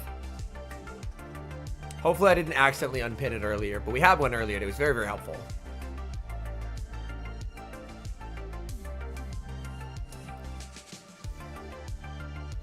Let's take a peek here, shall we? As we refresh everything, scroll all the way up to the top. Obviously, the 610 versus Twastel. In losers, Beach Bopper, Frankor Poncho. It's the big story so far. A lot of upsets. Pocket's already out. Yo, NCK. Okay, we're hopping in right as the game starts. Hold on, I'm gonna go back a sec. Why were they desynced here?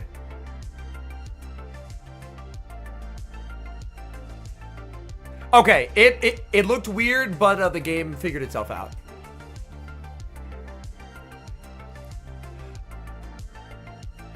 Now, Pocket won at least one round, but he is out. That is All right, nice, nice.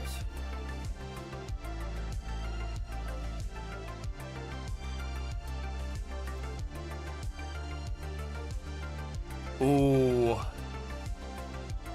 This is aligning really well for Twastel.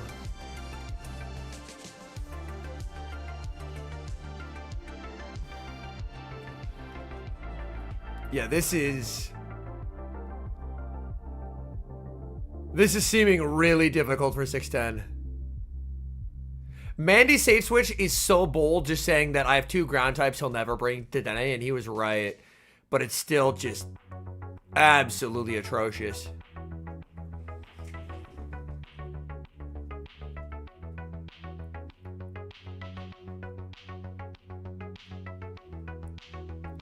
Swamp gonna get outpaced here. Makes it the Scorching Sands.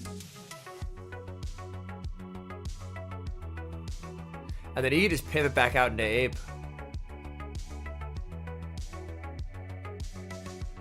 I think the next moves have reached on cap. So for Twastel, it's worth a shield. Because he just gets too much damage into the Swampert here. Oh, it's actually not cap. He outpaces by a turn. 610 might let this go because he can then just bring in the...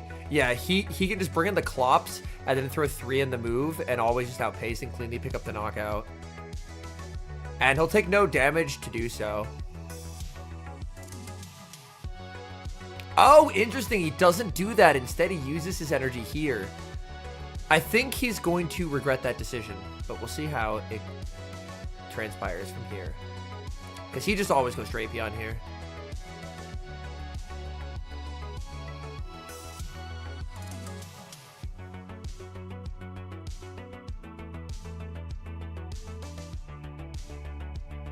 Yeah, this is just looking like kind of just curtains. Because Shadow Clops cannot outdamage the... Oh my god! The insult to injury, no! Oh no. Like, Ice Punch wouldn't have KO'd anyway. But being minus, yeah. It's so cursed. It's so cursed.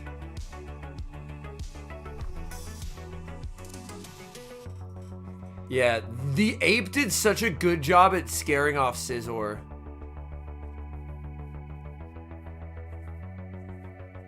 He just needs an impossible catch, and Twastel will just never let that happen.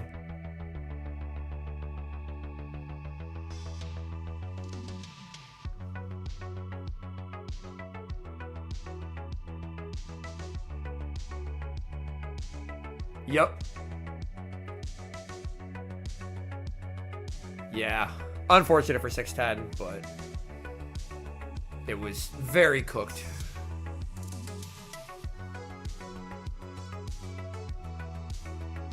Yeah, that Ape was such a problem for this team. Holy shit.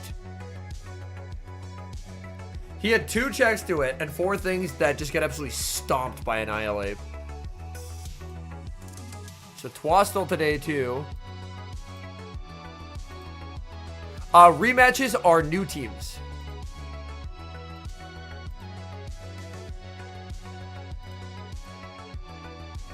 Yeah, rematches are new teams.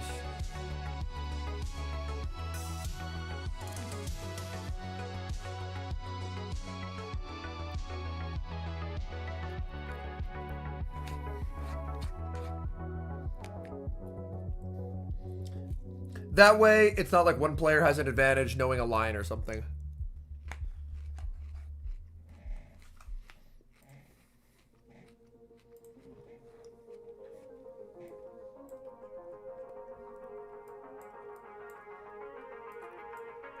Alright, no results here. No results here. No more results here.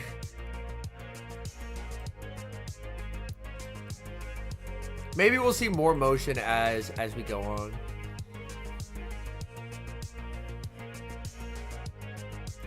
A lot of these lower matchups don't even have tables.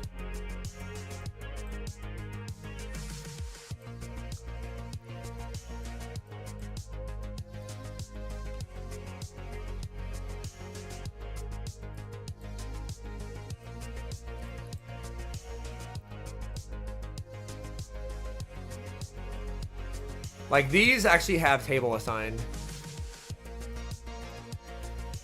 I'm gonna need Elmo to shock the world there.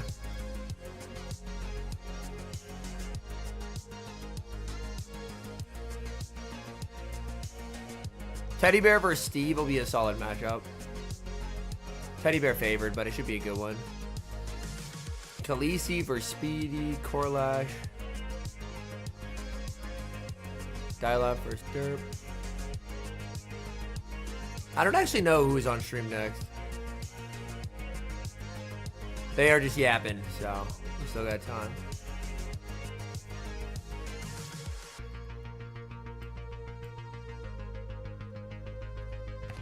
Everett versus Fix. Tough opponent.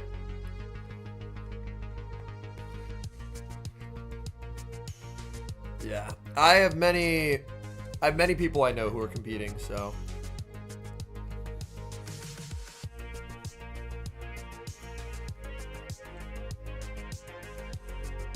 Yeah, this is actually a crazy matchup, low-key.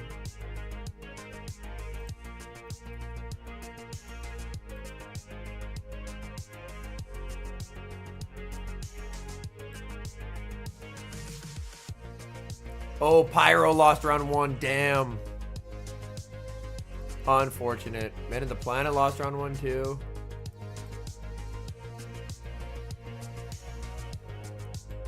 Desync to Math Magic. Stone Collection, the Masked Asian. That's a really good matchup. That's all the way down at the bottom.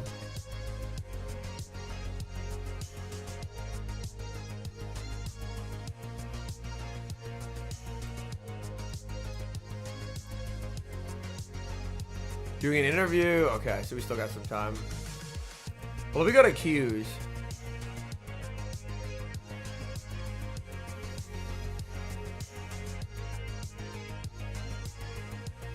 I think it's Rockhaven. Okay, so we still have a ways to go. Next will be Rockhaven versus Flying Pizza. Then Pixel Cheetah versus Phoebe. Jai versus Septile. Yo, Super Broker with the 20. I appreciate you, man. Thank you so much for supporting the content, man. Seriously. Means the absolute world. So thank you, man. Much appreciated. All right. They love Jai versus Septile. Then Rise versus Action. So we're still 4 matches off. Ponto versus Sustenance. Then Roberto versus EO. This tournament is incredibly stacked. Like, this is a crazy tournament.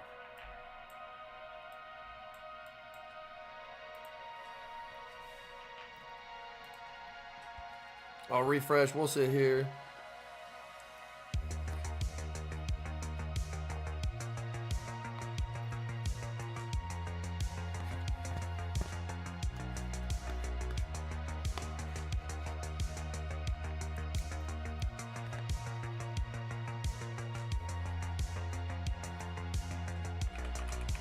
Where's Fareed again? Oh yeah, it's Fareed Beepnir.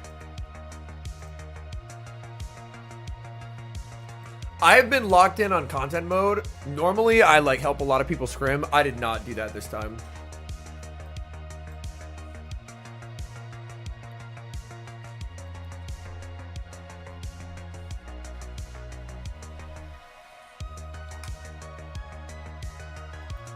So I am less in the know as to what people are bringing. Yeah, NAIC is like, normally in the past, they just didn't have a big update. In November, not November, they didn't have a big update in June because it was like the final update before Worlds. Still calling Shadow Quag to win the tourney. I think that's a solid. That's a very solid pick.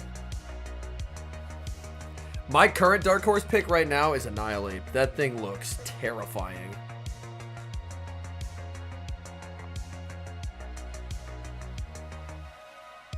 Like, so far, people have not known what the fuck to do against Annihilate. There's been a lot, Merrick, yeah.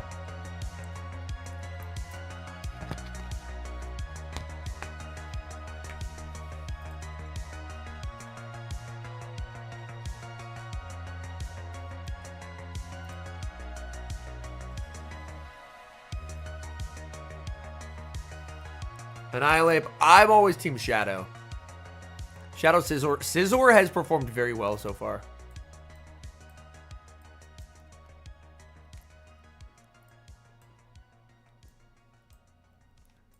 Yeah. It looks like they've paused the earlier losers rounds for now. Yo, Lillian with the 10 as well. Yo, y'all are too kind. Thank you so much. Seriously, I very, very much appreciate it. Get those sprays going. Thanks to your content, I've hit expert twice before watching your channel. I was stuck in ace. Let's go discuss it out. Keep up the good work, homie. That's awesome. Oh, wait. Ooh, Rockhaven versus Flying Pizza. Double the Denes. Spyful 2.01. Yo, what's up, Kobe? Welcome in. The Artie from the Go Pass is level 20. Ah, good to know. Day one usage, they showed right at the start of stream. Top 3 were Diggersby, Drapion, and then if you combined Shadow and regular Clops, the total Clops usage would put it at 3rd. Yo, Scizor is stupid here.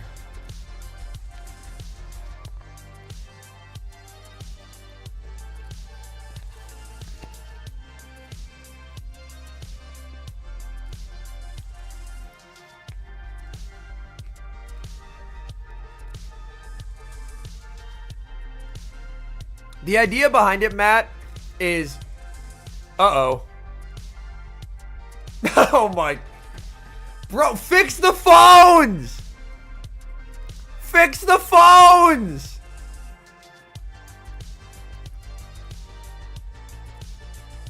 It's not even a game issue, it's a device issue! Fix the phones! Alright, they're both just backing out and starting again. Oh, my God. They asked the judge, and Vani gave them the okay to just back out simultaneously. Yeah, the idea behind it is like Corsola, but it doesn't lose to Diggersby. Like, you want a bulky ghost presence, but you want it to try and be flexible.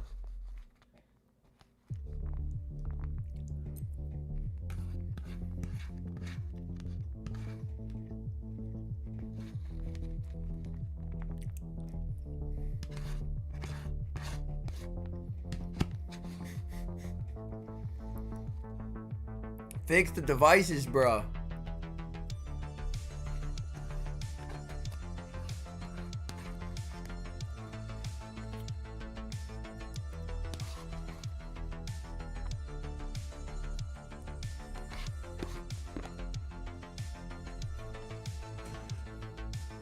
Yo, I appreciate that, Sai. Thank you so much, man. I'm glad that video turned out to be a good one for you.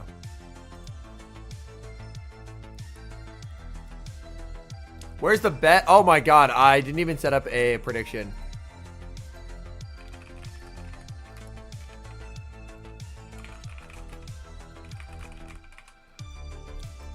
All right, chat. Twitch chat, you have 1 minute to predict. Get your predictions in. Flying Pizza or Rockhaven? I honestly have no idea, Matt. I imagine bottom is somewhere in 2300s, maybe upper 22s. I would assume it is...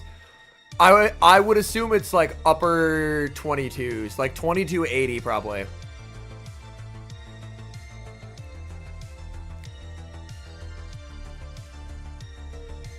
Yeah, Rockhaven's been on a crazy run. Let's pull that up.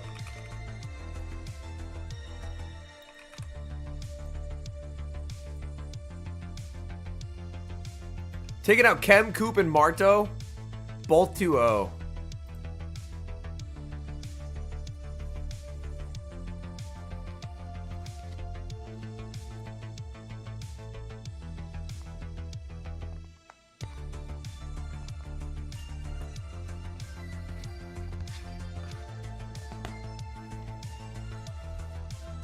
Imagine having points here. Well, you probably got a little bit of points from following. Marto's in losers. Marto is awaiting here. I love that I also just have a tab of the Republic of China's Dracoviz stats pulled up in the background too. Oh. I forgot I had that pulled up. Yo, 3 square feet and Bims, thank you so much for the follows. I am streaming both, Sai, yes. Yeah, every time I queue into them, Selene Tongue, and I'm streaming, I always yell international incident. It's a great time. I am out here starting like international conflicts with my Go Battle League plays.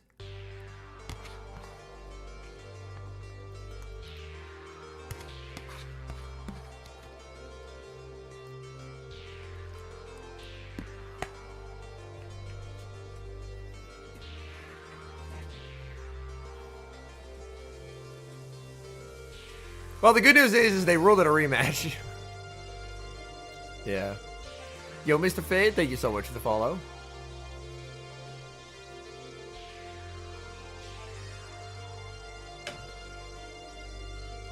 I do actively want Scizor to go far.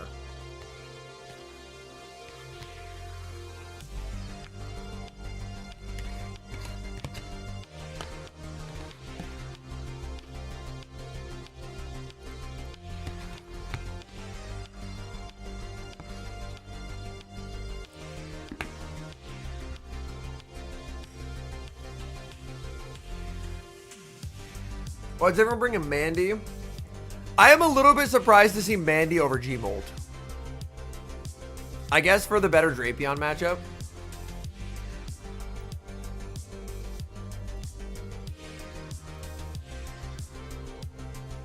Yes, Scizor just able to be an absolute degenerate is quite fun.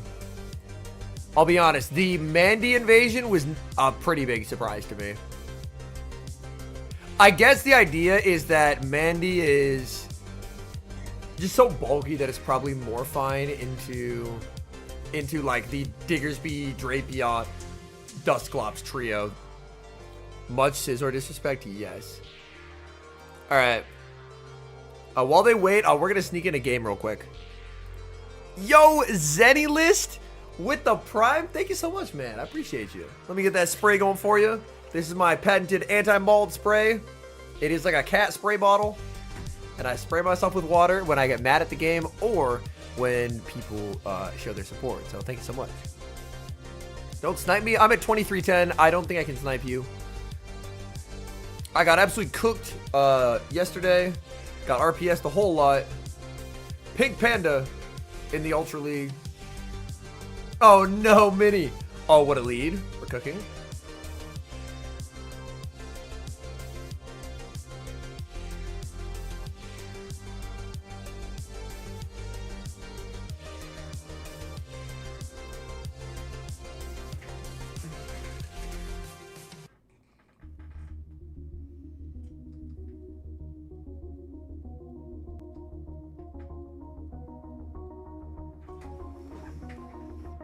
Okay, this is really uncomfortable.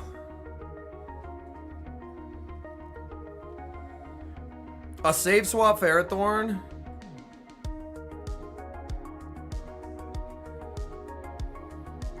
Yeah, this is awkward. This is awkward. I mean, they're gonna have to throw. Okay, Ferrothorn shielded that. That's actually really good for me. That's a huge fuck up by them. That's an incredibly large fuck up by them to shield that. There's no reason to shield that. 7, 8, 9. No, they punished the one turn. On God, I will haunt you.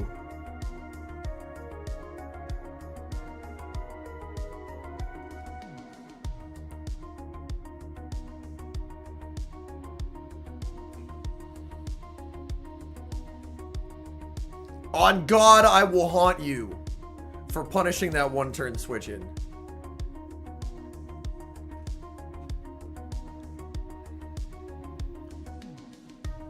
I'm thinking it's another steal in the back.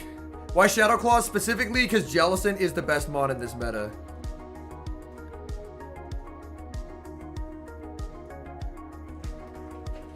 That is enough.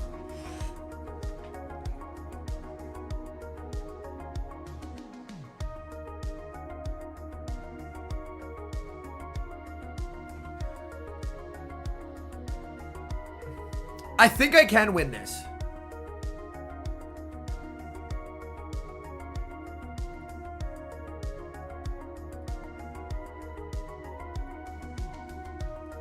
They're at back-to-back here, but they have to throw back-to-back.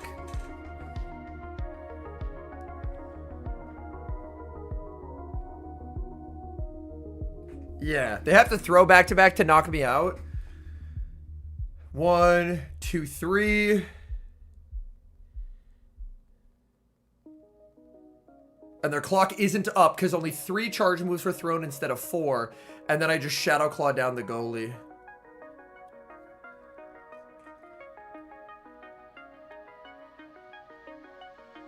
This cup is actually so good.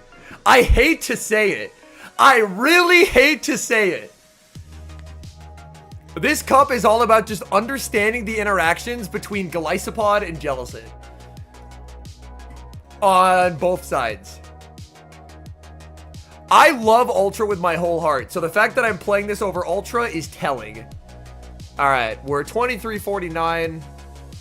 We're undoing all of the damage from getting RPS'd in Ultra League yesterday. I was trying something sick for content, and I just got fucking murdered.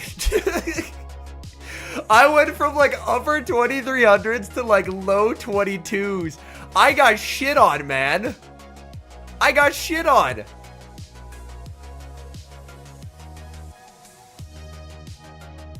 Yeah.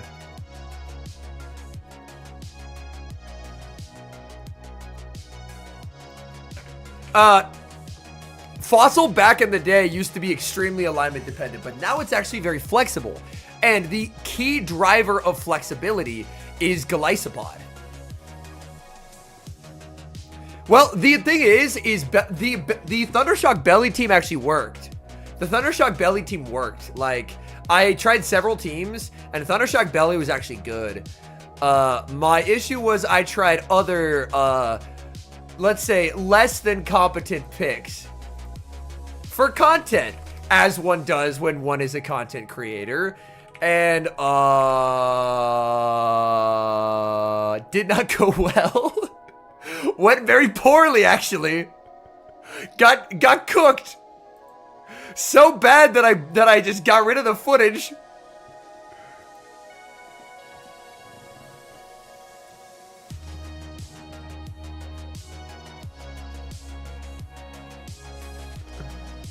Bro,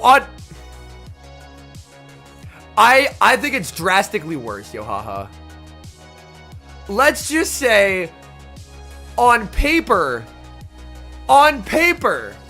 when everyone is running Belly Bolt and everyone is running Grass to beat Belly Bolt, Abomasnow should be really good, right? On paper, Abomasnow should go crazy.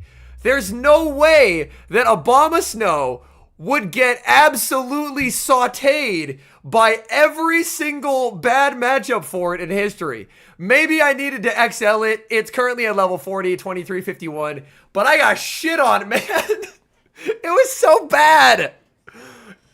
I got Cobalion a bunch. Oh my fucking god. I got Typhlosion. I got everything. It was so bad. There was a Clefable. I was like, say less. Meteor Mash. Murdered. Dead. Assassinated. The body was hidden.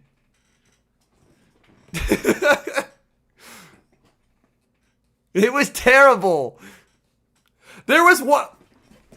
You want to know the shit that drove me up the fucking wall? There was an endgame where I had a really healthy Abomasnow, and I was going to get to a move. They could only get to one off of back-to-back before I got the move. I'm like, this is great. I don't have a shield, but there's no way on earth Sacred Sword kills me. Do you know what they did to me, chat? After revealing Sacred Sword earlier in the match, I got fucking close combated and died. Double fighting Pharisian. Are you I was so mad. I was so fucking mad, man. I was so mad. Oh my god, I thought I finally had a win that wasn't just me RPSing something. Because that's the thing, like, if I get a bunch of just RPS wins, that's like boring content. But yeah, I was so frustrated. I was so frustrated. Yeah, it was close combat sacred, which is even more deranged.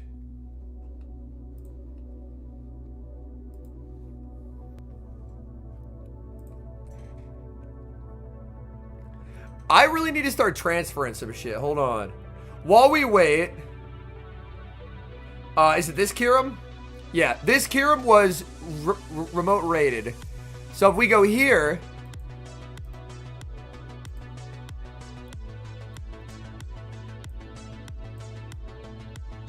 and then we make it so that that's hidden, then, because I need to clear some storage so badly. All right. Goodbye. I only have like 8 open storage spots. It's a crime. Okay, 15 open storage spots.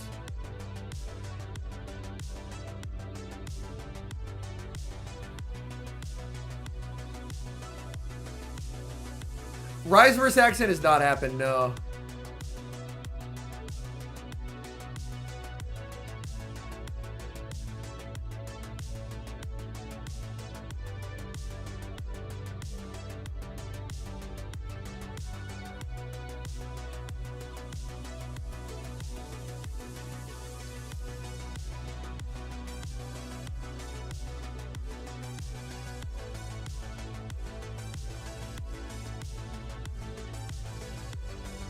Unless I see like 0, 15, 15, I'm just binning everything.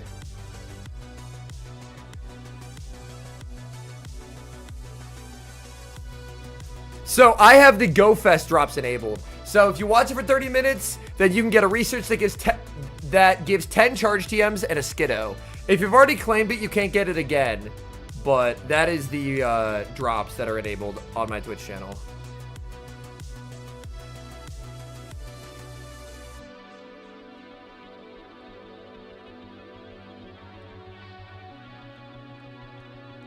The interesting thing is if Rise is running Scizor, then Araquanid is probably sick, because Araquanid actually thrashes Scizor.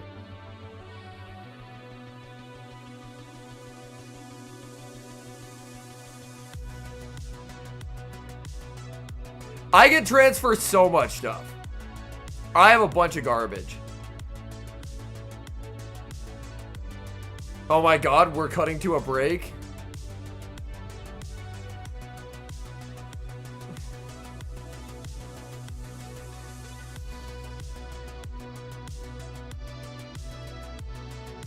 I don't need a 98 Meowth.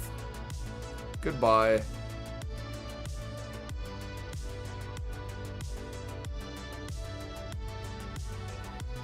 Why do I have all these good IV Meowths? Okay, goodbye to all of these. Don't need any of those. That was very clearly just a GBL day. How's this Charkit at? It's I'll save it for future trades. I'll save it for future trades. Hold on. Can I show y'all something? I have to show y'all something. Look at this. Look at this, chat. Got that shit in a 0 friendship trade. Sheesh. We're cooking. Yes, Vivian. After you watch it for 30 minutes, it'll show up in your Twitch drops inventory. We need to be using this. It does have Ember, but obviously it's not going to want Ember. But yeah, look at that beauty.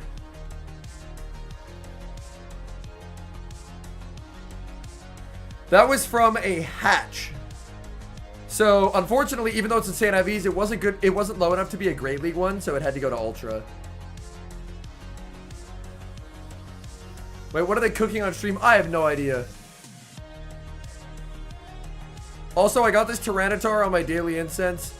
Anything but a Galar Moltres. This game will give me anything but a Galar Moltres.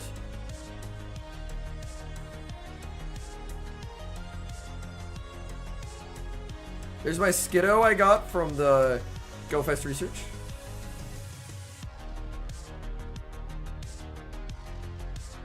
Any clutch? I haven't tried it yet. I haven't tried it yet. And in a meta with Belly Bolt and Zygarde, I don't think it'll have much play.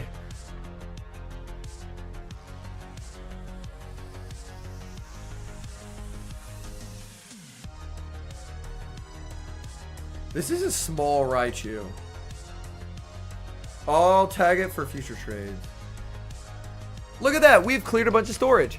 Yo, Tyler, welcome in, trainer. They are stalling like hell right now. Oh, they're making cookies. Okay, that makes sense. Also, look how many Meowth XLs I have, by the way. I don't have XLs for shit, but I catch every Meowth I see. I catch every Meowth I see. So I have 2388 Meowth XLs. Because Meowth is boosted dust. Meowth is my goat.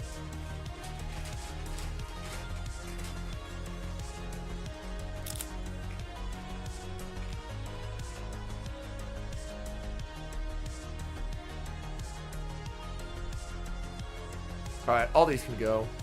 Goodbye. I have a bunch of Dynamax shit I don't fucking need. Because they all ended up being just ass IVs. Oh, this is an XXL Eevee.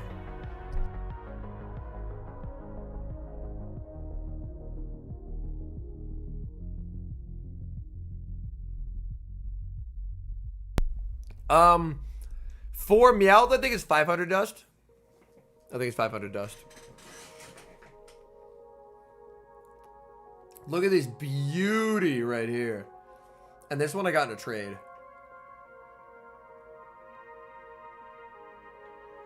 A 98 Machop with a background, goodbye. Another Machop with a background, goodbye. A Lapras. Oh shit. Oh, 1482. 2486. Goodbye. A Tapu Bulu.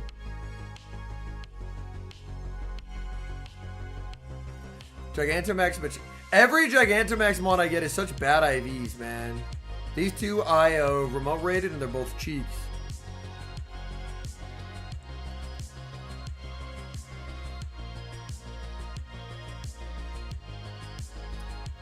These Bombardiers were from the day that I evolved my...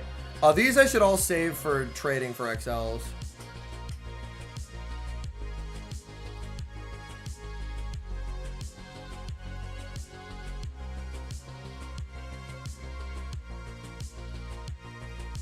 I don't really need more Shadow Mallows.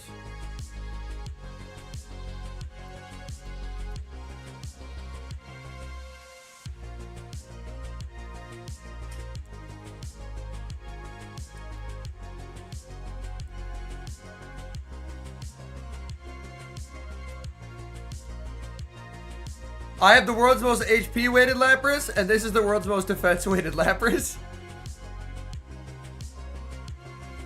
This pawn, goodbye. Random ass Combi, goodbye.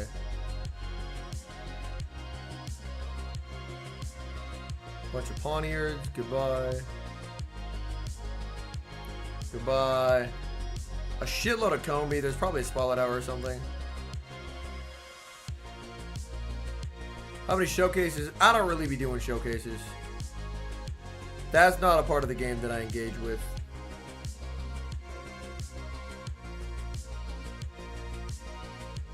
Now I know where all my storage space went with all these fucking Combies that I have.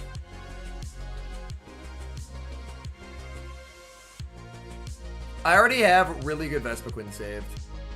So I could probably just mass transfer the Combies. These are things that I purified for dust tasks, or church GM tasks. A random slacking I caught in the wild. Yo, I probably TM'd that, didn't I? I did TM it, sick. Look at all that space we have now. This is amazing. Unless you play Dynamax or Gigantamax, you can safely ignore it, Mark. The only thing about Gigantamax is it can be worth going to those in-person Gigantamax meetups because every Gigantamax raid that you beat gives you at least one rare XL. So even though I hate Gigantamax, well, hate's a strong word. It's a largely useless feature. The dust rewards mean that the dust and rare candy mean that I will go, even though I think it's a useless feature. Drink beer to hydrate, trainer. It is 2 p.m.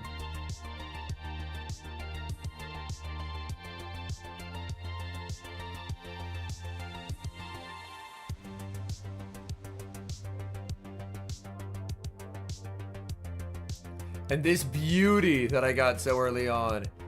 This was my 3500th mon. I do really want to make a tag that's just 3500.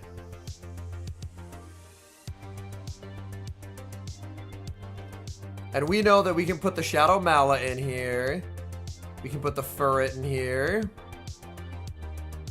Tinkaton. I love Shadow Malamar with my whole heart. If y'all want, towards the very end of stream, we have some margaritas downstairs in the fridge. I will pour myself a cup of margaritas and we'll have a margarita as we hang out. But that'll be towards the end of stream.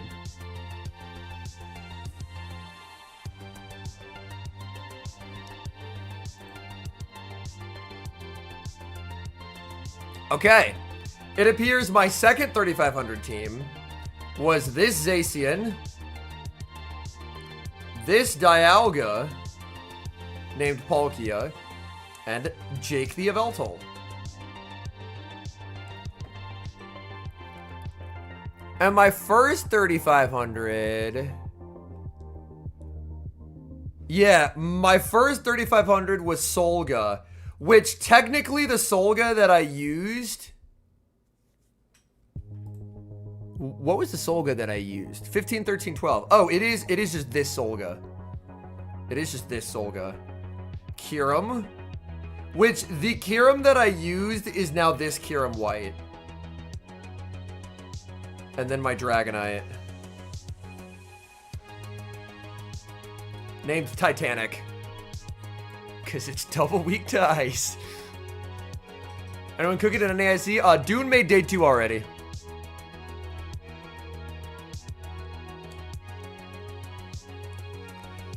Yeah. So this is the sum total of the mons that I've taken to 3500. I hit 3500 in Masters twice. This is my first non-Masters 3500. The name Titanic I got from being at a bar. Like, I was just playing Pokemon Go at a bar in, like, 2018. And then the dude next to me was like, yo, Pokemon Go, add me, let's go. And then he was drunk, and he drunkenly came over and was like, dude, you know what I call my Dragonite? Titanic. Why do I call it that? Because it's double weak to ice. And he thought it was the funniest thing. Me, being inebriated, also thought it was the funniest thing. So now my Dragonite's called Titanic.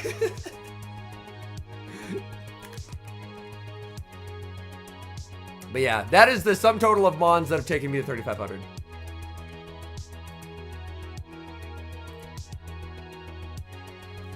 Why not nickname any Great League mons? This is called Firestar because Firestar sent the remote raid invite. This is called Palkia because at one point I was told not to use Dialga anymore on teams, so I named it Palkia and then had a video where I was using a Dialga named Palkia. And Jake, I don't know why Jake's named Jake. That's just his name. Yeah, this Furret, this HP-weighted Furret was legitimately such a goat. Legitimately such a goat. Specifically, that insane amount of HP meant that Morpeko counter swaps always had to go down a shield. It was so fucking consistent. It was incredibly good. It is the sole reason that, like, anytime a Morpeko switched in, I was like, let's go. We're actually so back. Not this year, Abram, no. I did go once in college, and it was incredibly fun.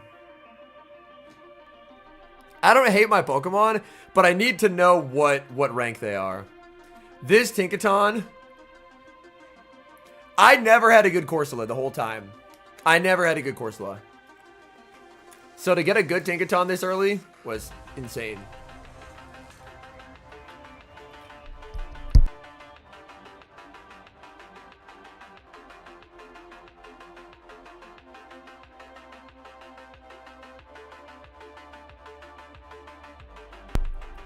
Yo, what's up? Yo, Henry, will any of the new Reggie move updates be viable? Hoping to see some play. I think for some of them, it'll be an improvement. Drago, I think, is probably going to be the most improved because it's obviously really bad. But Drago getting like a real charge move and Dragon Breath is really nice. So I think Drago is probably the one to watch. I think Tink is solid, but I think when it comes to team building now, people are trying so hard to fuck up Morpeko that Tink gets a bit caught in the crosshairs there. Yeah, Drago is like Bite, Breaking Swipe, Outrage, and it's getting, I think, Dragon Rush, I want to say.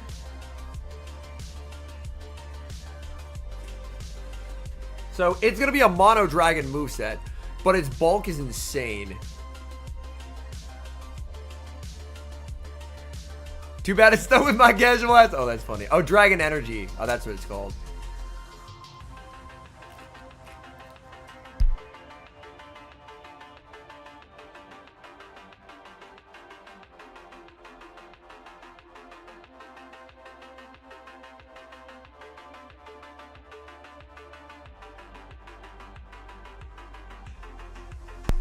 Yeah, there are going to be Reggie move updates. Let me see if I can find it. Was it in news? Where was it? We got the... Okay, here we go. Legendary Giants, June 23rd. Here we go.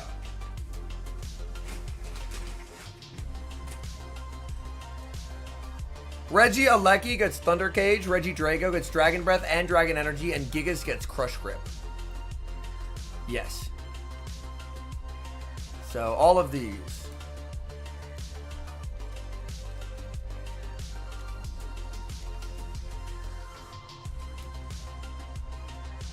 And there will be a time to research to give you access to them if you don't want to do the raids. They don't say if the moves are TMable. I assume they are TMable. Ooh, there's a global...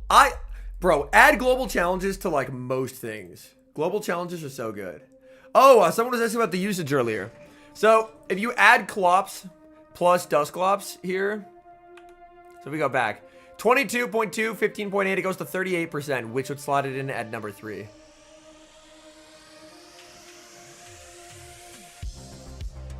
So yeah, the real usage is Diggersby, Drapion, Dusclops as the top 3. Because Dusclops and Shadow Dusclops are separated. Under my big fat head is Lapras. So Tail of the Pup. After you watch for a half hour on your Twitch account, there's something when you go to your Twitch account called Drops Inventory. And then that'll show your progress. And then once you have it, then you can click claim. And then once you do that, it'll take you to the Pokemon.rewards.com website where you can sign in to your then you sign into your Twitch, you sign into your Pokemon Trainer Club account, and then it'll give you the code, and then it'll take you to the website to enter the code. Male and female Jellicent have no difference other than visuals.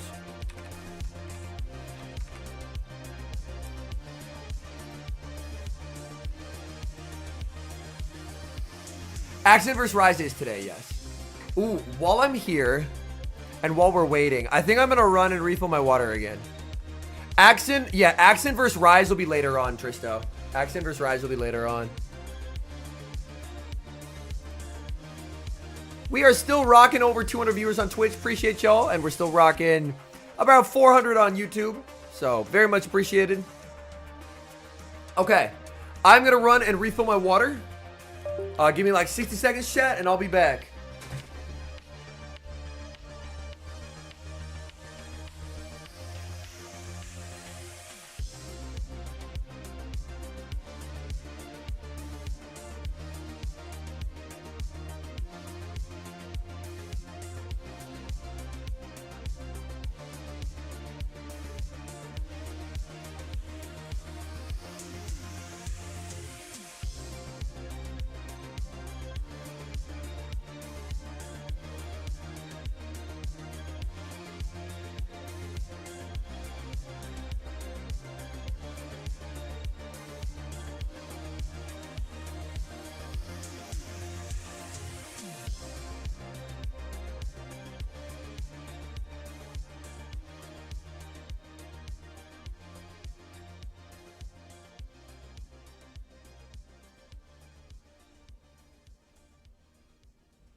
we at battles yet? Oh my god, we're on leaderboard still. Lord help us all. Yep. Thank you to all the new followers. And for Dragon PK for the hydrate. Got you. Boo, bring back the chair. Oh no.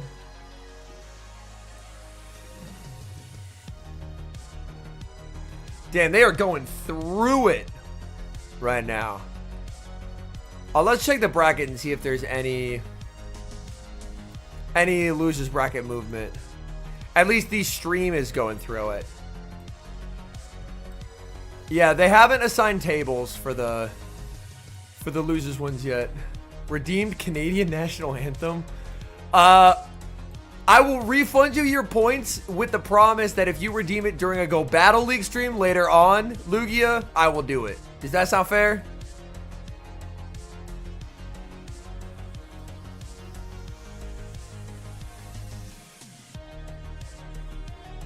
Deal. All right. Let me figure out how to redeem you. Bro, why did they take away Jai's win here? What the fuck? Where did Jai's win go? I actually do know the entirety of the Canadian National Anthem. I learned it as a child. I know the entirety of the Canadian National Anthem.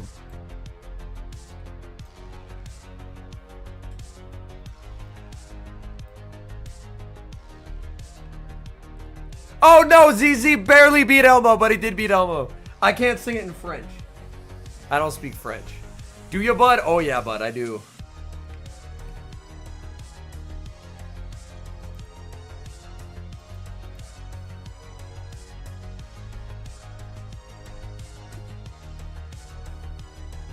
Who wins this? There's been a lot of good performances so far. Yo, Stud and... Yeah, Stud's doing pretty well down here. Still waiting on Jingles and Mimikyu. ZZ versus Gordon is a great matchup. Elmo versus Mish. Elam cooking. Auburn 2-0's Paulinho Tad. Onion lost. Wow. Tomahawk versus PDX. The country of Italy has been defeated. Down goes Italy. Italians in shambles. Arrow with the 2-0 win.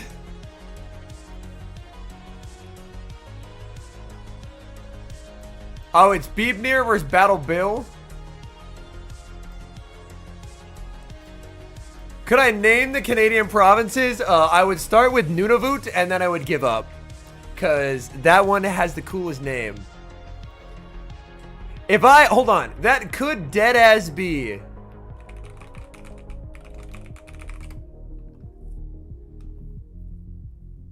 Provinces and Territories of Canada quiz. Oh, god damn it.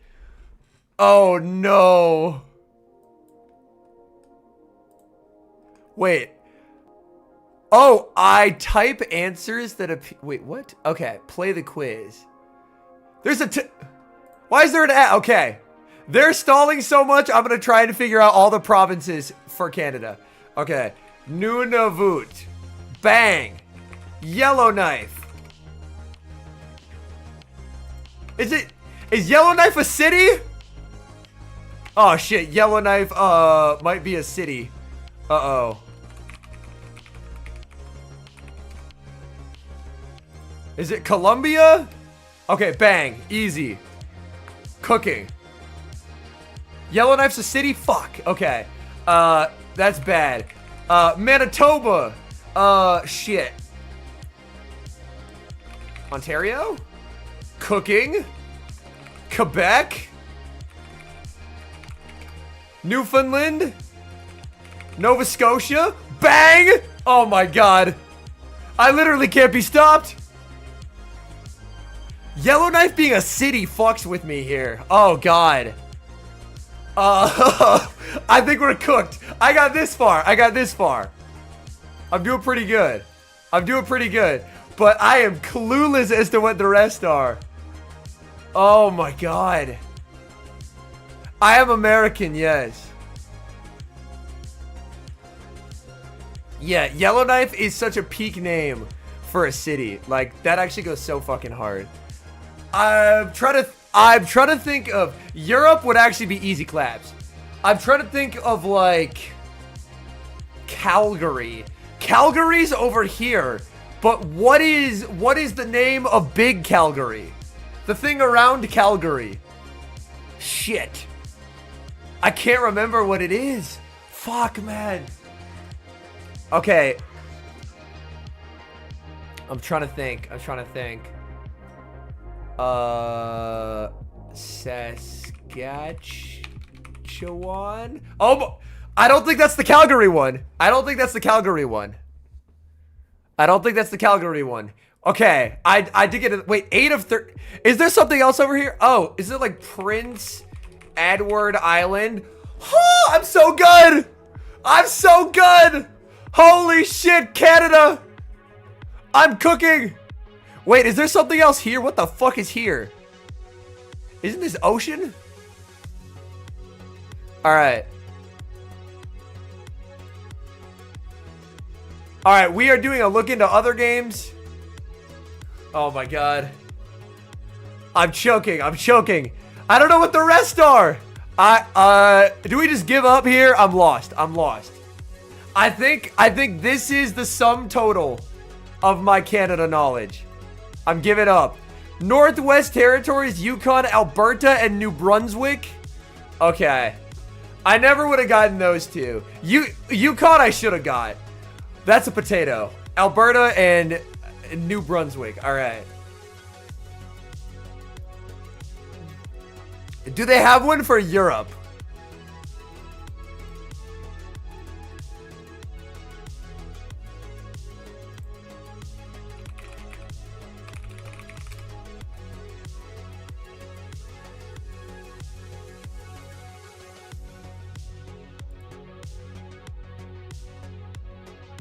Oh, what the fuck? Wait, no.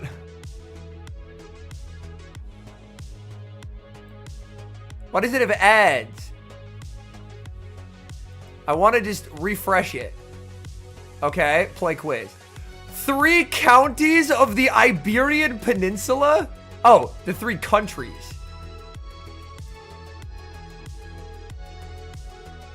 Oh, wait, what the fuck? Oh, it's grid squares instead of... No, I want countries. European countries quiz. Countries of Europe map quiz. This is what I need. I don't need stupid little...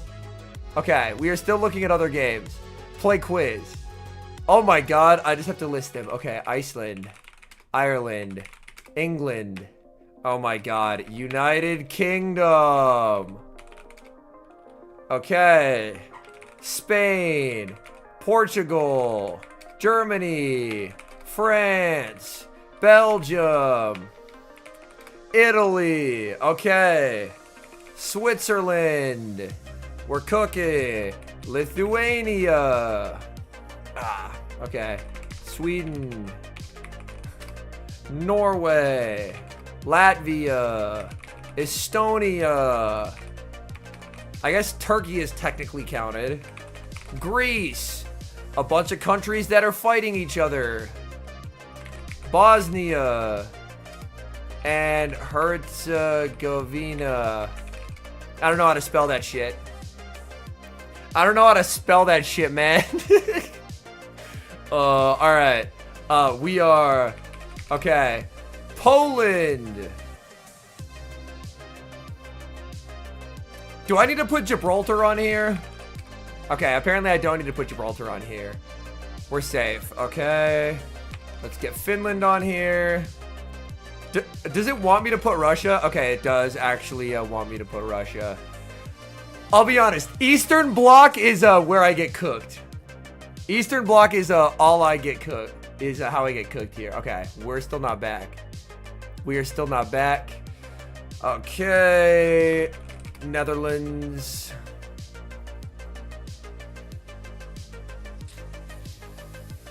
Ooh, I am actually fumbling here with the Eastern Bloc right now. This is unfortunate. Czech Republic. Okay, apparently it's Czechia. Is Bosnia really not a country anymore? Apparently Bosnia is not a country anymore. Okay. Well, I mean, the one where everyone's always fighting is Ukraine, because they kind of got extremely invaded. Fuck. Try to think other things that are over there. Austria is one of them. It's Bosnia. Okay, this I am taking from chat. I just couldn't spell it.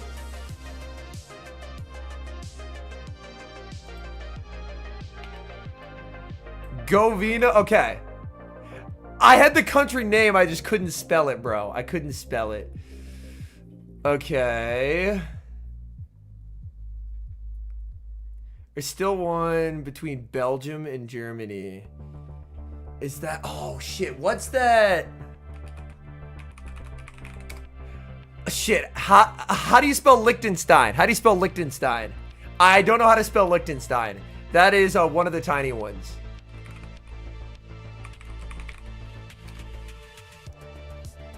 L-I-E? Okay. Liechtenstein. Thank you. All right. We got Liechtenstein. Andorra? Moldova. We got the little ones. Denmark?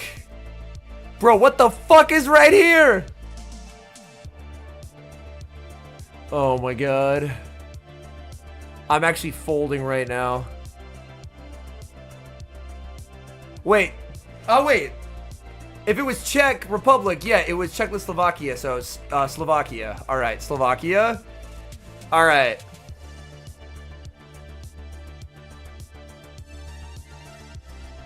I think I'm cooked here. I think I'm cooked here. I'm showing my Western bias. I knew all the Western ones. I knew all of the Western ones. Hi from Slovakia. Yo, welcome in.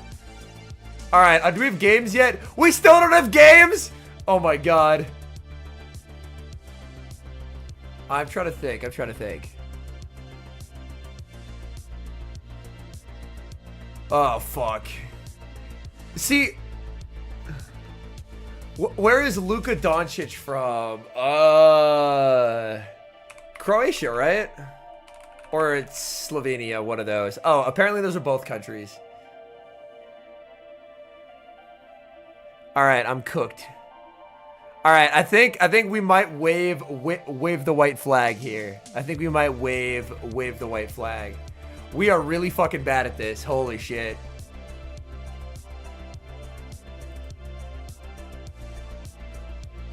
We just give up. Belarus, fuck. Luxembourg. How did I forget Romania and Bulgaria? Kosovo, I'll be honest. I don't think I would have gotten Kosovo. They wanted me to put the Vatican City on this motherfucker? Okay. Okay.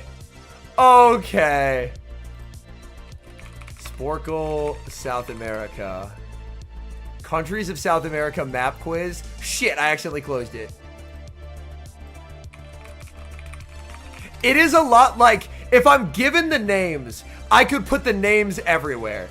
But having to remember the names is what is fucking me, if that makes sense. Like, if I'm given all the names, I should be able to put the names where they're supposed to be.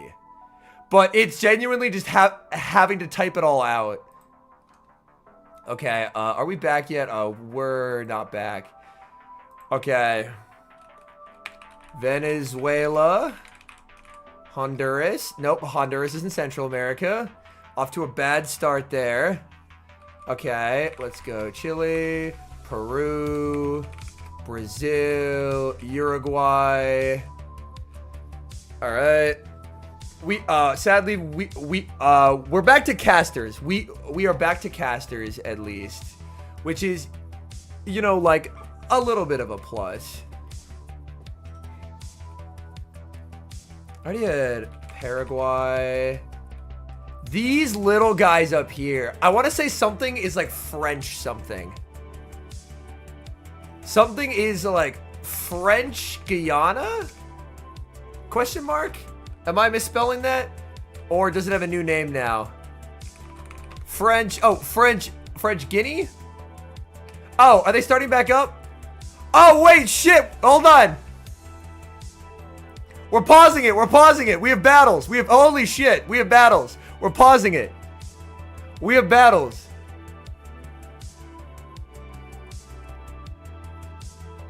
Okay, Klops into Mandy.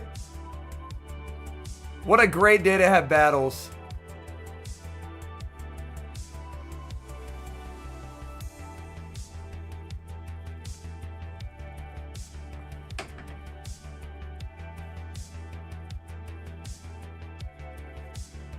Alright, I have been saved from my temporary insanity.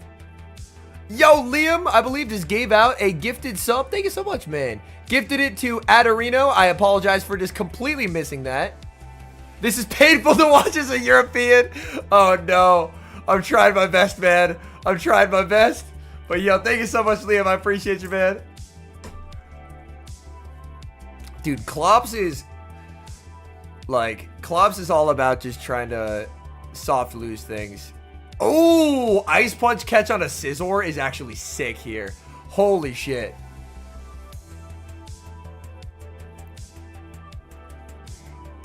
What do you do now besides cry profusely?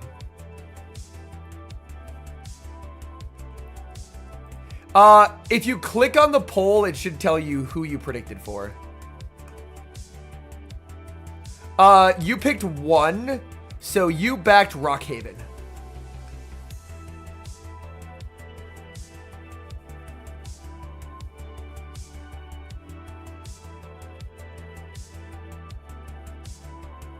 Ooh, the Drapion catch, nice.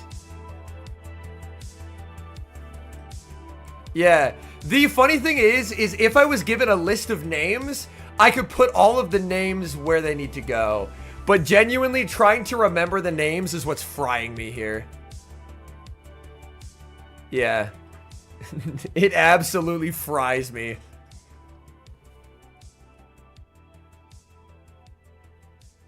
He's going to let this go. He has already basically put it into Ice Punch range.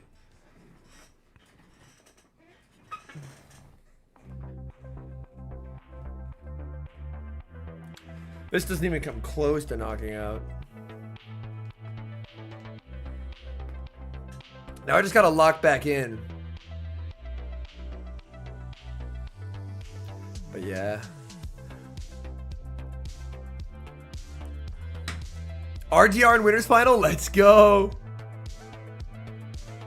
Thank you. If I, like, and I think y'all can understand that having to try and remember the name, like, if I'm given the names, I can get everything in the right spot, but trying to remember the names is frying me. I'm getting absolutely cooked trying to remember the names. If I'm given, like, a key of names, I am doing great. And he's just short. Mandy, because the top 3 usage mons are Diggersby, Shadow Drapion, and Dusclops, and it is play into all 3. Alright, game 1 goes to Rockhaven. That Scizor catch just set him up too well.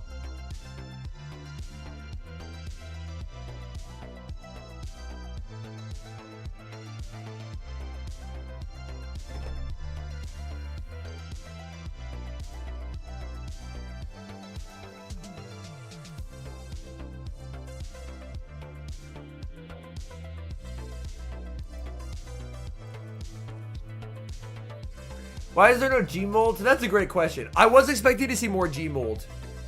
I guess people are more so bringing the Mandy just due to the bulk factor. Like, if you take a look at Rockhaven's team, Mandy bulk allows him to better run something like Scizor because Mandy doesn't need shields.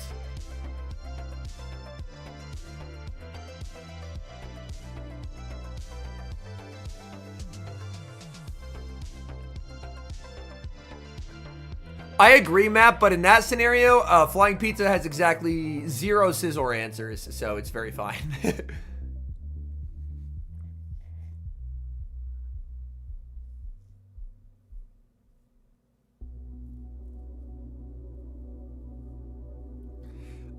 Does anyone know, is Shadow Scyther in Grunts right now? Someone just asked in chat, and I genuinely don't know if it's in Grunts, so... One way to find out, to ask. It is? Oh, terrific. So it's in the Bug Grunt.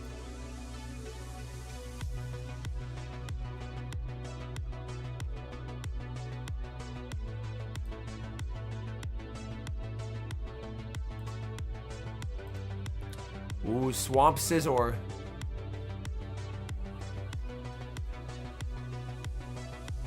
Oh my god. He's shaking his head. He's like, I don't want to shield this fucking Night Slash, brother. Don't make me do it. No boost for Scizor. Do you ever Trailblaze here? Ah, nah. You probably have to at least force this thing. Oh my god, you don't have to. You farm down? Oh my god, Scizor. Oh my god, Scizor. What the fuck?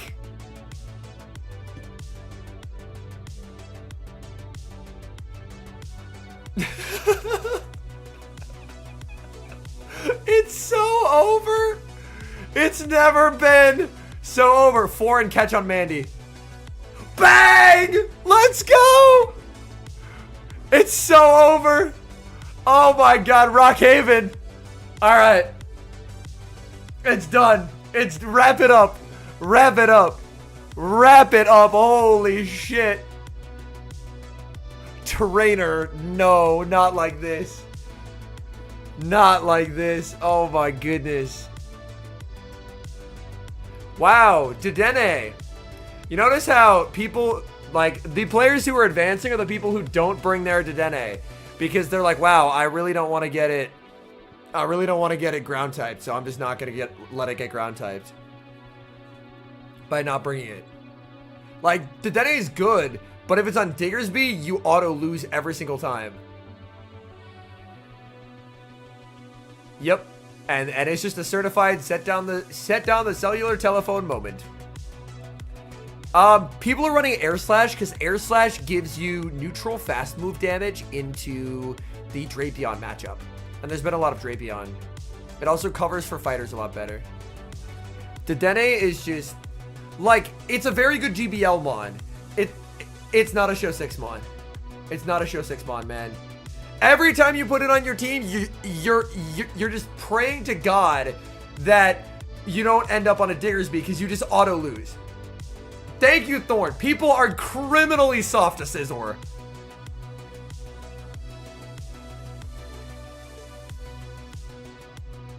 Yes. Outrageously weak to Scizor.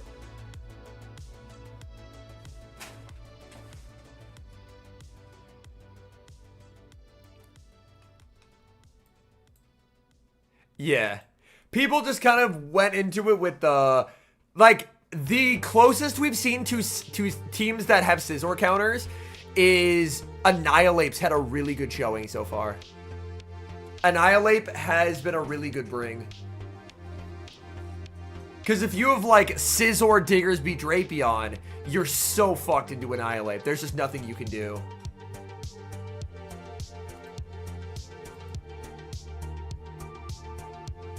There was one canine, but it was never brought.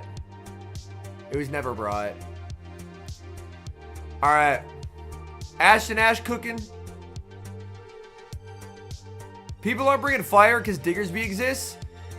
And Talonflame is scared off by Drapion.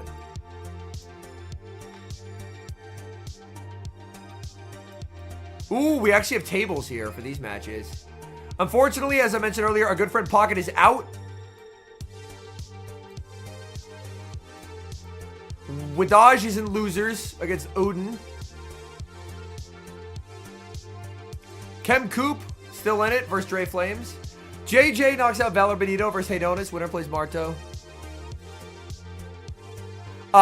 Ranger, teams are locked for the entire tournament. Scizor, I would argue, if you have attack weight on Scizor, that's way better. That's way fucking better. I don't have one. That's why I don't run it as much. Like, stupid attack on Scizor is still good because here's the thing. You're a Scizor. You're dying to every charge attack that's thrown at you. So why would you not max out your attack and get all possible bulk points? Like, all possible break points. Like, you're a Scizor. If you get hit with a Hydro, you're dying anyway.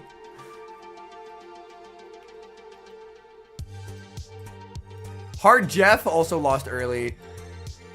And Jive or Septile will be a great group finals.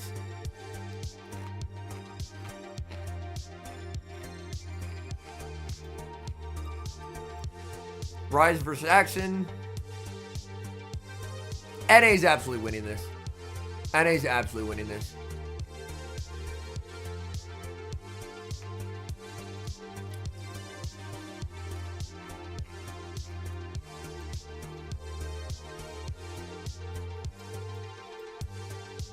Pato versus Sustenance.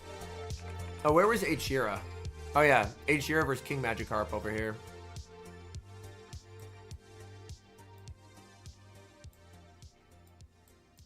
Roberto versus EO. Little Winery making a little losers bracket run. Trip making a big losers bracket run. ZZ takes down Gordon, so ZZ will play the winner of Stud and Mimikyu. Those two are both really good.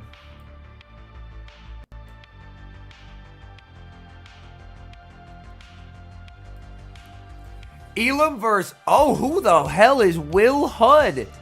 Auburn got 2-0'd. All right, Republic of China, your time has come. Who the fuck is Will Hud? How do I not know this person? Huh? What the?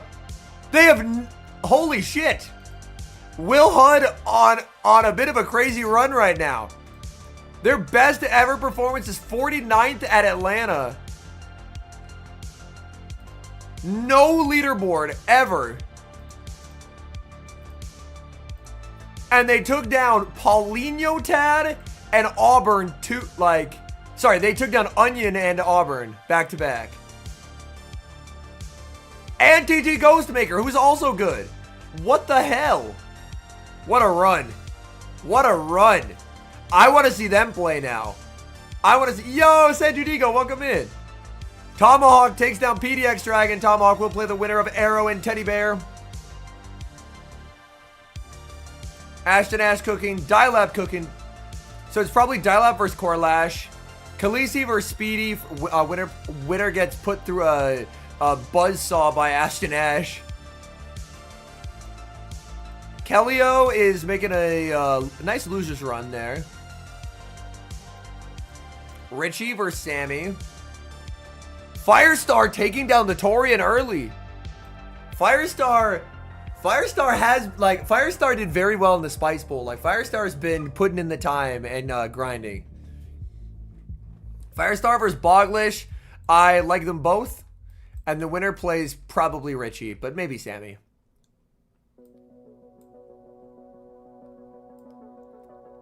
Marcus versus Avrip.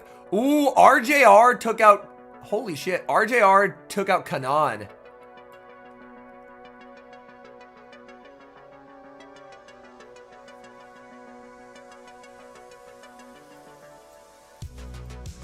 The bald man is back! Oh, let's go! The bald man! Yeah, RGR is from somewhere in Europe. I can't remember where. Lyle! He's so bald and he's so inspirational.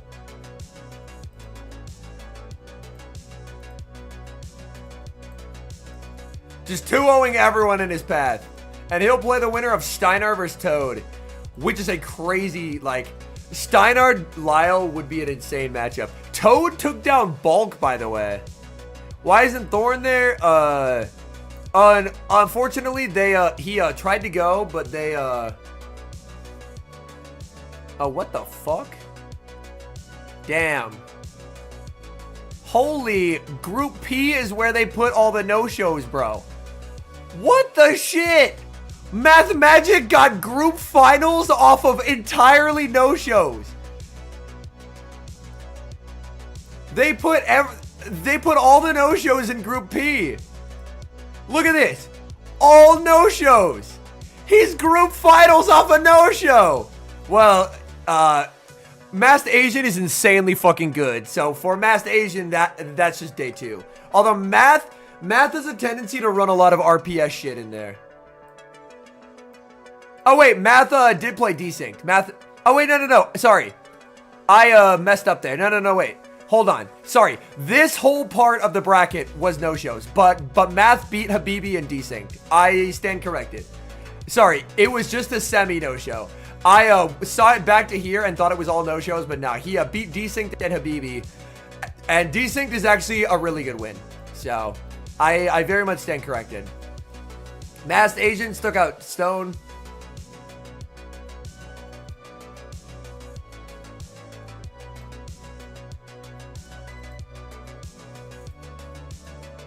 Yeah, Math won't have had to play as much. But yeah, the Masked Asian is extremely fucking good. Yeah, Desynced is very good as well. My biggest frustration with Math is that he has a large tendency to run really RPS things. Oh, Phoebe versus Cheetah. A Whiscash. Drapion safe switch. This is an Energy Ball Pluff.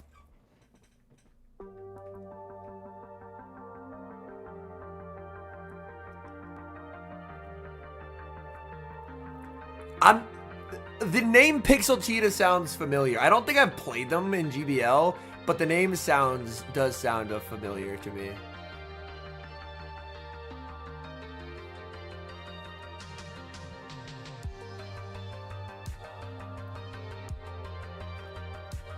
Well, you see, if Jump Bluff has the grass move, then it can still lose to Dedenne, Magmar Man. It can still lose to Dedenne. Oh my god, he's playing for Switch when he didn't need to. Because Dedenne just sweeps Phoebe anyway. He streams on Twitch? Okay, thank you. If he lets this go, farms with Dedenne, he just wins. But he has to make the call that it's not Diggersby in the back, and Dedenne players will always play for alignment.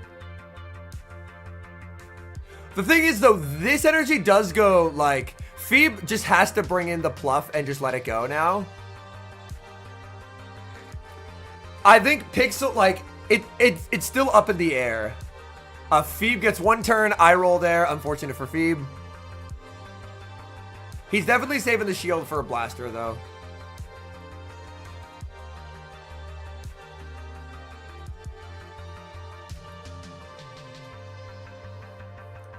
The thing is, Hydro is going to mess up, but Dedenne is going to get the advantage to buff itself.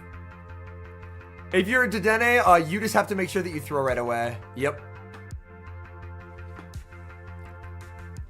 Because now that he buffs himself, he actually lives this Hydro. Dedenne not being behind is so important in this matchup.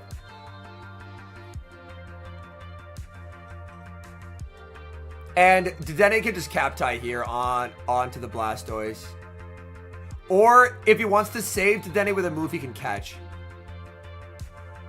Oh, they both overfarmed past it. So he saves a bunch of energy. On a bring in there, yeah.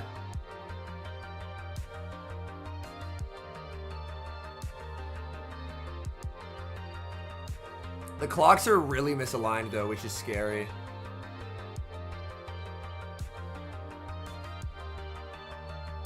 This should seal it though. This should seal it though. Cause Dedenne has, like, Dedenne can throw one in the move here.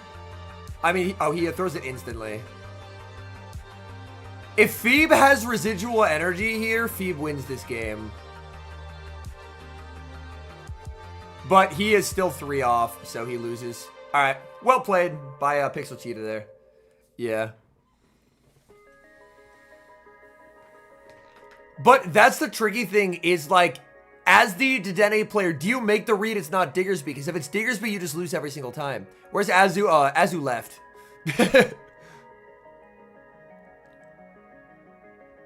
Well, I think he was worried about Parabolic not knocking out, and then his Whiscash just getting one shot. So I think the switch out was safer. Shadow Glide, Aerial Ace Dig,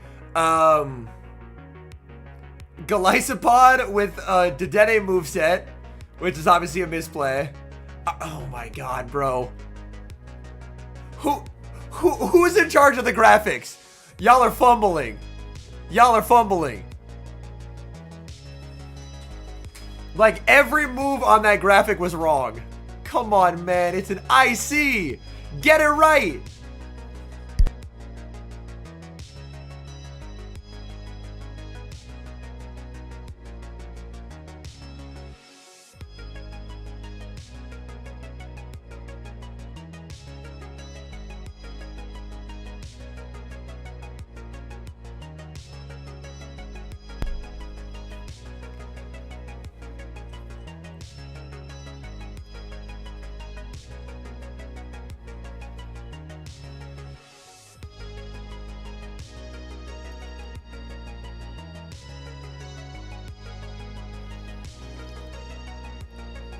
Rock Tomb Azumarill? Oh my god. That shit is terrifying. This is also our first Furret sighting of the day.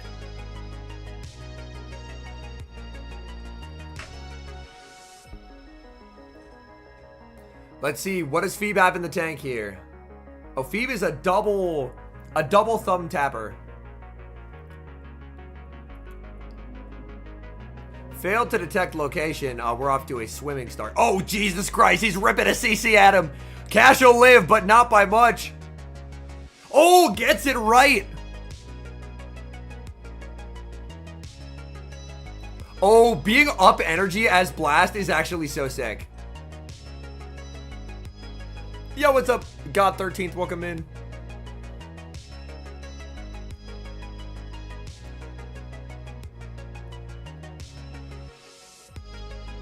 This is someone who did practice. Because look at the handsome man Blastoise right here. If you're up energy, it's so fine. It's just so fine.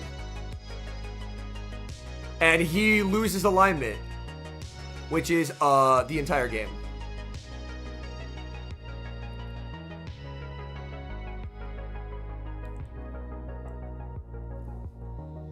Yeah, not being able to see the typings and stuff is really rough.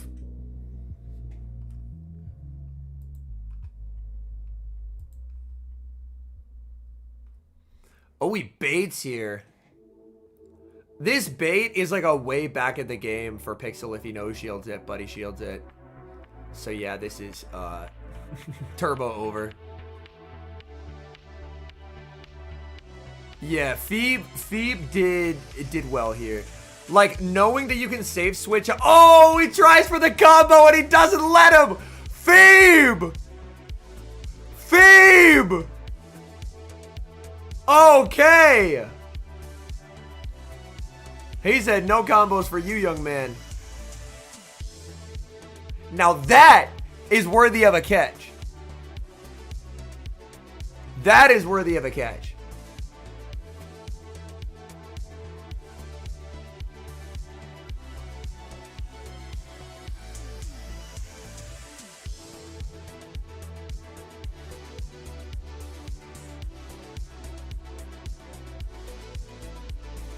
Man, where's his Blizzard SMH my head? No, he has an enormous failed to detect location thing.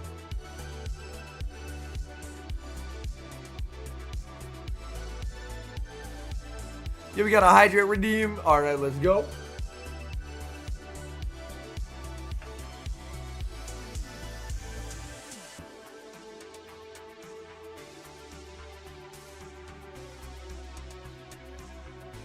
The cash giveth and the cash taketh.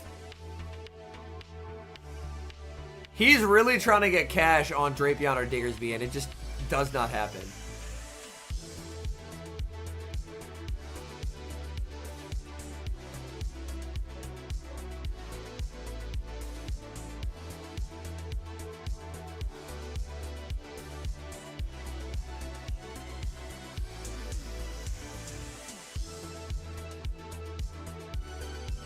Cash Diggs? Yeah, because, like, Diggs is so slow.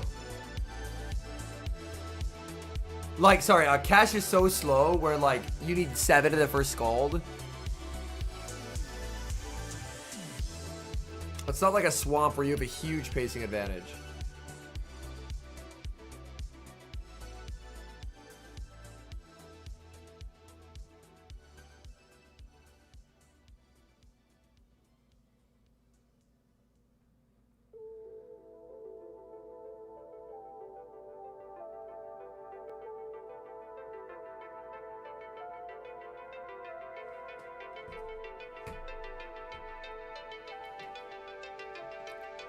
Game 3.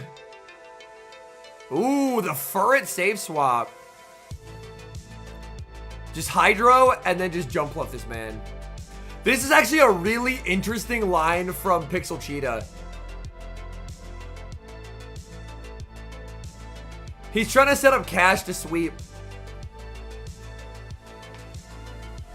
The watch... rewards, like the GoFest research, you have to watch on Twitch. Or if you want the specific NAIC research, then it's by watching the official broadcast on Twitch.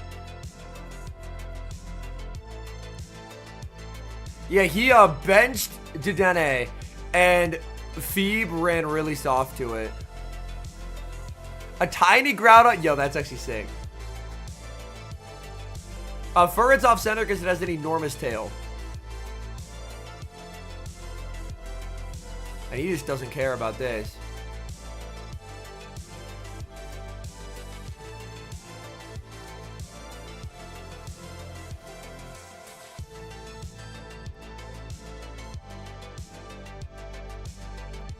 One turn. And then Phoebe asked, oh, you got one turn, right? Luckily, that move would have landed anyway. Yeah, like, it is a smart line from Cheetah there.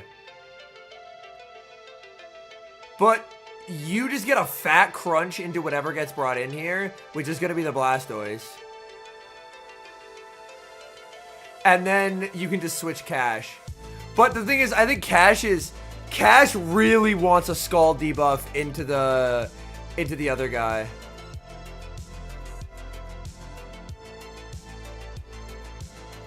Ooh, he throws a tail. That...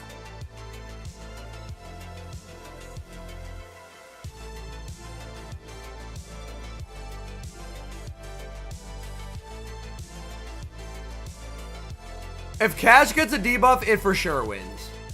Without a debuff, I genuinely don't know. If he shields this, though, and he does, he's in a pretty good spot. He's in a pretty good spot. By switching now, he's guaranteeing a Shadow Punch before a Scald. Oh, he doesn't throw it. Cheetah throws instantly. Phoebe's looking at it. He's like, please, God, no. Wait, what was that? We didn't get to see if there was a debuff. I think there wasn't a debuff. The whole screen went black. Bro, what is happening?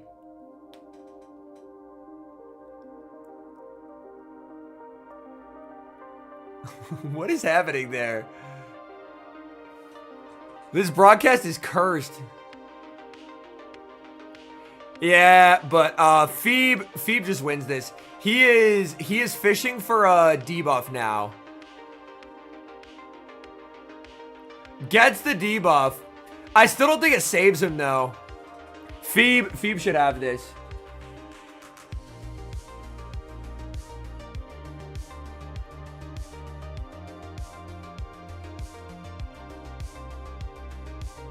Looks like Cheetah's gonna have them look at something.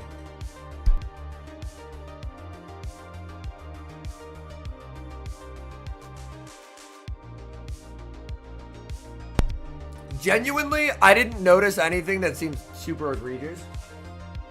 Like Cheetah threw on bad timing.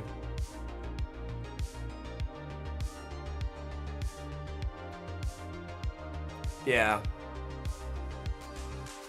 I don't think they're looking into the one turn on Pluff because that just didn't matter. Like the one turn there, like, yeah, two aces were reached either way. Two aces were reached either way. You can get the GoFest drops here on the Twitch channel. For the official NAIC ones, then you would have to go to the official one. There.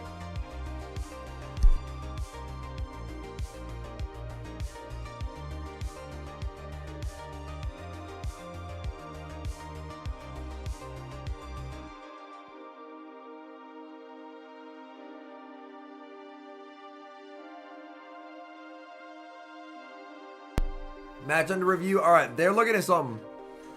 This won't be a rematch. Yeah, this won't be a rematch. Holy shit! The upset. Toad takes down Shainer, and Toad is gonna be playing Lyle Jeffs. Holy shit! Discord member Toad took down Bulk and Shainer back to back. What the fuck? Nah, that's actually crazy work.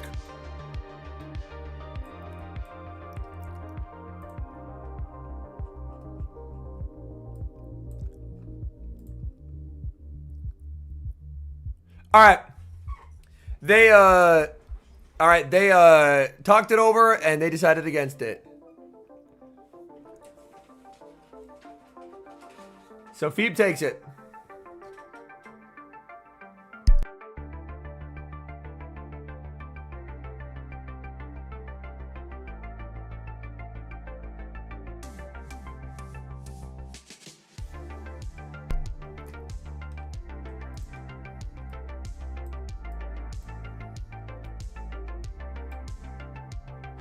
Beach knocks out Bopper. Well, it was a very short review. So my guess is he probably asked saying, hey, would he have got to the aerial ace anyway? And if they said yeah, then he just goes, all right, I concede. Because as a battler, you are not allowed to look at your own footage.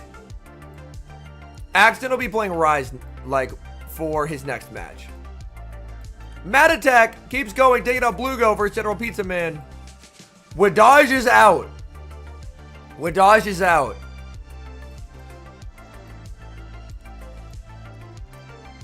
Coop takes out Dre Flames. JJ Haydonis, no results there yet. Colin knocks out Shiny Dialga.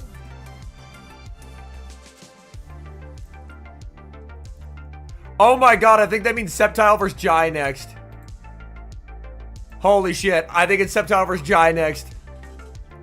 Hard Jeff knocks out Shainer, so it's Hard Jeff roast beef and CO versus Matcha. Then Rise Axon. Tommy knocks out Jogger. Hashira is unfortunately out.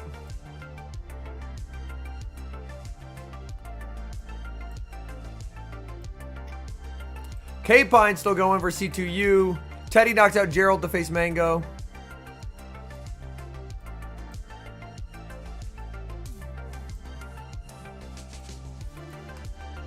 No results from Muffins Mimikyu.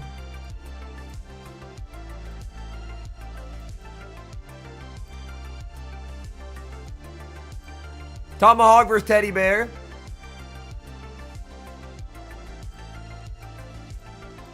Ash versus Speedy. Still waiting on Corlash of Brushla.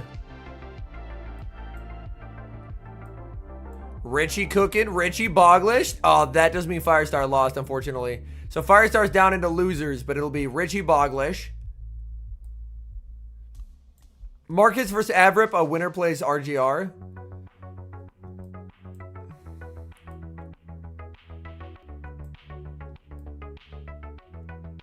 Ficht lost to Avrip, but then rebounded against Tiff.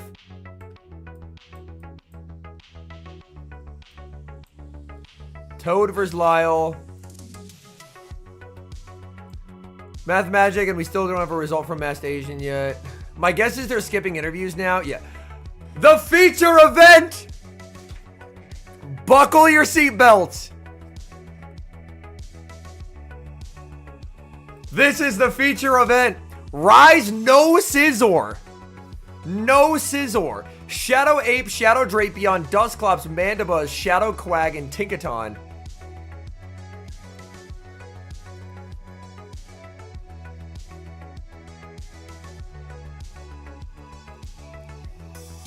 This is going to be an interesting game.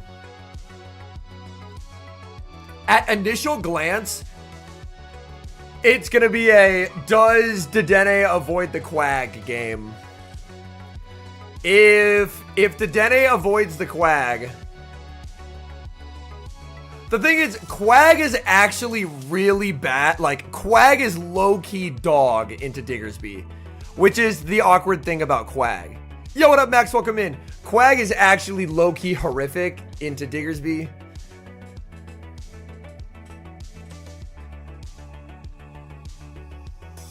So, like, that's obviously the, like, that's where Rise wants the alignment, but it's, Diggersby puts up a fight. You scrimmed this matchup with both of them? Oh, that's funny. What are your thoughts, Max? Talk us through it.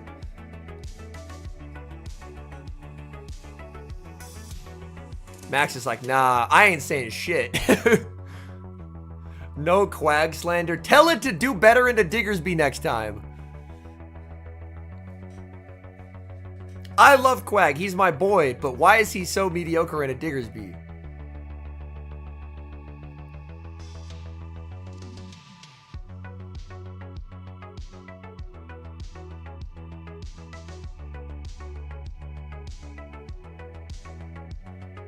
Axon should lean into Lapras to Dene every game.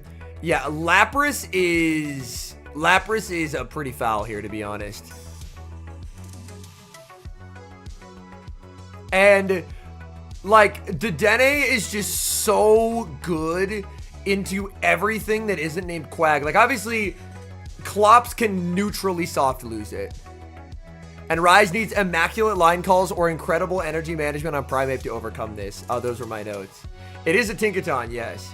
But Rise is a really good Primeape player, is the thing.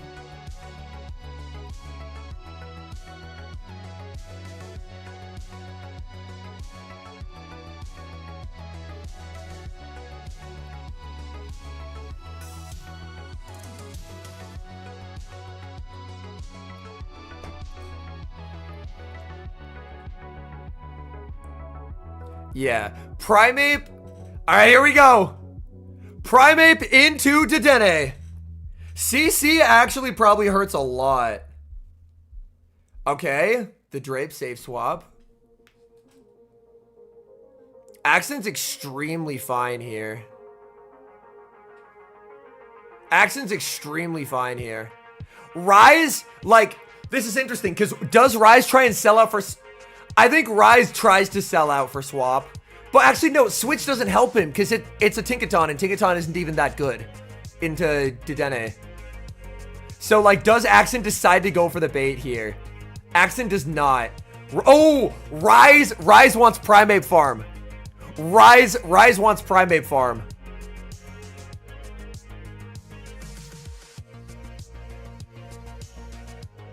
I think Axon waited a turn there to let Rise get his Karate Chop through.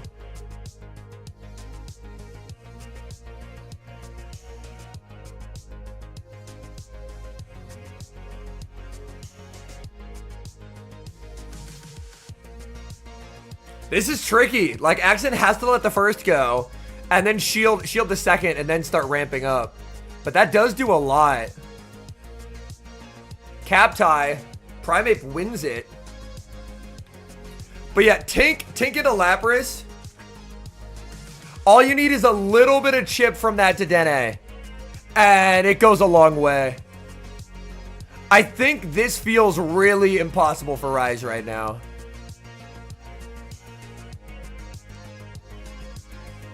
Because Axon just still has a shield. What's the deal with all the Mandys? Mandy is good into Dig, Drape, and Klops. He fires this off here. Honestly, do you just stay?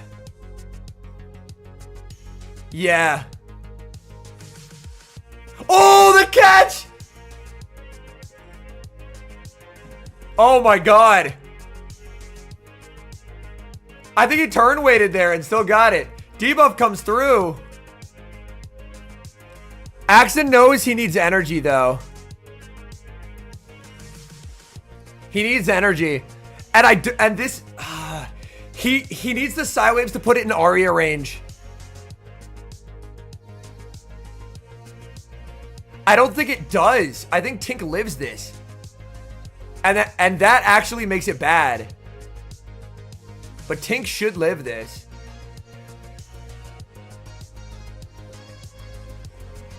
It's going to be a race to the move here. Axon will be behind a turn. He gets there. He had enough residual. Axon takes game one. I'm like barely holding my breath here. See, like, some of the new meta matchups I am not super familiar with, but the old meta matchups I had down. I was like, that shit is not dying.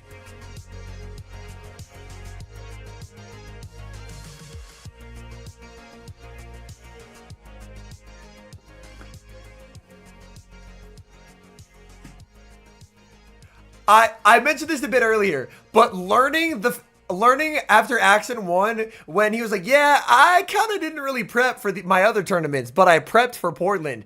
I was like, you mean to tell me you won Worlds and then just heat checked the next year and a half of tournaments off of just, nah, I'm him. and then after that was like, okay, yeah. He just heat checked a year and a half of tournaments and then said, all right, fine, I'll prep, and then won it. That's so fucking funny, man. What the hell?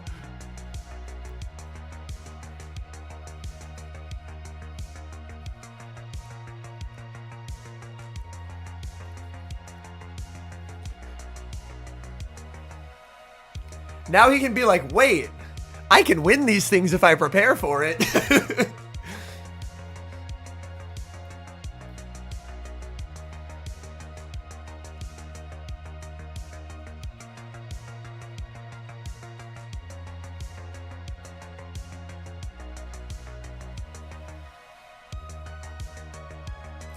Here's the thing, though. Rise is real good at forcing game 3s. Rise is really good at forcing game 3s. So Axon's up 1, but Rise is in this position a lot, and he's able to fight back. So we'll see. Oh, buddy! Araquanid! Oh, holy shit. Ape is nuclear in the back. Ape is nuclear in the back. Like, Psywaves will shred that thing, but oh, this will be interesting. He is on double water here. Good God, those bug bites. What the fuck are those bug? Where did 75% of a Quagsire go, man? What the shit? This is such a good pivot out. I love this pivot out. Because you preserve so much health on Araquanid for just eating Rage Fist.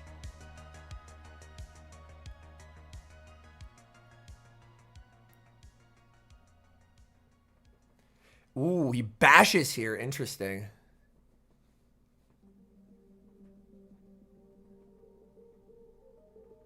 He's just staying with the Mandy because he feels like he has to.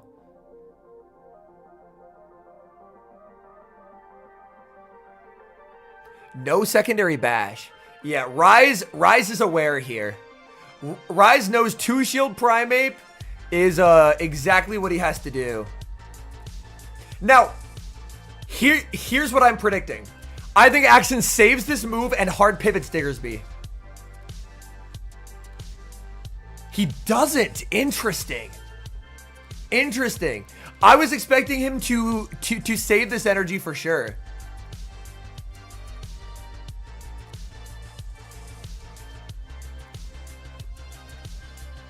Bug bites are going to add up so fucking much, though. Like, Axon should still win this game very easily. Yeah. Because the thing is, bug bites don't care about your fucking typing, chat. Bug bites don't care about your typing. Like, look, where did the entire Primeape go, chat? We are live, Gambino. Where did the entire Primeape go?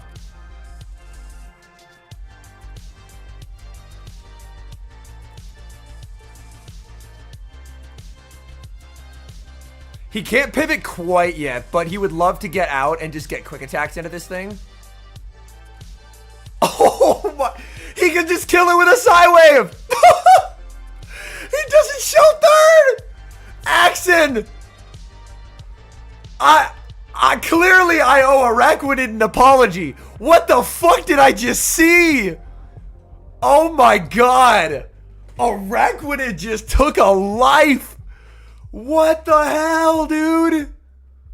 Araquanid took a life. God damn.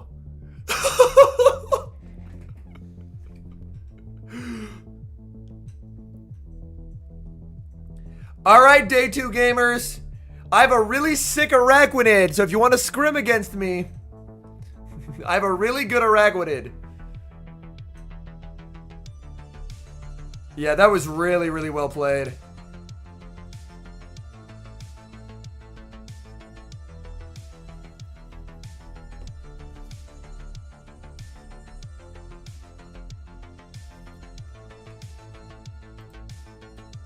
It's Masked Asian versus Math Magic. Yeah, I love Rise. I trust Rise is going to have a fat bounce back. But that was just like... That was really, really well played.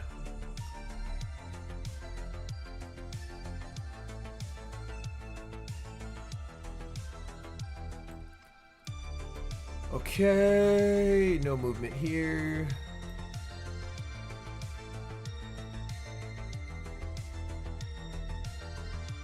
Yeah, I saw Toad is against Lyle. Need Matt to keep cooking.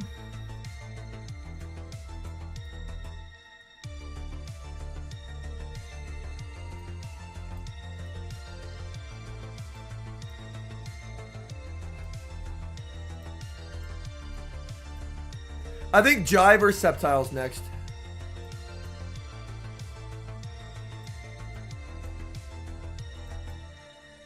Oh wait, what the fuck? They skipped over Jai Septile. Yo, Matt Beer just sent me a battle? In what league, Matt Beer? In what league? Are we doing like one of the cups that's currently out? What are we doing, Matt Beer? Or are we doing OGL?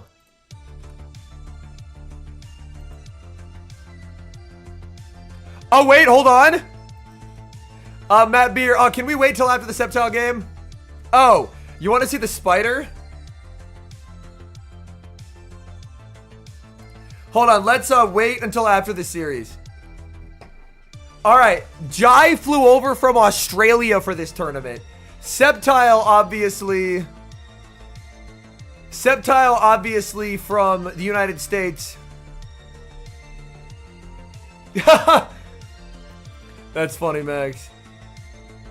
So Jai is a great battler from Australia. Septile from the US. Wearing the Home Slice Homies jersey. Let's go, baby. We got it approved. Look at that shit right there. Look at that shit right there. We got the Wing Shuckle logo. God damn. Aura. You feel it. I feel it. Aura. Let's fucking go. Oh my god. Look at him. Look at him. Let's go, Septile. Yo, we got Jazz in chat. Perfect timing, Jazz. Welcome in, trainer. Alright. Holy similar teams. He has Tink, though. Oh my god. Look at Tink. Look at Tink. Holy shit, look at Tinkaton. Alcohol _ vacuum. Yo, Max, we'll just steal you for Worlds. Easy. Alcohol _ vacuum is incredible.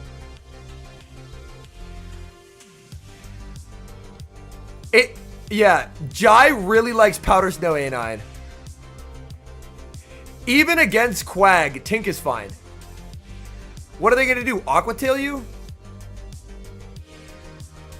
But the thing is, I know both of them. I'm going to root for Septile because he's in my faction. But I know both of them. We should be in for a great set here. Primeape back. Primeape's also sick here for Sep. Primeape's also sick.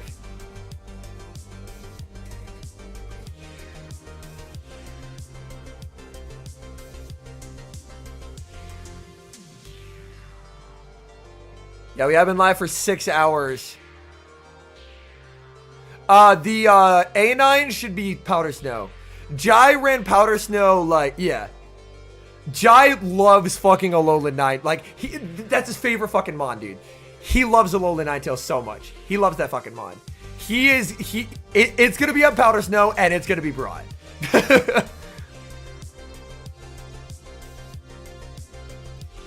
Why aren't we playing you in Worlds? I subbed in and got the most I subbed in twice this season and got the most ass matchups alive. So my record this season is 2-1-2s. Because I just had like, I had a really rough comp against Boom. They subbed me in versus Boom and they subbed me in versus Teddy Bear. And I was at least able to get a win out of one of those matchups.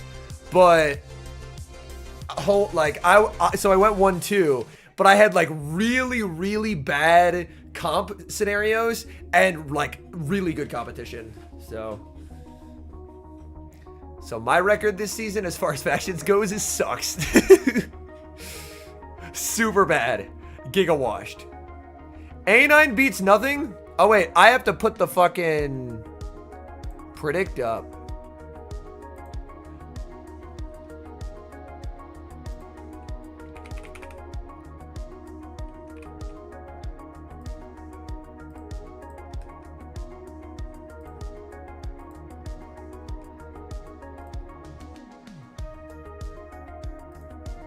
Oh wait, I didn't want that. Lap into Quag.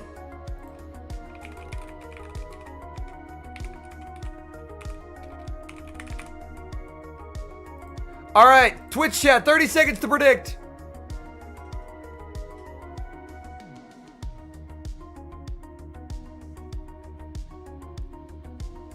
Ooh.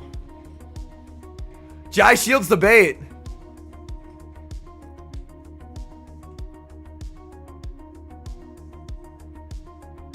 Oh, catches is on his own Quag, but that gives up switch. That gives up switch. So a good catch from Jai. Jai saves a move on lap. Now it's lap into lap. Well, it will eventually be lap into lap. He full sends. This is, looking at the team, this is always a safe shield. Yeah. He can overfarm to 100 now. Yeah. Won't even let him get a tail. Jai's just gonna let it go.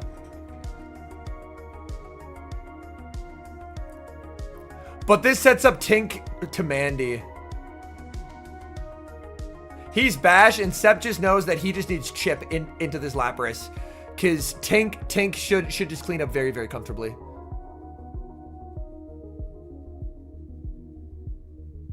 Bash obviously not going to knock out here. Sep just going to let it go.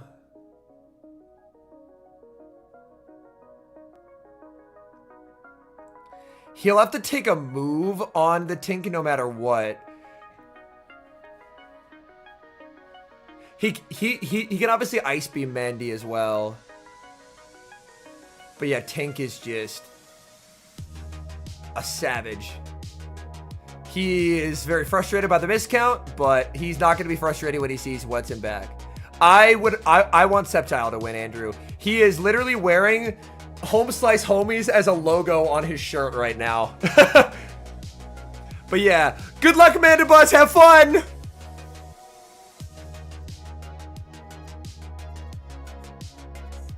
He checks team sheet to check moveset, make sure there's no weird Shadow Ball shit, but Jai's frustrated. This stream gives the Go Fest drops. For the NAIC drops, you have to watch the official stream. It is Air/Dark Pulse, which is interesting. But this is an incredibly effortless one and a play rough, switch, and then Ice Beam, game over.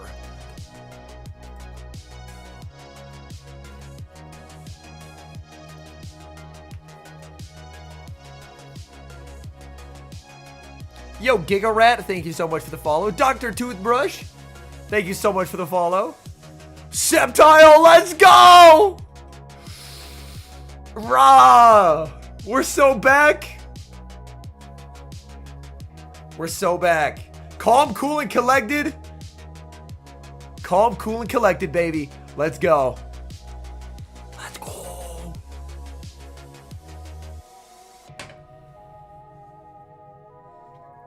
It's insane how much aura he has in that jersey. It's actually crazy. This is group finals, Simon. This is group finals.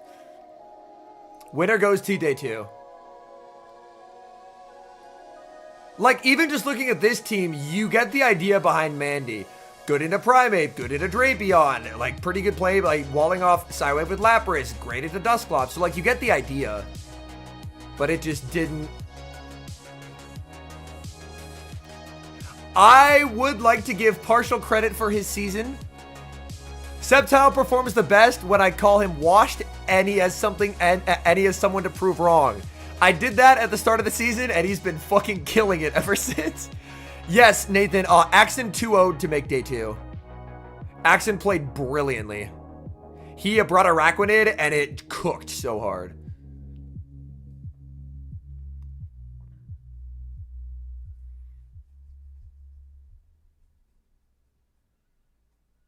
Come on, Sep. He's had such a brilliant season. Anytime they ask me to cast, I am there to cast. So just know, anytime that invitation is offered, I am there.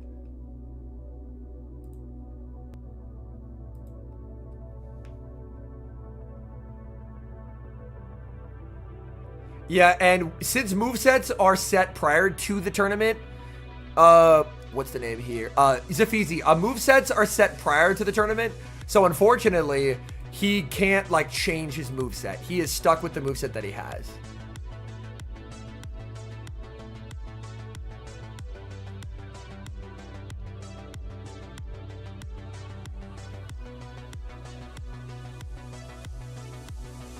Ooh, Quag catching the Tink.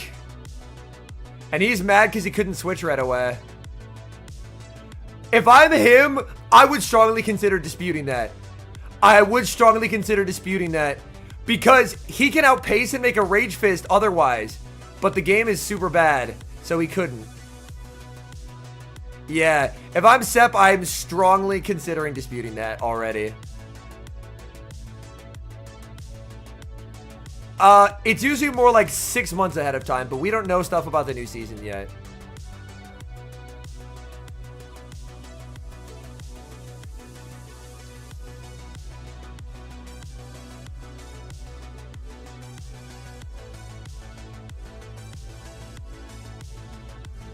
I don't hate this. You have to throw on cooked timing, though. If he shields, do you hard pivot into the Quag? And just try and dance.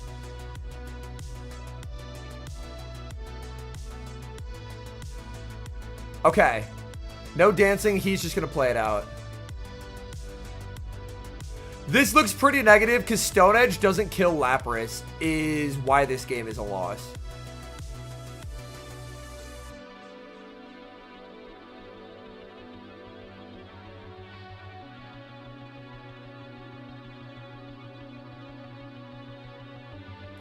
Which flashcard game, Gambino? The game says it is screams of Septile. He won 8 out. Yeah, Septile is like, his improvement has been so awesome to watch.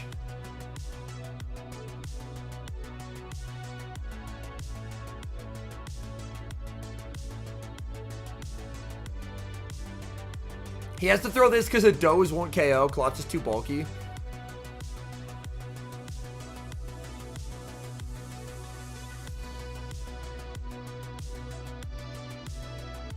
Yeah, I don't think Sep will dispute it, but maybe he will.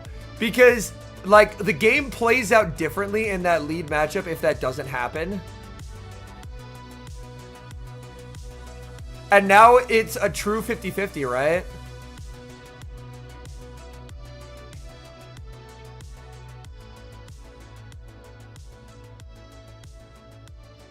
Sep's just trying to mudshot down here. Can he actually leave with the Stone Edge? He can leave with the Stone Edge. But he just has no energy on Tink. He has no energy on Tink. Yeah, it's over. I wouldn't be surprised to see him dispute it. Obviously, we'll have to see the replay there. And see if he and see if like he clicked in the right spot, because sometimes the game legit doesn't let you swap it. It's very annoying. Yeah, he is chatting with them about it. Okay. It's not disputable, unfortunately. They give you no rematch for it. Oh, that's so annoying.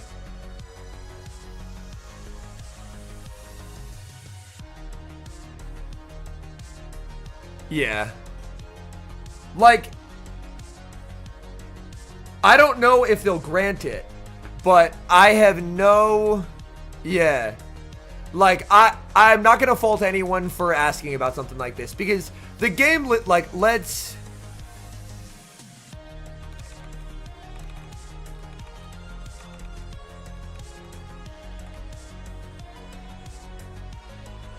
Yeah, he is actively hitting it, right? Yeah, like that press there is on it.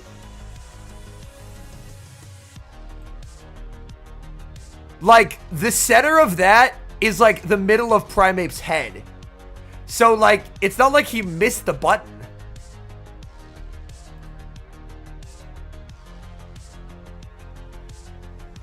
That is incorrect, JD. So, it's not disputable because a lot of matches would get...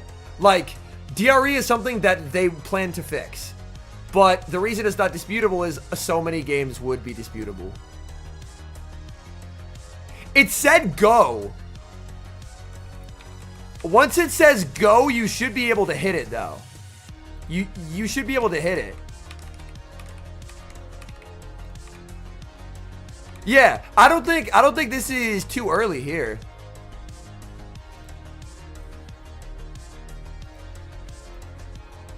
Let's take it to slow speed.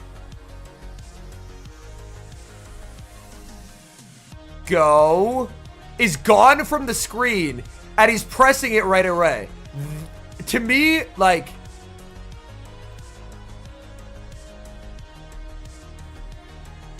Like, the go is gone, and he's pressing it, and then it just... And you can see the immediate eye roll there. You can see the immediate eye roll.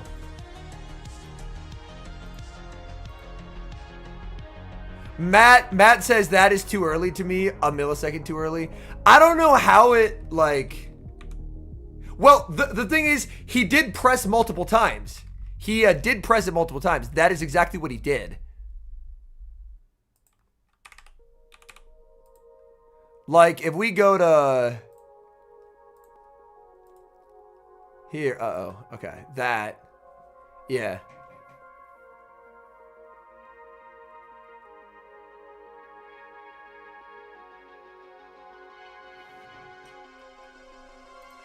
Like, I guess if they don't grant the rematch, the argument would be that they think he tapped too early.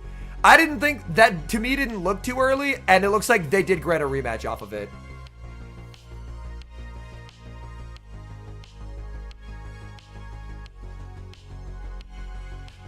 I was unsure until I saw the slow-mo.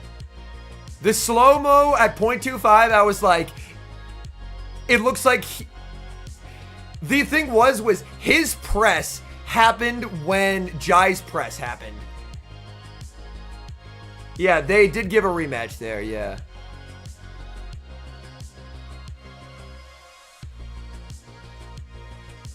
Yeah. His, like, looking at it, I didn't see a big difference in timing between when he pressed and when Jai pressed. Obviously, I don't know exact game mechanics on that part. Ooh, nice catch by Jai. Of that, I am not sure, San Diego. For Septile, this is a win just to have Tink on a matchup that isn't Quag.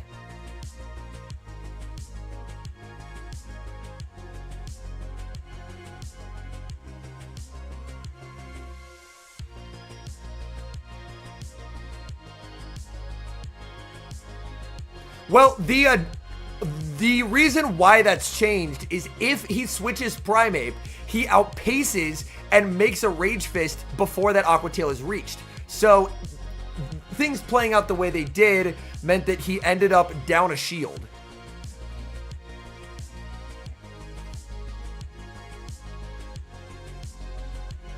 That Arya not putting it into Doe's plus player off range is unfortunate.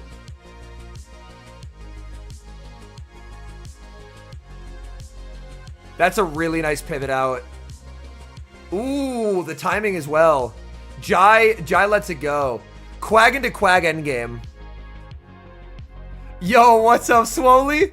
HSH is so hot. Oh my goodness. It's the city of love, Swoley. Everyone's supposed to be hot. Oh, he tail baited? Oh, that's really unfortunate. That's really unfortunate.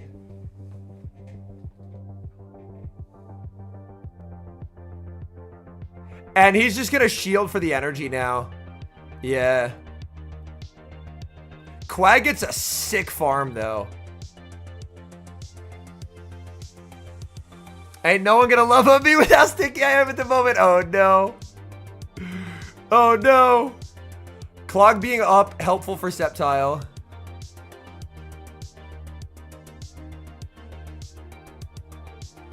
But yeah, hope you had a wonderful day rating.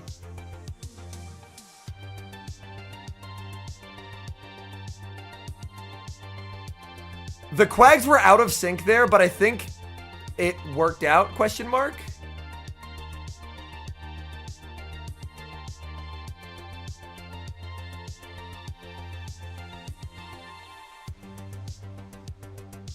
This is still playable for Jai, though. Because obviously Jai needs... Like, Sep will have an ability to catch.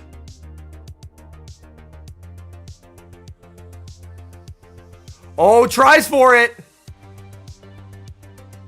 Oh, gets the mud shot down. We're going to game 3. It's not one Psywave range. Oh, good patience by Jai there. Good patience by Jai. Good patience by Jai.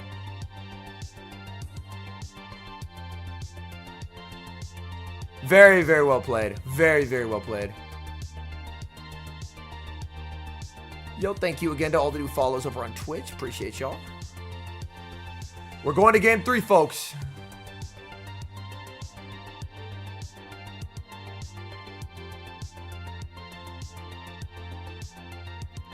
The turning point in that game was the catch.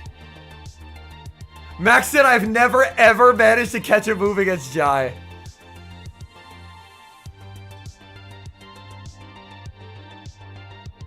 See, Matt loves this matchup because no matter what, he can say Quag is him.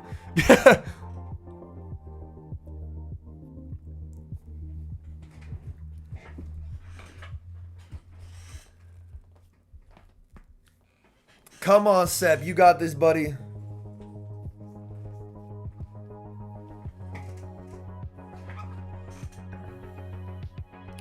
Pogo, compared to a lot of other games, has, like, with each turn being 0.5 seconds, a 0.5 second inconsistency in other games matters so much less than it does in Go.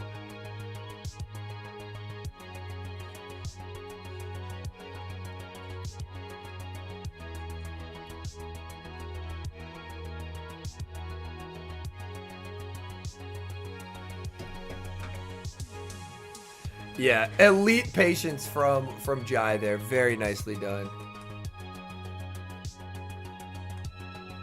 He said home slice Henry on twitch.com. Lol, lol. I'm on both, trainer.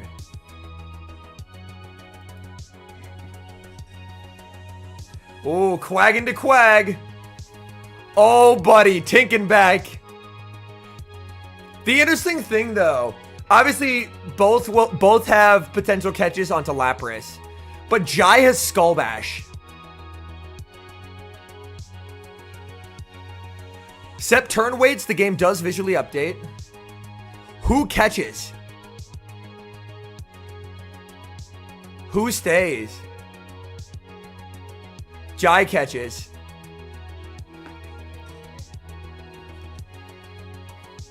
Yeah, if he brings Tink in here. He does. Yeah, Axon won 2-0 in the Rise match.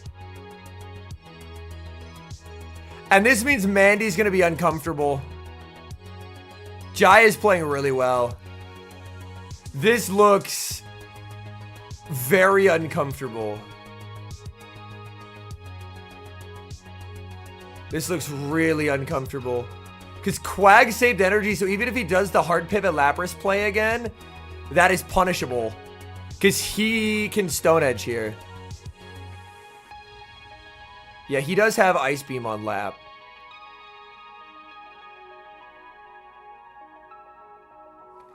Gets to fire this off. But yeah, Lapras consistently not being in Doze plus PR range has been really good for Jai.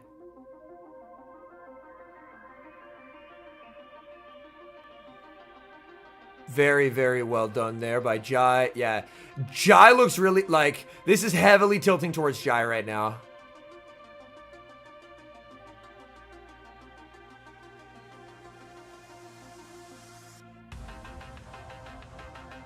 Oh, tries for a catch, doesn't get it.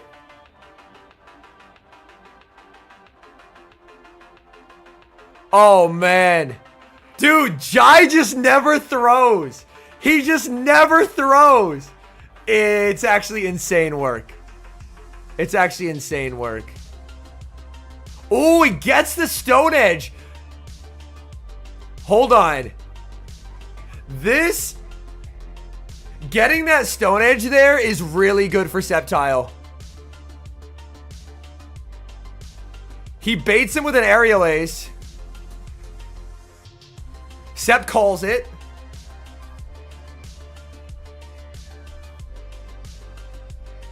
Getting that Stone Edge, Jai thought he could farm down. I think that's what pivots the game back. Quag is so low, though. Quag's not getting 2 moves. Sepp is just never shielding here. Yeah. He keeps throwing baits and Sepp keeps no shielding because he can. Jai, like, even a CMP stack doesn't save him here. It's just over. Yeah. Getting that, not throwing the move and letting the Quag get that Stone Edge lost the game for Jai, unfortunately.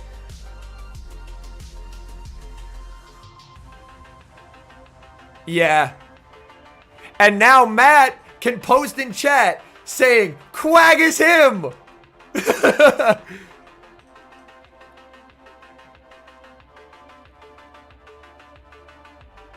Well, he needed a tail plus an edge, and he can't get a tail and an edge.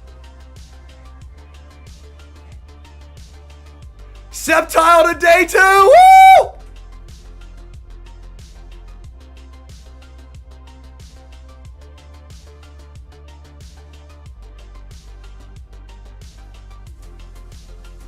Alright, I gotta go blow up Factions chat right now.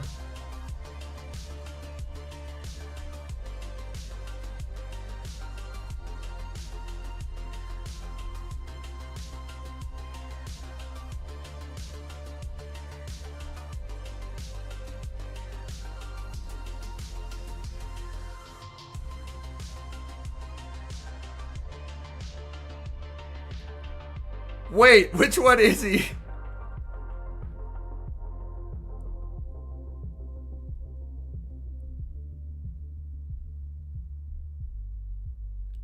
All right.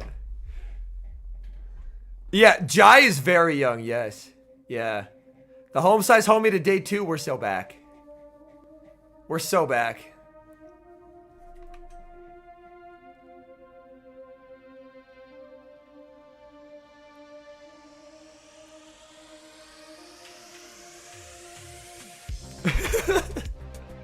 And we have a role in our faction. Yo, programmer says, your read on Fossil Cup is totally right. Switching to goalie jelly. Backline, I'm 9-1. Let's go, programmer, man. I'm happy to hear that. I think that there's a lot of things people can use in the cup, and they can have success with it. But I think, and part of my shift is I still like running interesting things, but there's certain metas in which sometimes you just have to run the best mons and outplay. And I think Steel Goalie Jelly is just the best. No A9 sighting, but if we think about what Like, Septile just ran Lapras Tinkaton every game. So A9 couldn't have done anything.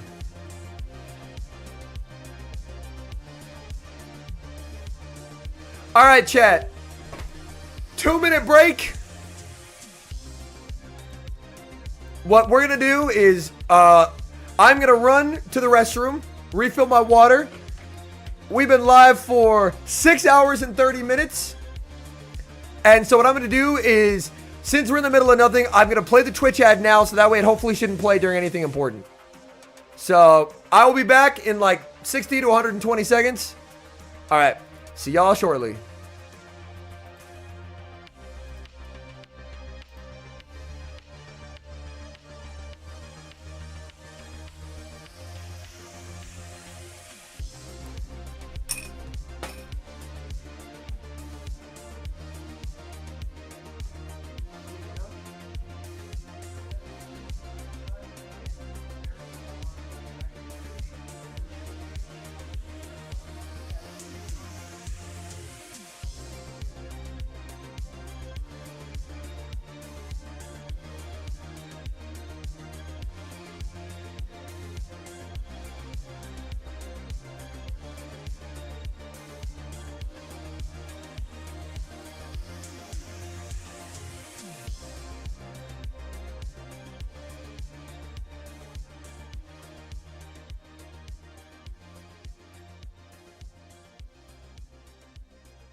I'll be back.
Alright, we're so fucking back.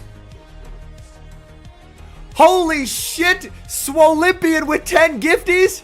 Yo, you are too kind. You are too kind. Let's see who got him. Hugo, Keon, Matt, Rude, GY, Martin, Trainer, Rem, Marky Poo, Excellent, and Anomalous Josh. Can we get some W's in chat for our good friend Swolympian? 10 gifties. You absolutely love to see it.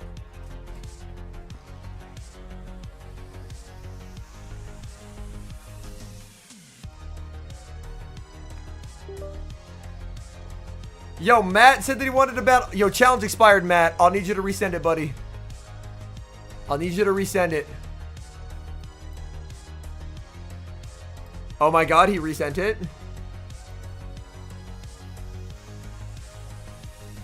Alright, what is one run with Araquanid?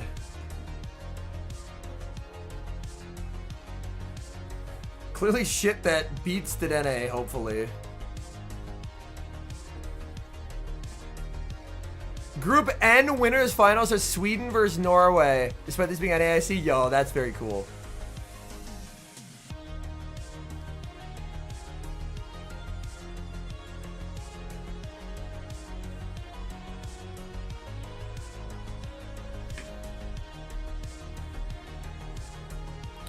Also, oh, I can adjust this.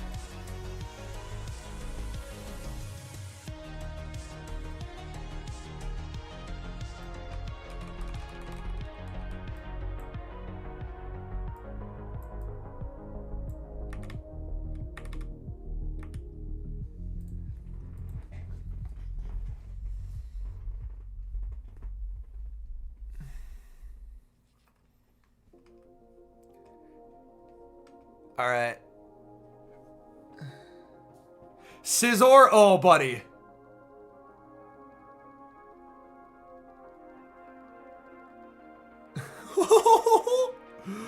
Oh my god, the bug bites.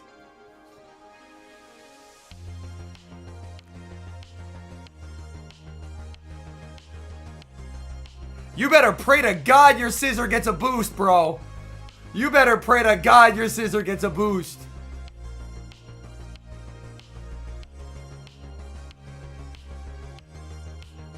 Do I bug bite down?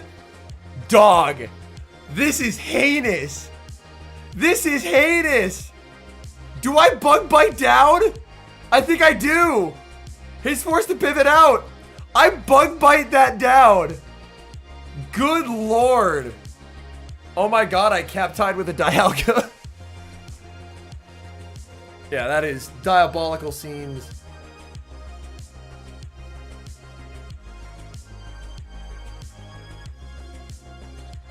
What the fuck?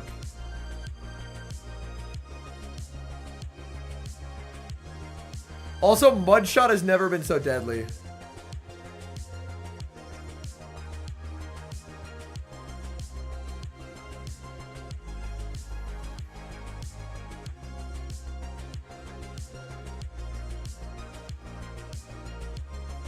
Oh my god, we're back?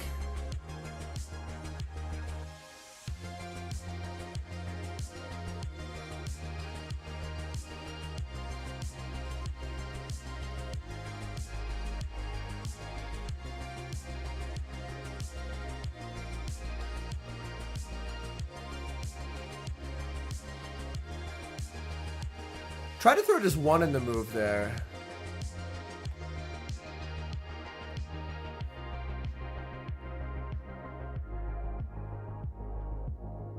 Scizor, you're getting this fucking work! What the fuck? What is this Pokemon? I'm shitting on Scizor right now. What the hell? Dude. This thing is a terror.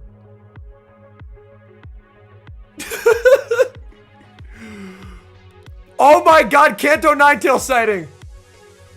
Kanto Ninetail sighting. And Ponto has a Scizor and a lot of stuff that beats fire.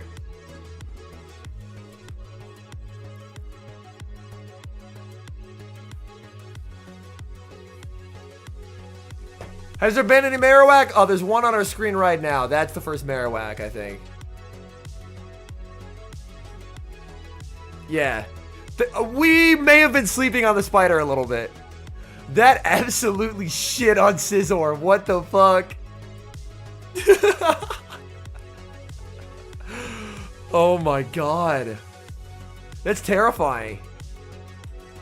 Yes, Boop. Axon made day 2.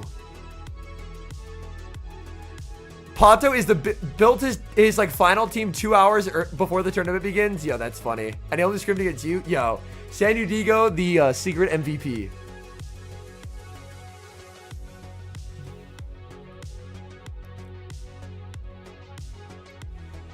Yeah. And obviously, like, metas will have to settle. The interesting thing is if we shift into an Araquanid meta, I could actually see Fort come back. Because obviously, week 1, everyone's shitting on Fort. I think, like, because obviously having a bug bite resist is good. Fort could actually come back. And Adequance is commentating. He's not playing. Yeah, Fortress. Because the thing is, Fortress is incredibly, incredibly good. Like, it is an absolute degenerate monster. But everyone is building obnoxiously strong to it. So, and the fact that Scizor is also a bug steal that beats it is awkward. But if there's things to make people run less Scizor, then it might be able to do something.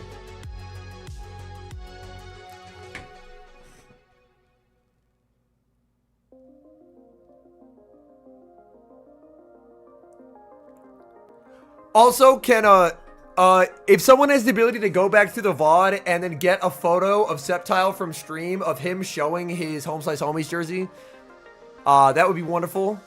I believe it was right before game 1 started. For definitely not me posting it on Twitter. Reasons.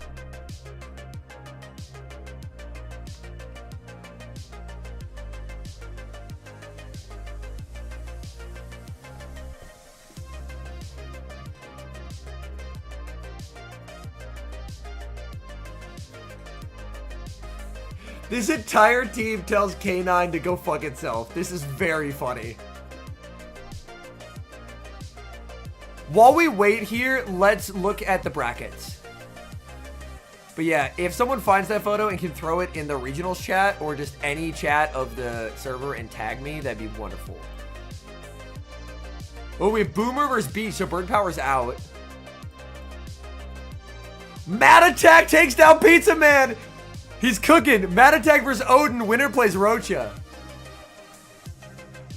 I told y'all Matt's a problem. Chem Coop. Marto is out. He lost to Haydonis, so it's Chem Coop versus Haydonis. So Marto is out. Colin versus Spartan is a great matchup. Hard Jeff is out. Lost to Dr. Roast Beef. Chen Yu knocked out Tommy. Tommy was also running Greninja. King Magikarp versus Chen Yu. K-Pine versus Teddy. So C2U and Mango are out.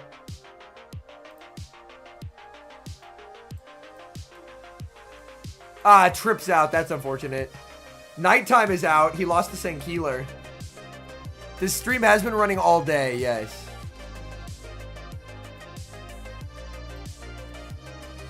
Elmo with the loser's run. He's up against Stud. Come on, Elmo. Keep cooking. Onion's out. A loss to Jins. Jins is really fucking good. I don't know how Jins ended up in losers.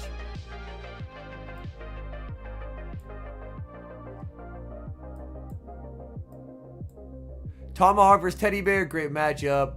Battle Bill with the loser's run of a lifetime against Arrow. PDX versus the country of Italy. Ashton Ash versus Corlash. That'll be a great matchup.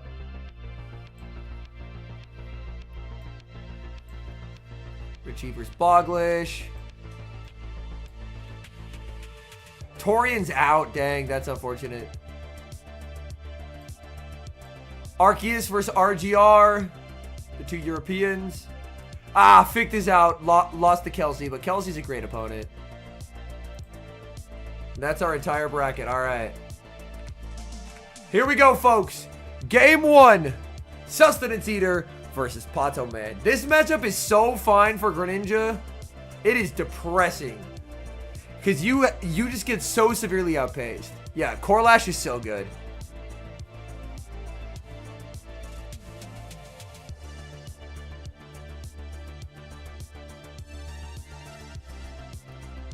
Ooh, shields the bait. Yeah, the Scandinavian matchup in Group N. Ooh, he just goes for another Bulldoze because he knows that with the defense drop, this will actually do a lot. Try and catch on lap, maybe? Yeah, he's forced to throw an alignment here. He just lets it go. Psywave down goes kind of nuts. Does he bank the Hydro and pivot? Okay, doesn't quite get the bank. But this is really bad for Pato. This is really fucking bad for Pato. Down energy, down a shield. Scizor is so shit here. Scizor is so shit here. It is unbelievably shit. The one saving grace for Pato is he should be able to make a Night Slash into the other guy. Night Slash is no boost. Yep, and he gets outpaced, he dies, and the game ends.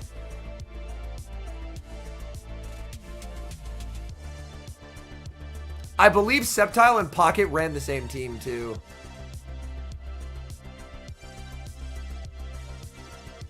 This is why whenever people ask me, they're like, Henry, you say you run interesting things, but you oftentimes run something interesting. Okay, nice catch. You run something interesting, and then you run bulky things with it. And I say yes, because I want to run interesting things and win. If you run 3 glass cannons, you're going to lose. So, like, I like running really interesting things, like my second expert in the world last season with a Master League Terrakion, but you have to well support it.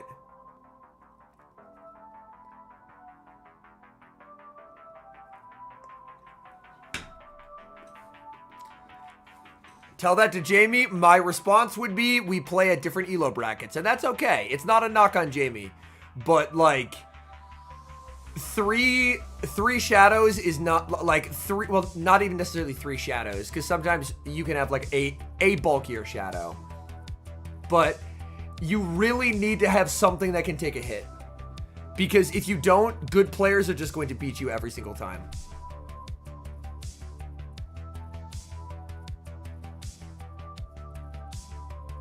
And then he just shields and farms down.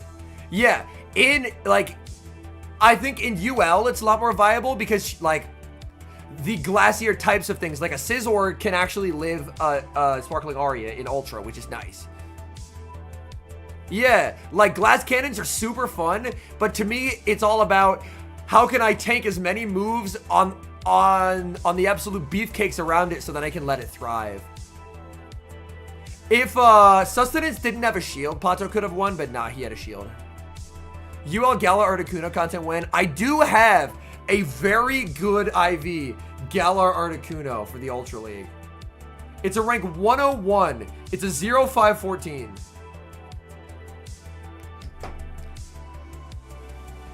Yeah, I can't remember if it was Open Great League or what meta, but I had a really fun run in one of the cups with Shadow Chandelure, just beating the hell out of Annihilapes.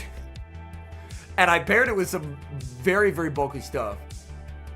Well, I would say the big difference, Mark, is Callum, he will oftentimes towards the end of a season hit Legend.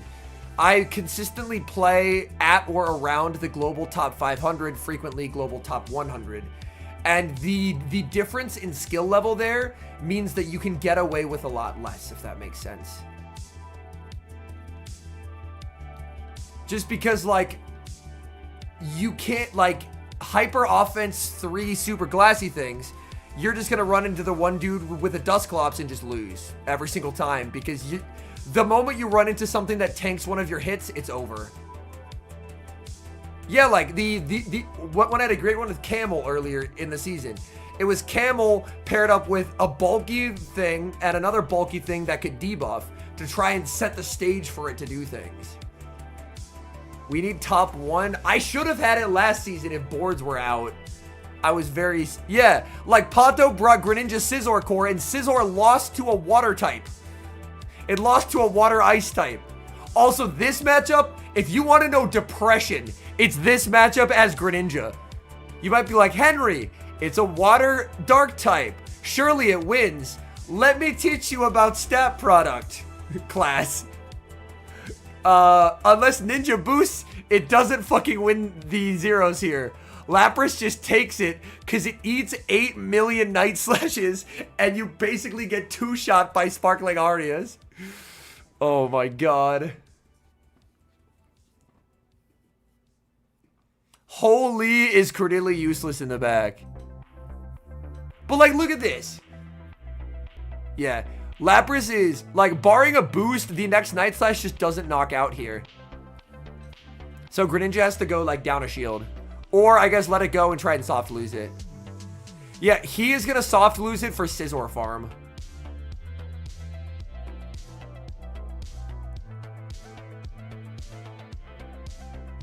He shields. If your Lapras doesn't suck, you do live that.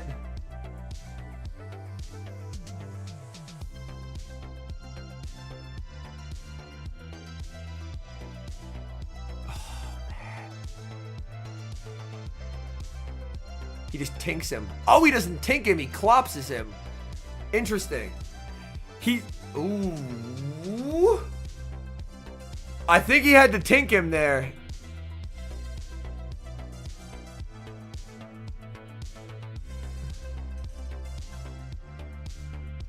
Yeah, he's reading Tink is good in the back. I think maybe he is predicting Mandy third. But, like, Mandy third is impossible. Well, I mean, we saw Greninja do okay into Tink, so... He Grass Knots here, does more damage. Still does not KO. Clock's up for a catch, though. He's forced to throw. But now, this is the easiest one bullet punch head start for Pato ever. I'm shocked he's waiting timer here. I would have thought he would have wanted to bring it in instantly. But, well, I mean, I guess it is the one, so waiting timer makes sense. Oh, he brings in Dilly.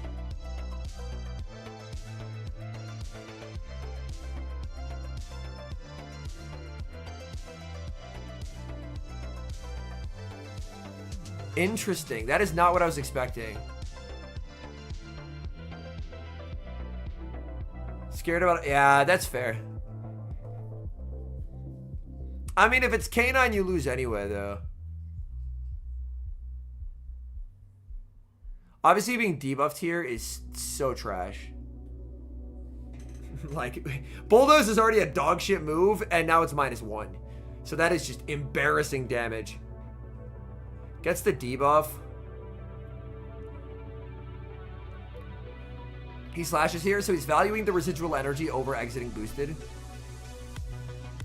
That is not the shield. Unless he catches. Oh, he boosts! And he doesn't get the catch! Alright, GG. I mean, it was over anyway. It was over anyway. It was over anyway, chat. It was over anyway. Who needs the Trailblaze when you can just Night Slash boost?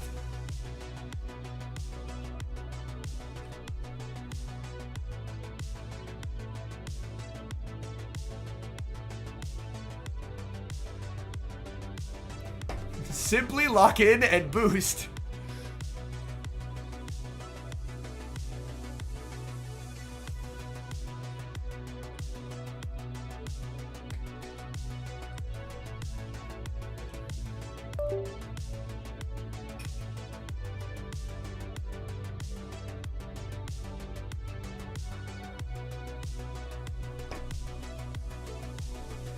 Personally, in that scenario, I would have Trailblazed when he threw. Because nothing else had a move.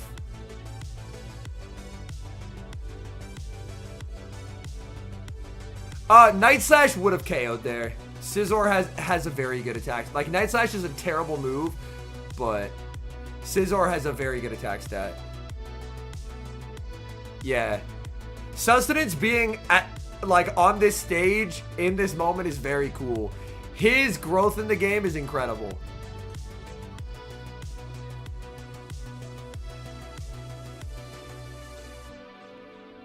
I would call, well, specifically non-stab Night Slash is exceedingly mediocre.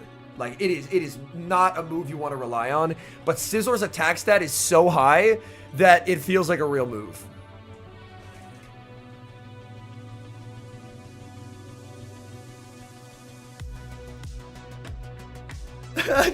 NCK, a Mon with a glaring double weakness, a 4 DPT, 3.5 EPT fast move, and Night Slash double boost. We might be back.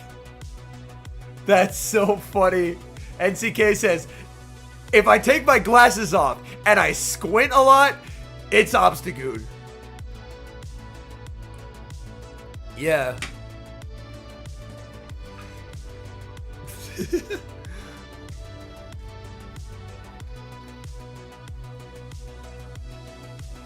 No Morpeko. Morpeko was basically driven to extinction by Dedenne. Morpeko already wasn't really used in Show 6. Luminosity signed the wrong Wong. Oh my goodness.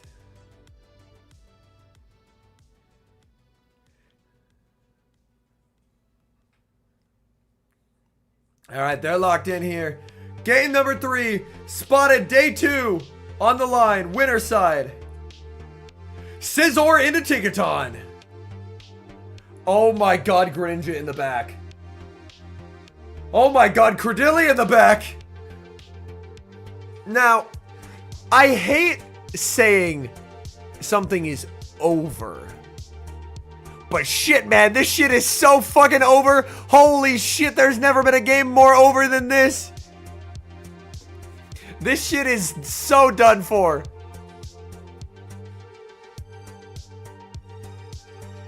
Oh my god, the bait. Calls the bait. That's a sick bait call, to be honest. Dude, his timing on switch-ins is so fucking good.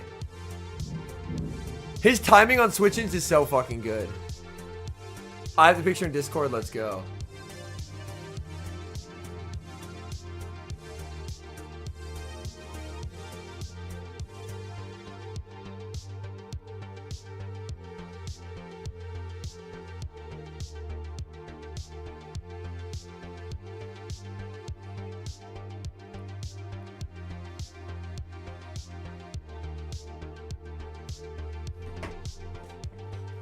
Dilly. The thing I have to remember is Ninja has... Sorry, not Ninja. Sizor has a shitload of energy. I was like, wait a minute, isn't this fine? But yeah, Sizor can like... Sizor's gonna do terrifying things. Ooh, the catch?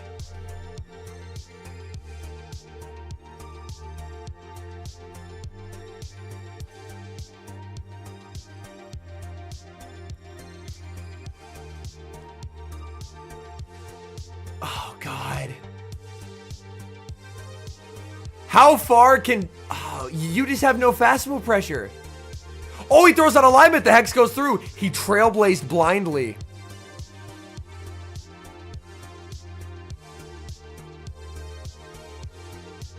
Trailblazes again. He's just trying to put it in Rock Tomb range. Sorry, Grass Knot range. It's not Grass Knot range yet, I don't believe. Oh, that Bullet Punch landing hurts, though. I think that does it. I think that does it.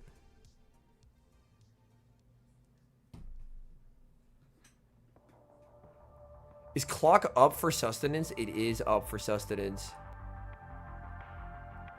And he can't knock out with the sands here. It just doesn't KO. Double Fire Punch coping?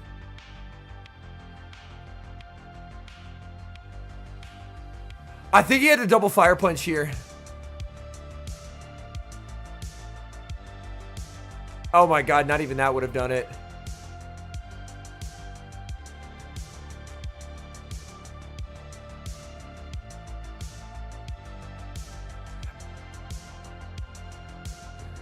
Oh, I said he can't go sands here. Sorry. So I should have clarified. I said I don't think he can go sands here. Yeah, as in Scorching Sands here in this moment. Yo, what up, graphics?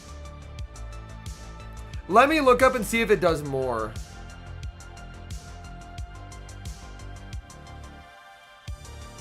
Double Fire Punch does more by a considerable amount.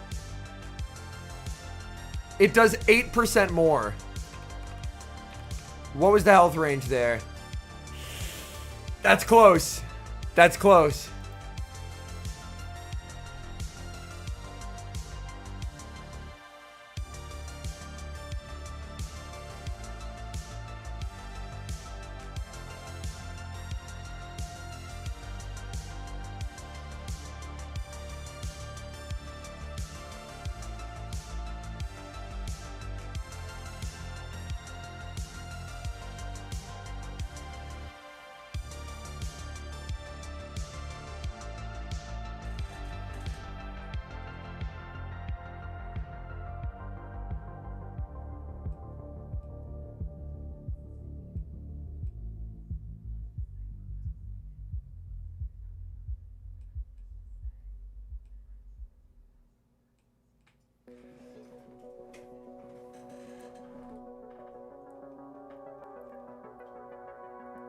All right.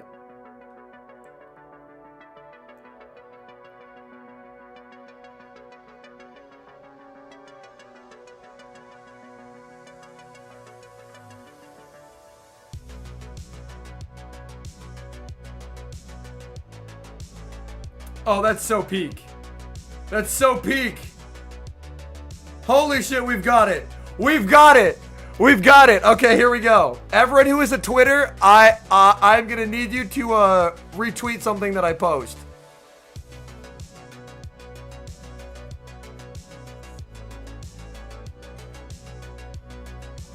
Okay.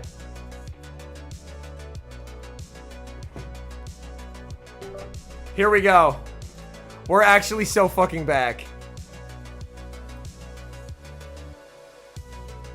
It's just aura. And it's him staring down his opponent in the home slice Henry's in the home slice homies jersey. Aura. Hell yes. Hell yes.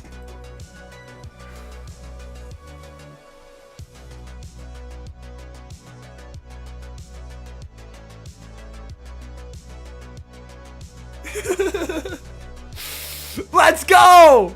Septile! Alright, let's take a look at these brackets again. Scroll up to the top. Big ol' refresh. Felt the aura from 10 scrolls away. Exactly. Ooh, Beach knocked out Boomer. So it's Beach versus 610. Points payout. Yes. Okay, on it.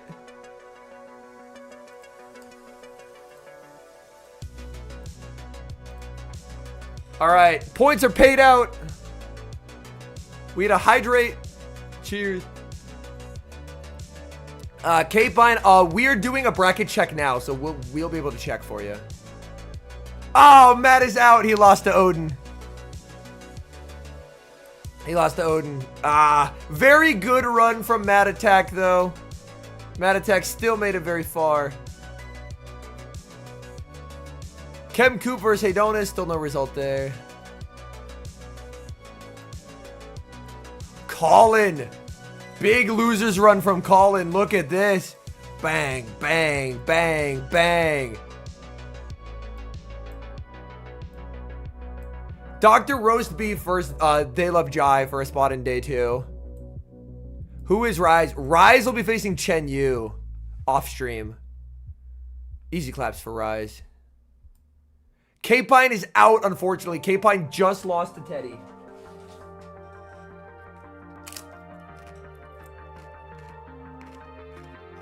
Oh, I'm sorry, Tristo. Sustenance Eater versus Teddy there. Roberto versus EO.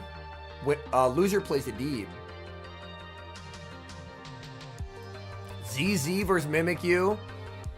Stud Muffins Jangles. So Elmo is out. He had a good run. We love our good friend Elmo.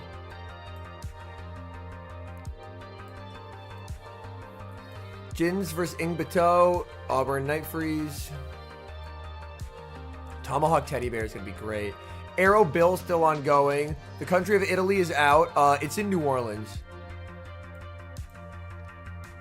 Ash and Ash versus Corlash. Ash or Lash. Oh, here we go. Roberto versus Eomero. Shadow Sableye.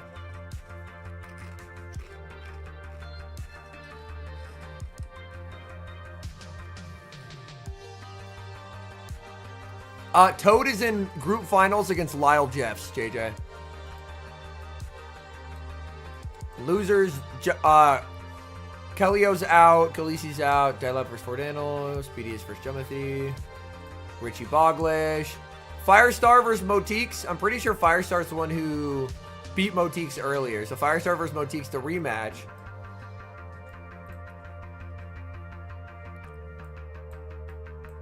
And then the Scandinavian finals with Arceus and RGR.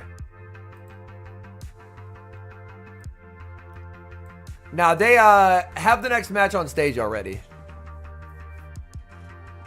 I don't know if it's Scizor or Sizor. I say both.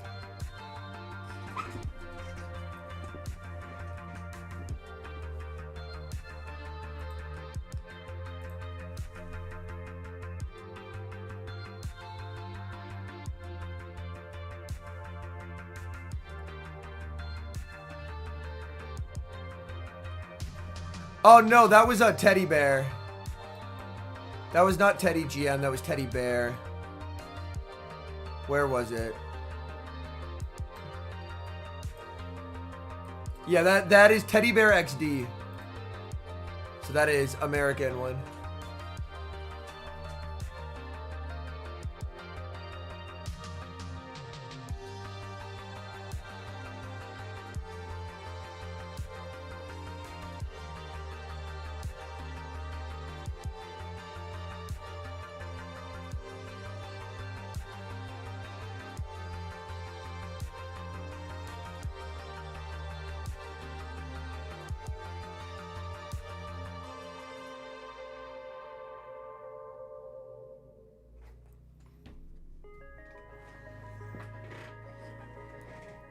Okay, Roberto does have the Annihilate.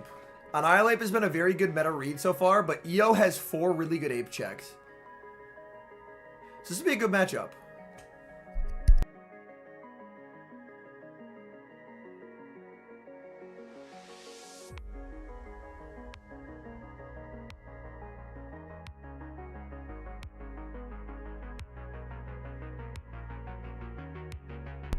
However they say it on broadcast will be the official pronunciation.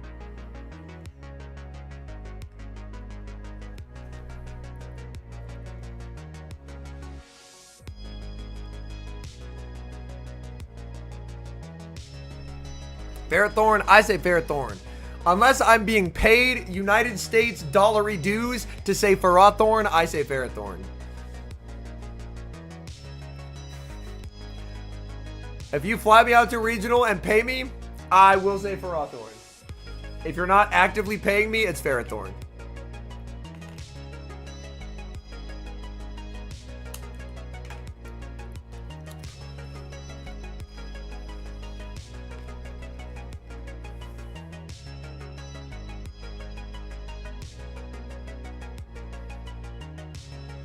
Is it like SS Thorn? Well, you see, San Diego, it's actually pronounced SS Palato. It's a very common misconception.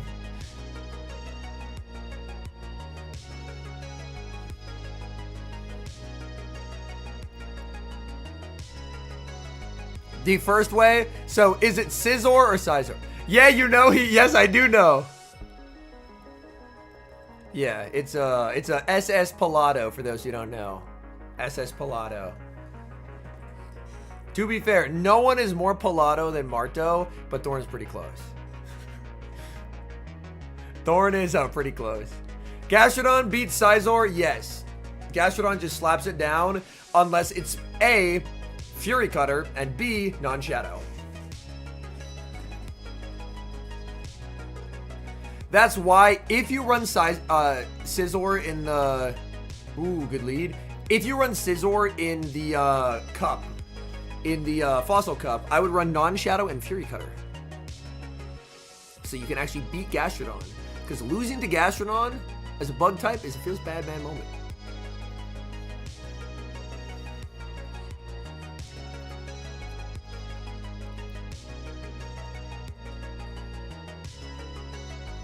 Yo, we have been live for over 7 hours, chat. I feel the tiredness behind my eyes, but I can't stop. I'm too far gone. I'm too far gone. Yeah. I told y'all.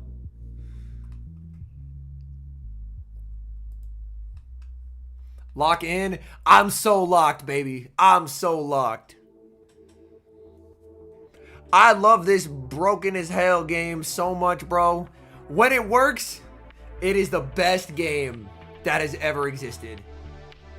Obviously, big caveat there, but holy shit. Dart says hydrate eyes. Stalemate, Axon won that. Glycopod does beat Gastro, yes. Gastro, if it's up energy, can make life uncomfortable for Glycopod. I don't know if it's just my bad Glycopod or whatnot, but as long as you don't give it a fat energy head start, you're in a nice spot.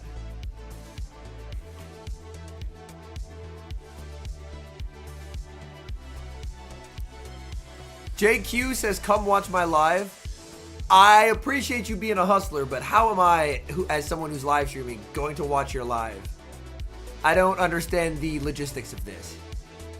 You passed the big ML Twitch endurance test? Considering he runs marathons? That's high praise, Os Thomas. That's high praise. That man fucking runs. But yeah, a game has never been more over than this one. You just can't ever Fury Cutter down. Oh no. He can't do it, JJ. He can't do it. He tried. He tried and he was like, damn, I am not Fury Cuttering shit. He doesn't even have to reveal to Dene. Yeah.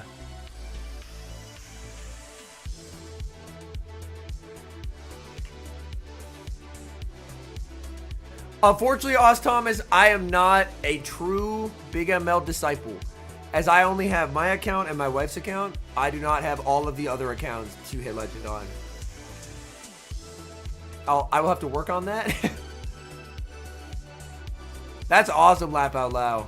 Let's go. Super happy to hear when teams work out like that. Yeah. Every time Ape has been on a team, it's absolutely just taken a life on stream. It has been so good.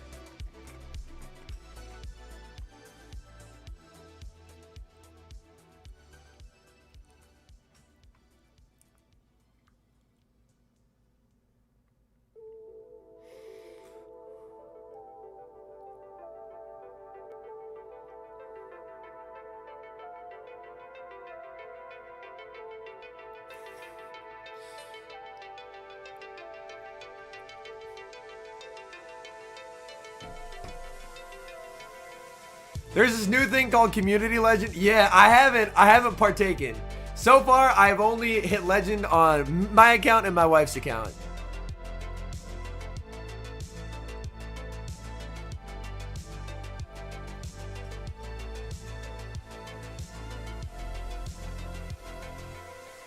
Yeah, Aiden, Axon is running a Araquanid, and Araquanid actually popped off.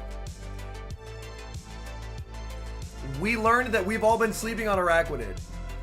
Ooh, devastating lead for Roberto. Oh, buddy. Oh my god. If you have a really shit Shadow Sableye, you have to shield this. And he is a shit Shadow Sableye.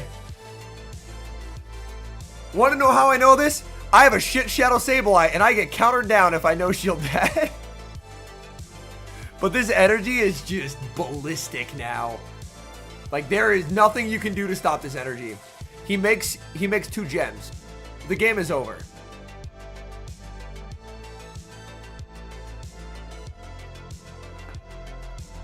Oh sevens? Oh sevens? Goodbye to Dene. We'll be seeing you in hell. Oh my god, this a foul play probably KOs here. Jesus Christ. What up, Smudgy? Axon's day 2 with an Araquanid. Our good buddy Septile Ice made day 2 as well. I did. Apparently, Araquanid is sick, and we didn't know.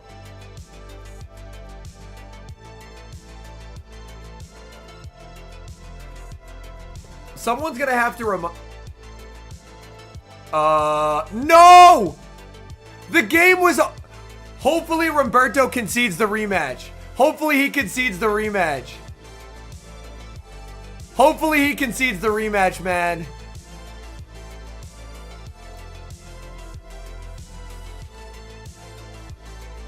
No. Like, obviously, he doesn't have to concede the rematch, but it would be very cool of him to go above and beyond and concede the rematch, because that shit was so fucking over. I wouldn't be surprised if he didn't, because obviously you're under no obligation to. But it would be nice if he did.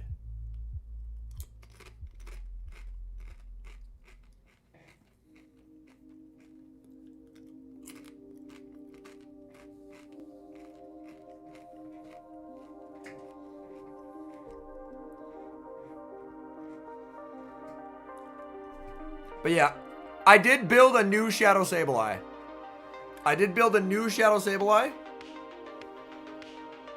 So now I have a purified, an attack weight, and a bulk weight.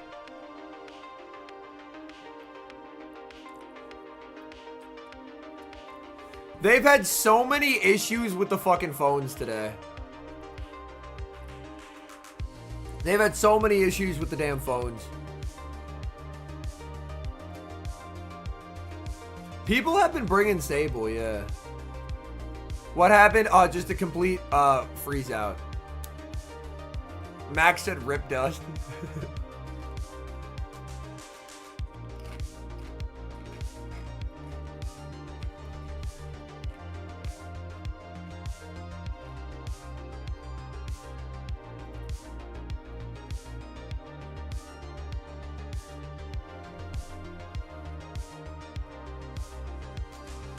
So their top priority will be fixing the phones.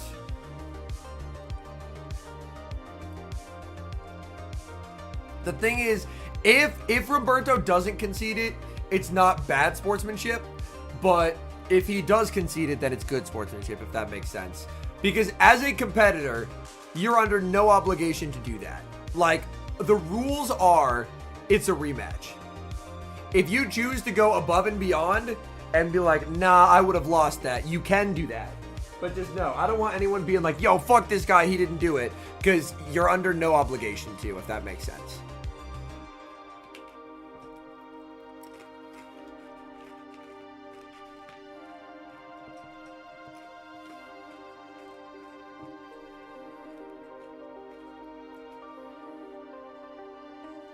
I know, Max, as an EU competitor, you have to be watching this and be like, damn, it's so nice to get to battle in the EU where the game works during tournaments.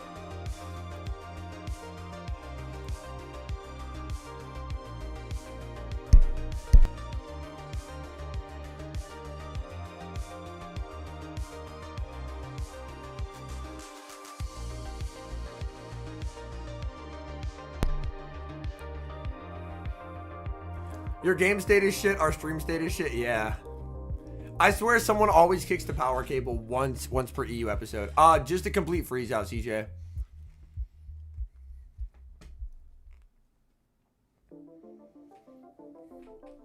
So they obviously ruled it a rematch for very extremely obvious reasons.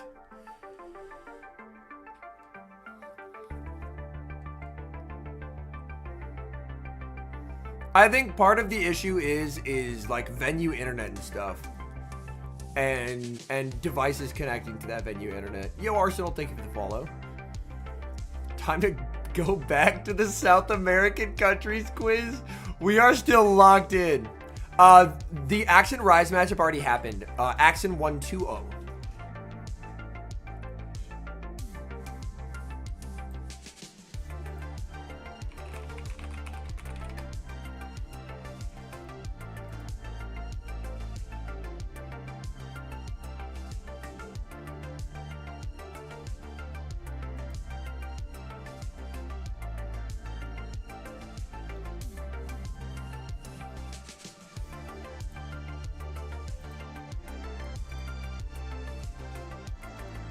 Wait, did it say 1-1? Oh, Roberto is such a good fucking dude. Holy shit. We need massive W's in chat. Roberto conceded the rematch because he was like, I was fucked. Like, there was no way I was winning that game. He is under no obligation to do that, by the way. None. He could not do that, and there would be nothing wrong with it. Holy shit, Roberto, my fucking king. My fucking king, Roberto. Let's go. That's, oh my god, that's my fucking king, Roberto. Yeah, I wouldn't have hated on him for not doing it either, because he's under no obligation to do it. But it's an incredibly nice thing to do. Because he realized that, hey, like, prior to that, I had no win con. If win cons are still around, then you 100% are like, okay, both players have win cons, it's just a rematch. But he was saying, bro, there was a full health Cornelia. I could not get through that. I could not get through that. Like, I will never fault a player for saying, I think I had a win con. What did he do? So, Eomero was in a completely winning position. And the game lagged out. And obviously they grant a rematch, but Roberto said, like, dude, I was turbo fucked. There was no way that I could ever win this game except for the lag. I'm going to concede the rematch and give you the win you should have had. Yeah. Massive dubs. Massive fucking dubs. Yeah. He had a full health Credilli and a full health Dusclops into a Mandibuzz.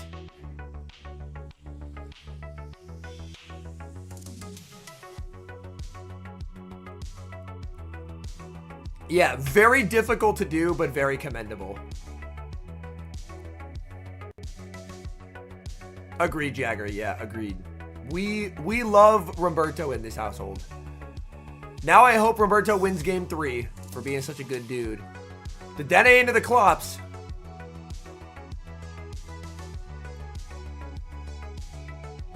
This is a weird matchup. Normally, Dedenne can do pretty solidly here.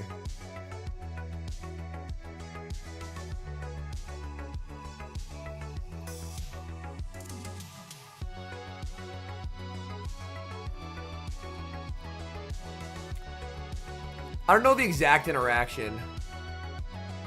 I know for sure you win the ones.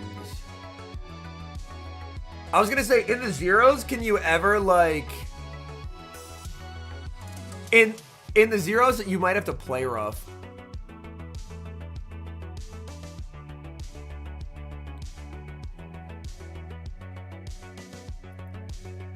He needs alignment so badly, and he's just not gonna get it against the Clops.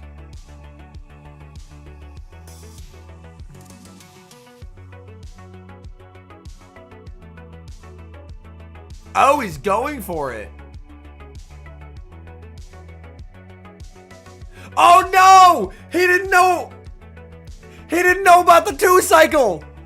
Oh no! Well, that's game. Well, that's game. Well, that's game. He didn't know about the 2-cycle. The 2-cycle is a very important thing to know. AG. Clops is really popular because it's a ghost, which is an important defensive typing in the meta that beats Diggersby.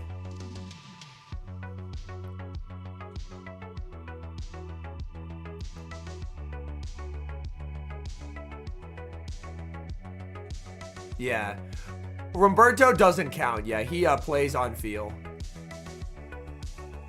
And yeah, EO gets denied again. I mean, EO should still just be winning this game.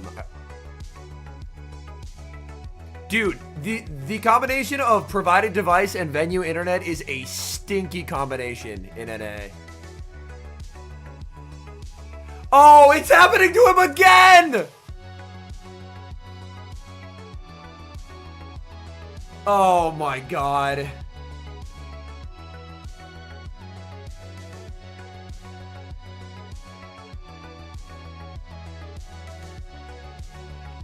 I swear, the game has not been this bad in ages. And it just picked NAIC to completely shit the bed.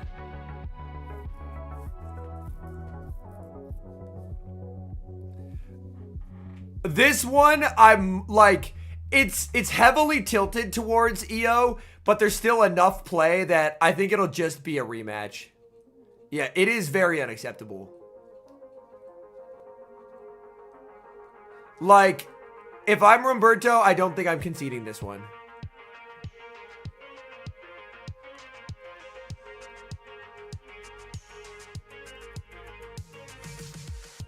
Because with energy management on Clops, you can say, like, there's a chance. Yeah. Also, Max is spitting facts. It is venue issues, basically. Venue internet provided devices, like...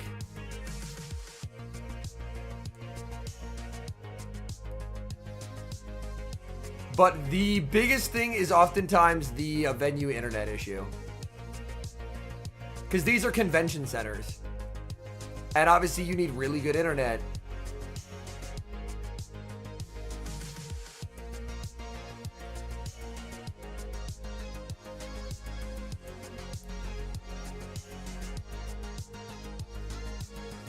And that's why they haven't done interviews, because the game's like...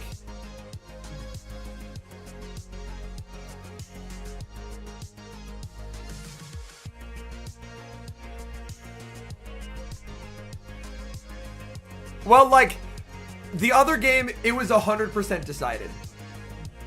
This one, it was still slightly up in the air. TCG Pocket side of it's hogging all the bandwidth. Yeah. Agreed, K-Mama. Also, welcome in. Like, they're trying to make the best of it. Like, laughing and trying to, like... Yeah.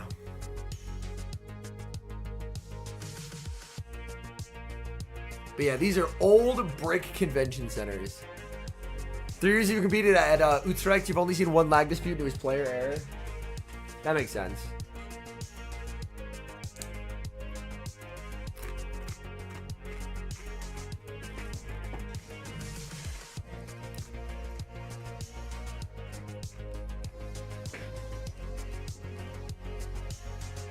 Curious to see how we would do with it. We'll have to come back to that one. Yeah, we'll come back to that one. I know Martine, by the way, he looks very calm. Judges cannot grant a win, no. They can only grant a rematch. I know Martine has to be fucking fuming right now. Obviously, he has to, asking for topics of conversation. Oh, God.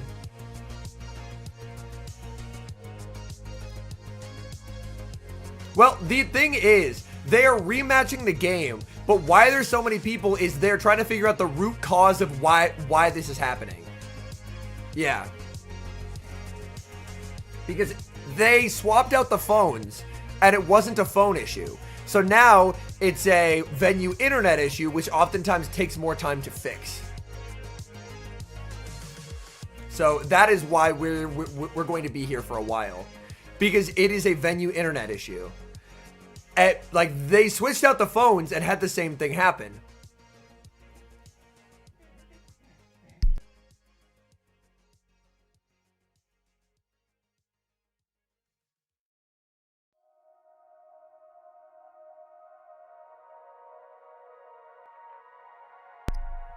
San Diego, it was like very heavily leaning one way, but he had like desync timers, made a catch.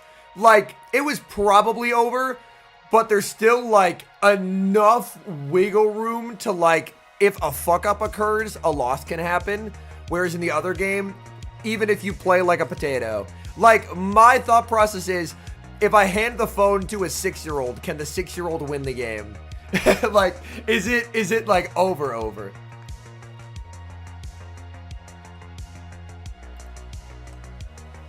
This buddy said Starlink, and then libtard. Oh my buddy, no one's talking about politics but you. We're talking, oh my fucking God. You don't know my life. Holy shit, brother. Well, enjoy it.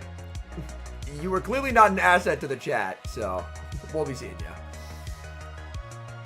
you. What part of I'm gonna go to a Pokemon chat and yell about politics? Like, what happened to etiquette, bro? What happened to etiquette? Look, I don't care. You can do you. But why are you bringing it to a Pokemon stream? Yeah, he's gone.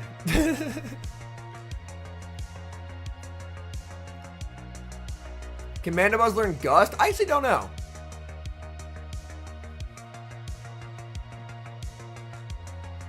Yeah, K-Mama. So a player can decide to concede a rematch, yes. A player can decide to concede a rematch, absolutely.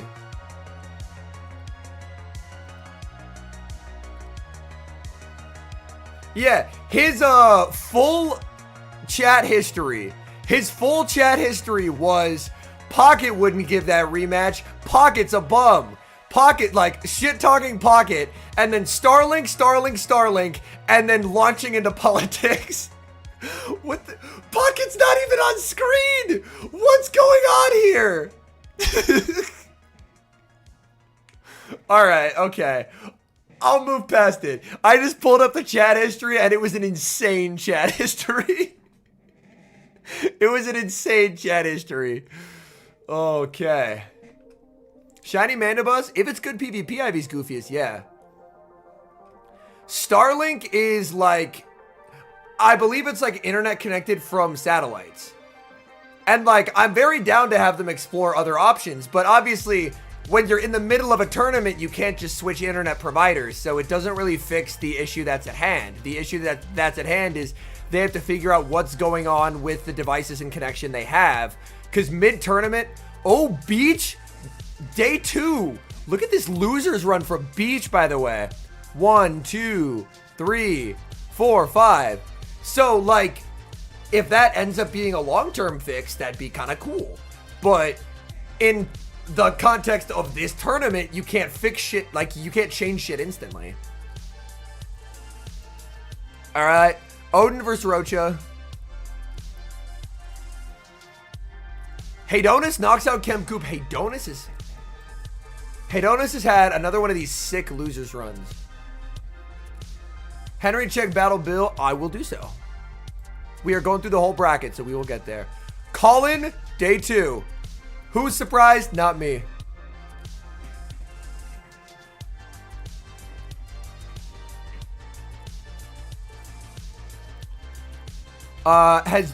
Jai day 2. I'm happy. Jai played well, so I'm happy that Jai gets the day 2.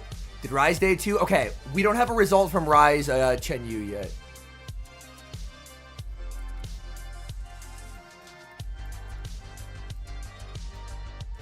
Teddy GM. So the other Teddy that San Diego was talking about beats K-Pine. And so Teddy GM beats Gerald, Mango, K-Pine, and Sustenance Eater to make day 2. Yo, Boglish, you've been killing it, dude. You've been killing it. Yo, we got Boglish in the YouTube chat right now. Can we get some claps for Mr. Boglish? He's making a really nice run. Axon already made day 2, sad. Roberto versus Eomero. Loser plays a Deeb. ZZ versus Mimikyu. We have a result here. Very proud of Boglish, man. Very proud of Boglish. Like, Boglish's, like, improvement and, like, it's been awesome to see. Holy Jengle. Dude, Jengles always makes these crazy losers runs.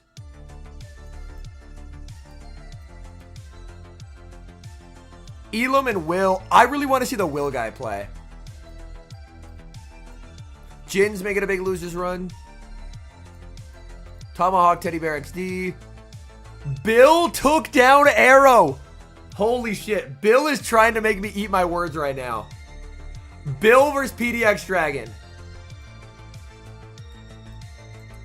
Bill's losers run started here, by the way, against Allen, then Abai, Beepnir, Rogue Leader, Arrow. Holy Bill losers run. Ash versus Corlash. Speedy is out, unfortunately. Thorn says cook that Blepnir fraud. Oh my god. Firestar beats Moteeks again. Come on, Firestar. You gotta lock in versus Sammy, brother. You got this. And then they will play the loser of Richie versus Boglish.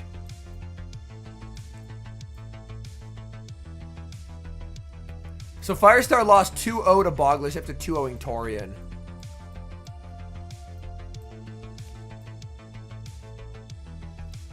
Yo, for the Aussies. It is JJ.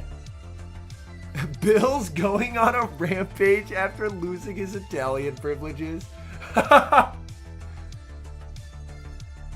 Oh my god. That's so funny. Oh my god, they're playing Who's That Pokemon?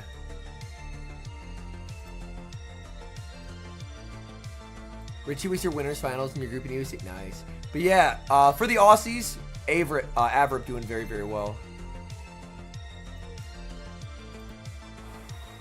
Holy. I am exhausted. Like, I have more sets, and the way I just don't even want to play my sets right now. Yeah, Juice, they're probably working at because the thing that's interesting is the stage area has its own Wi-Fi network. So they have a ton of Wi-Fi networks. They have one for the floor, but the stage has their own network. So what they're probably doing is they're fully shutting down and resetting the stage Wi-Fi network. That is probably what they're doing.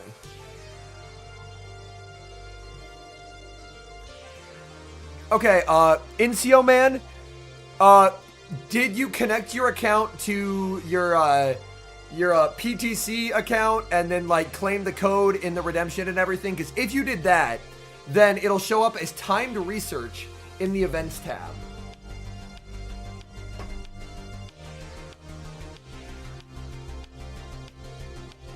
A case of Red Bull for tomorrow, or just a shitload of coffee. Welcome in, Sylvia. Hope you're doing well. I am still going, yes. Why is Axon a crowd favorite? Great question, Timmy. Axon he obviously was the world champion in 2023, and he leveraged being a world champion into building a Twitch platform where he streams all of his battles every single day, and he, on top of that, has really tried to center his content around explaining the game to people. And someone who takes the time, who is as good as he is, to take the time to explain and teach people the game is going to get a tremendous amount of goodwill just because they're doing a great service.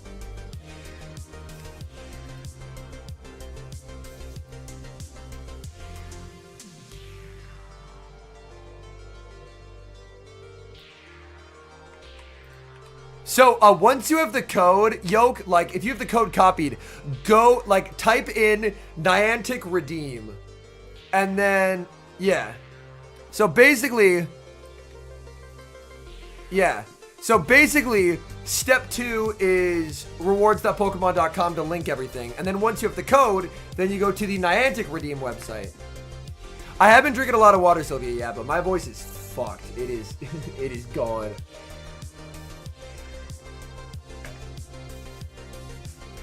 What do we think, chat? Should I call it here so I can rest my voice and we can just watch the rest of day 1 tomorrow? I am very tempted to call it here and then just rest my voice and we can watch the rest of day 1 tomorrow after they fix it. Because they could be fixing this for like a half hour, man. They could be fixing this for like a half hour. We have no idea. We have no idea. So I think that is, yeah, Roberto and Eo are stuck on stage, which is unfortunate, but yeah. My voice is aggressively going.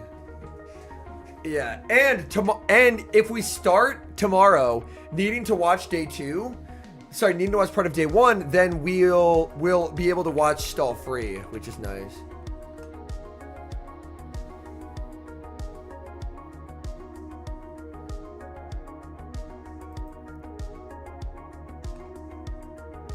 All right.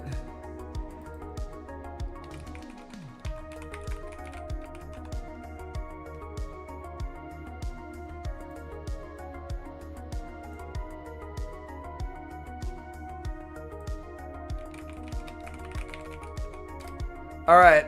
Twitch people, we are going to be raiding Crimson. So for those who are wanting to watch more of this, we are going to be raiding Crimson. For YouTube people, we are just going to be ending stream. So all of them, we are going to go hanging out with our good friend Crimson. And yeah, I appreciate y'all. I still have to eat food and record a tomorrow video. I might just be cooked, but we'll see. All right. I appreciate y'all. I'll see y'all later. All right. Bye.